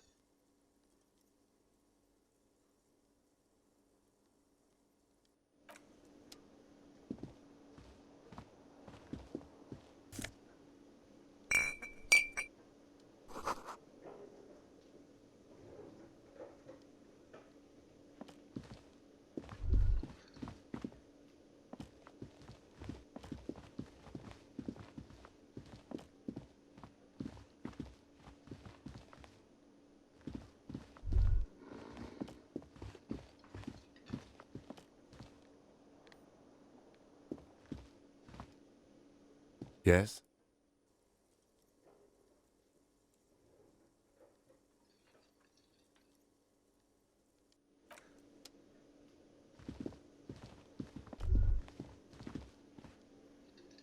Can I help you?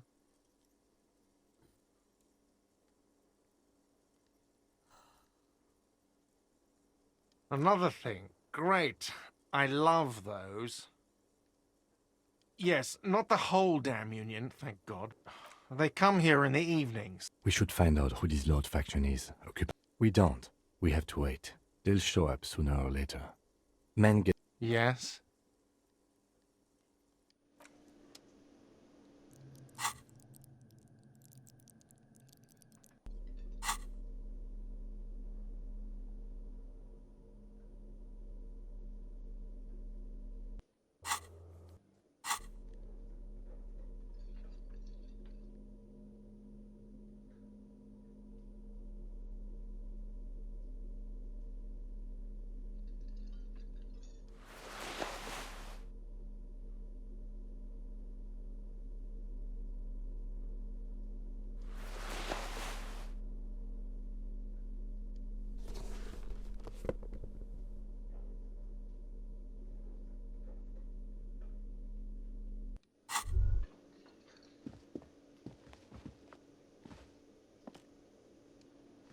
Can I help you?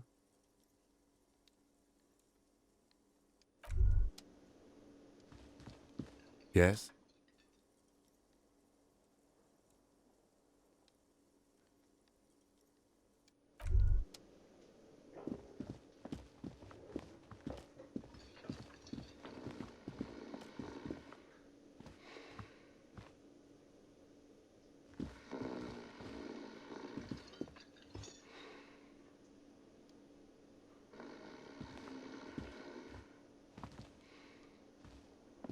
Yes?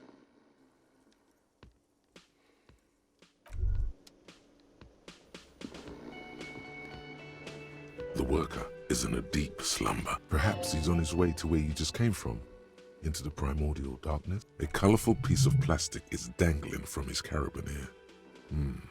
Makes your fingers itch. You gently shake his shoulder, but nothing happens. This man could probably sleep soundly in a ship's engine room. It's a dock worker's ID, doubling as a shift card and a job permit. A young, able-bodied man stares back at you from the photo. Your fingers find their way into the shackle, flicking open its spring-loaded gate. The metal loop holds the plastic ID and a leather-bound pocketbook. The man emits a loud snore. Is he about to wake up? Doesn't look like it, but you never know. Better be quick.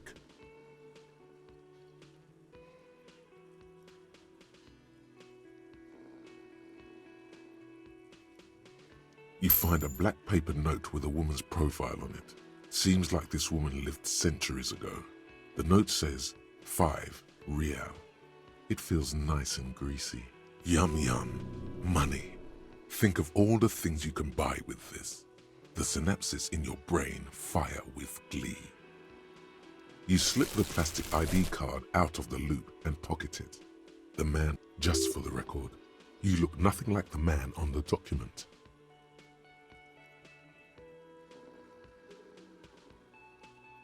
The sleeping dock worker has little to say about your actions. He remains silent.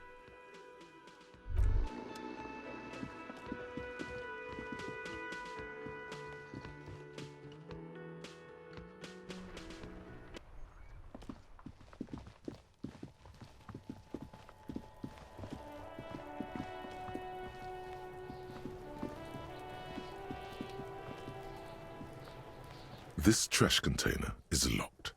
The sliding lid has a padlock that says, "Whirling in rags."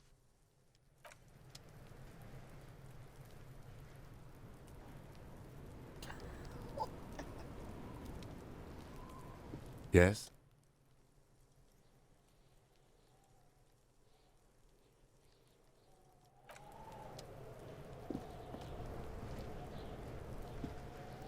This trash container is locked. The sliding lid has a padlock that says, whirling in rags.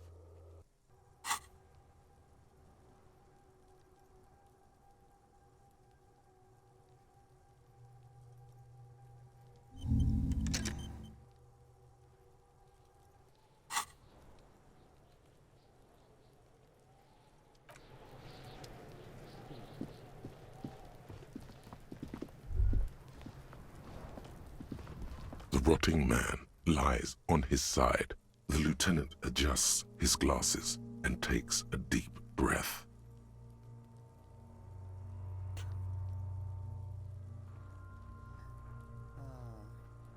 Come on, officer.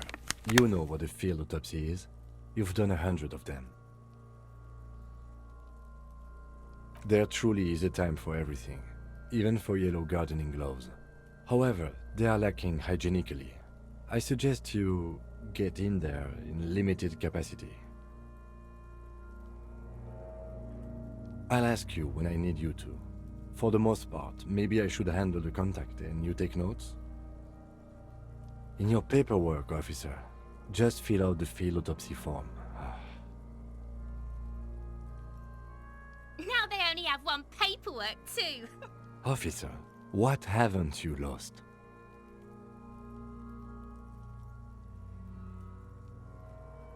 Good. Otherwise you would only have one shoe now. I can give you my paperwork. There's an autopsy form there. Several actually, but only if it helps move things along.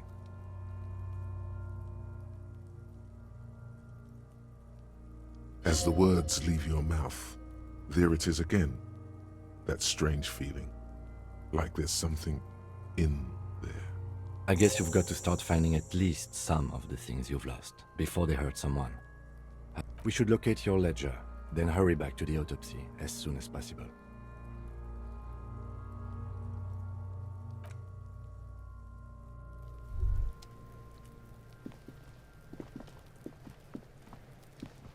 This trash container is locked. The sliding...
The fan stands still. A terrible mistake. Turn the lights off immediately. You can practically feel the photons burning a hole in your brain. The lights are off. The bed is cold and not particularly inviting, but it's yours. The sheets look awful. The option to go to sleep becomes available every night after 9 p.m.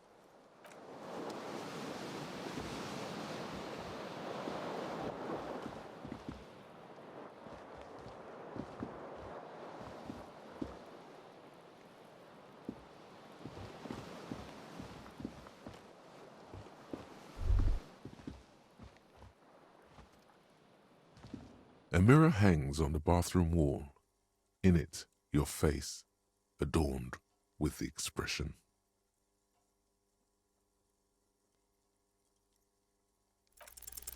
The chain cutters slip out of your hands as you attempt to twist the faucet into place.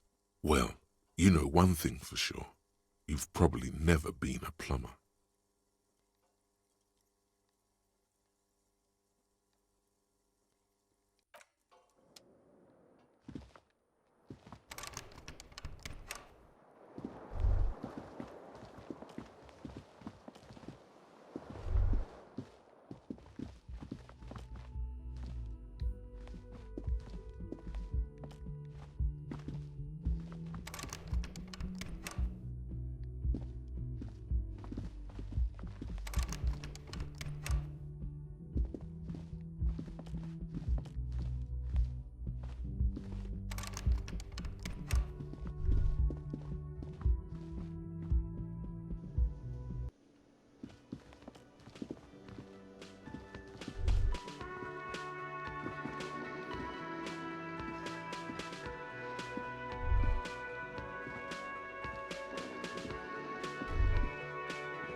can I help you? Yes, have you got it? A lot. A lot. A lot. A lot. For the room. Yes. Another thing. Great. I love those. Yes. How the heck do I get in the freaking dumpster?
An intricate web of blue lines stretch. It still kind of looks like a map of the stars in the night sky.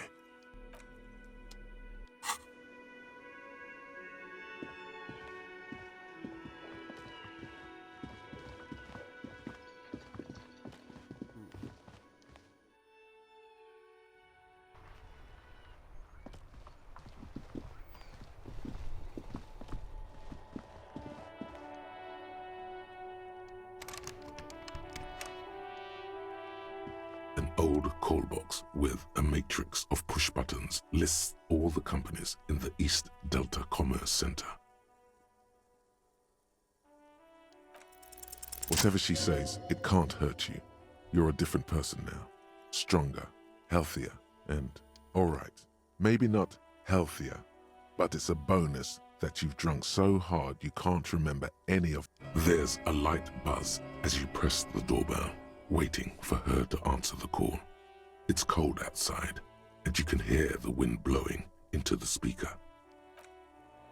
Yes, hello. This is Tricentennial Electric. Have you come to place an order? My God. Here come the bad vibes again. Relax. It's you. My God. I didn't think I would hear your... Wait, is she... Michelle.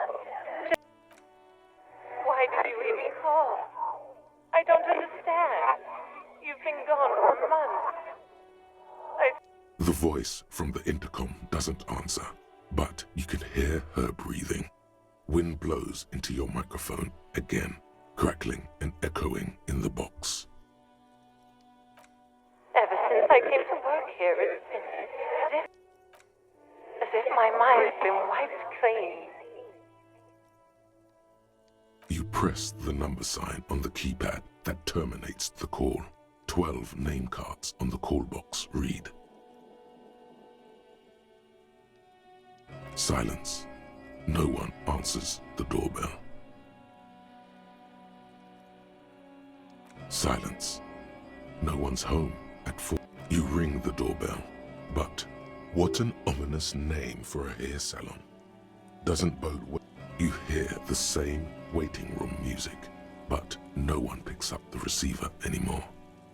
All you hear is static, but no one answers. Looks like someone has melted half the plastic off with a lighter. The doorbell. Silence.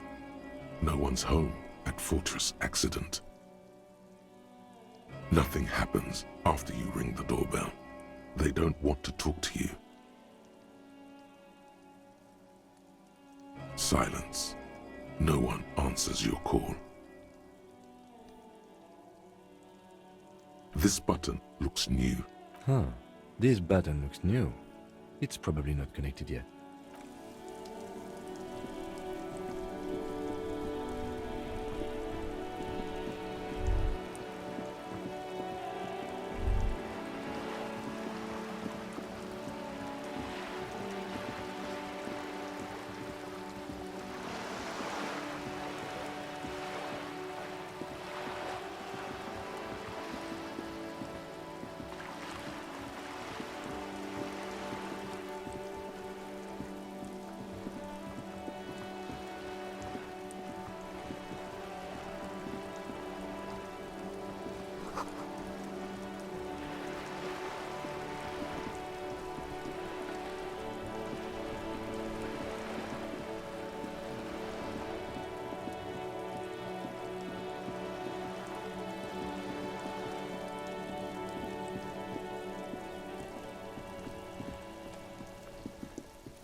A plaster cast bust depicts a middle-aged.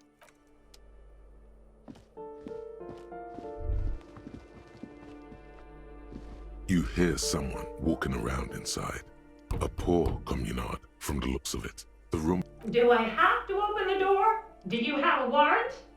Let's go. It's generally easier to do things if you have literally any reason.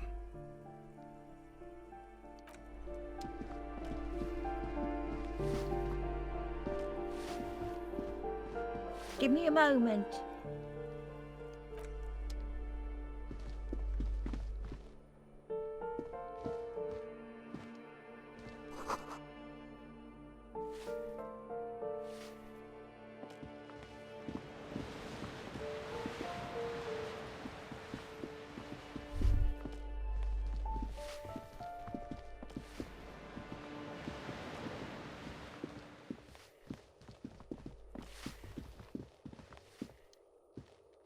Yes?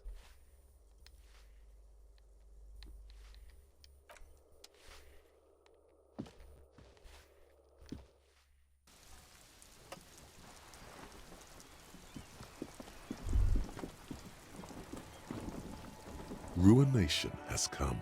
The broken arches betray the once grand history of this building. A great force from the northeast fired into the city. Heavy artillery shelled the coastline. Fired from the water. A straight shot into Revachol. The tenement acted as a defensive wall against the worst of the shelling until it was destroyed, and they had a direct firing line. Those arches acted as support for something greater than what you see now. Only 3 stories stand where 9 to 12 once did. Restoration has failed. What the shelling took out was never rebuilt. A fleet, the combined armies of Occident and Grad. With Mesk volunteers, they massed airships further down in the Bay of Revachol. Many are still there to this day. If you the waves of the Martinez Inlet roll over the fallen rock. What didn't fall into the ocean was used as scrap. What wasn't used as scrap was The Coalition. But that was a long time ago. I think...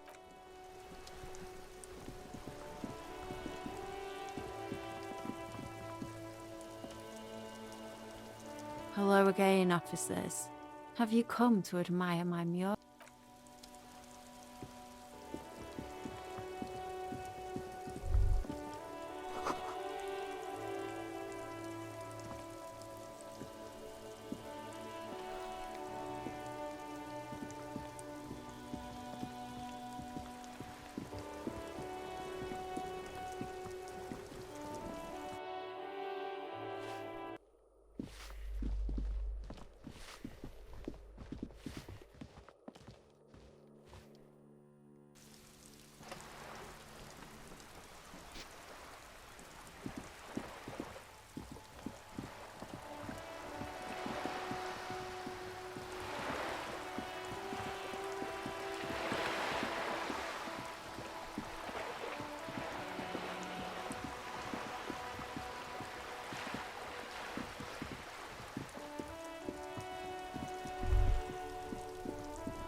tarpaulin cloak is still caught on the railing.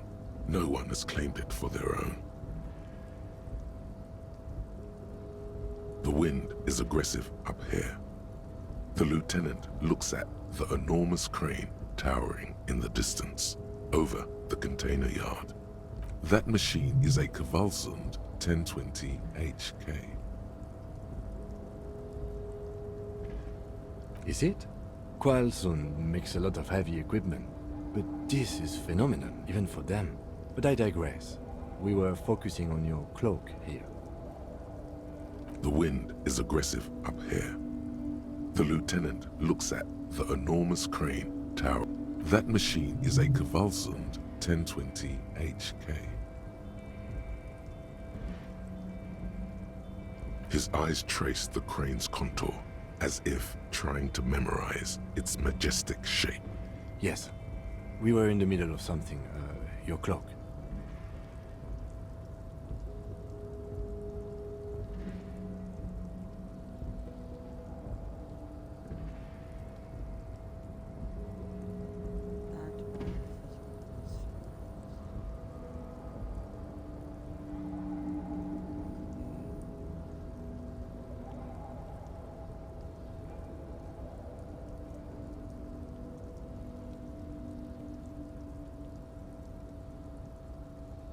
The cloak?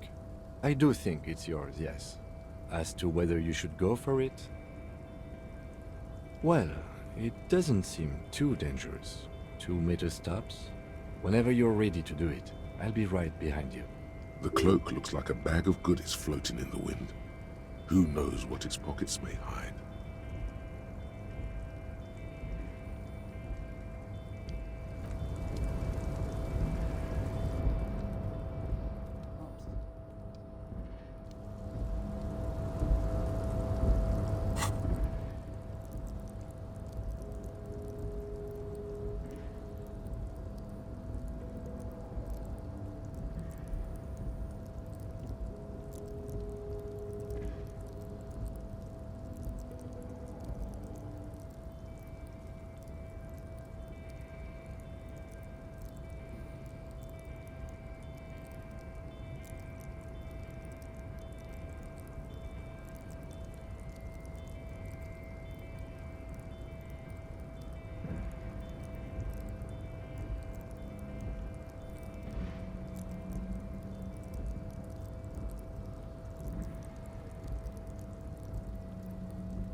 Bonus from items, -1. No. Bonus from items, +1.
A tarpaulin cloak is still caught on the railing.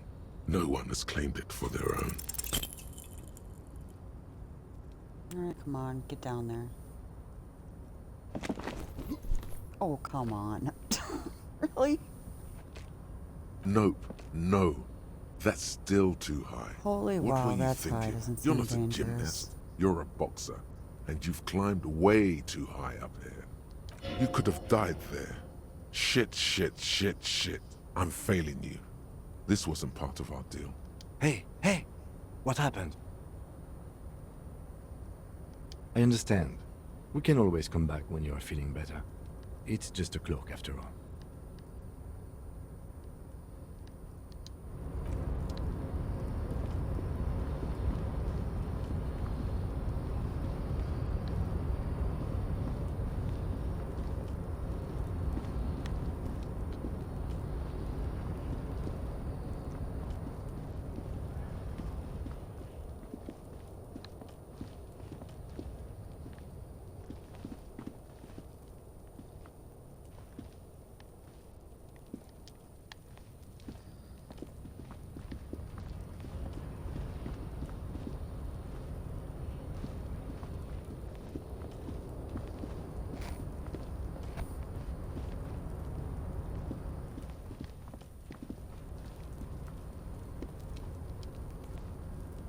Well, I guess that's all I can do up here.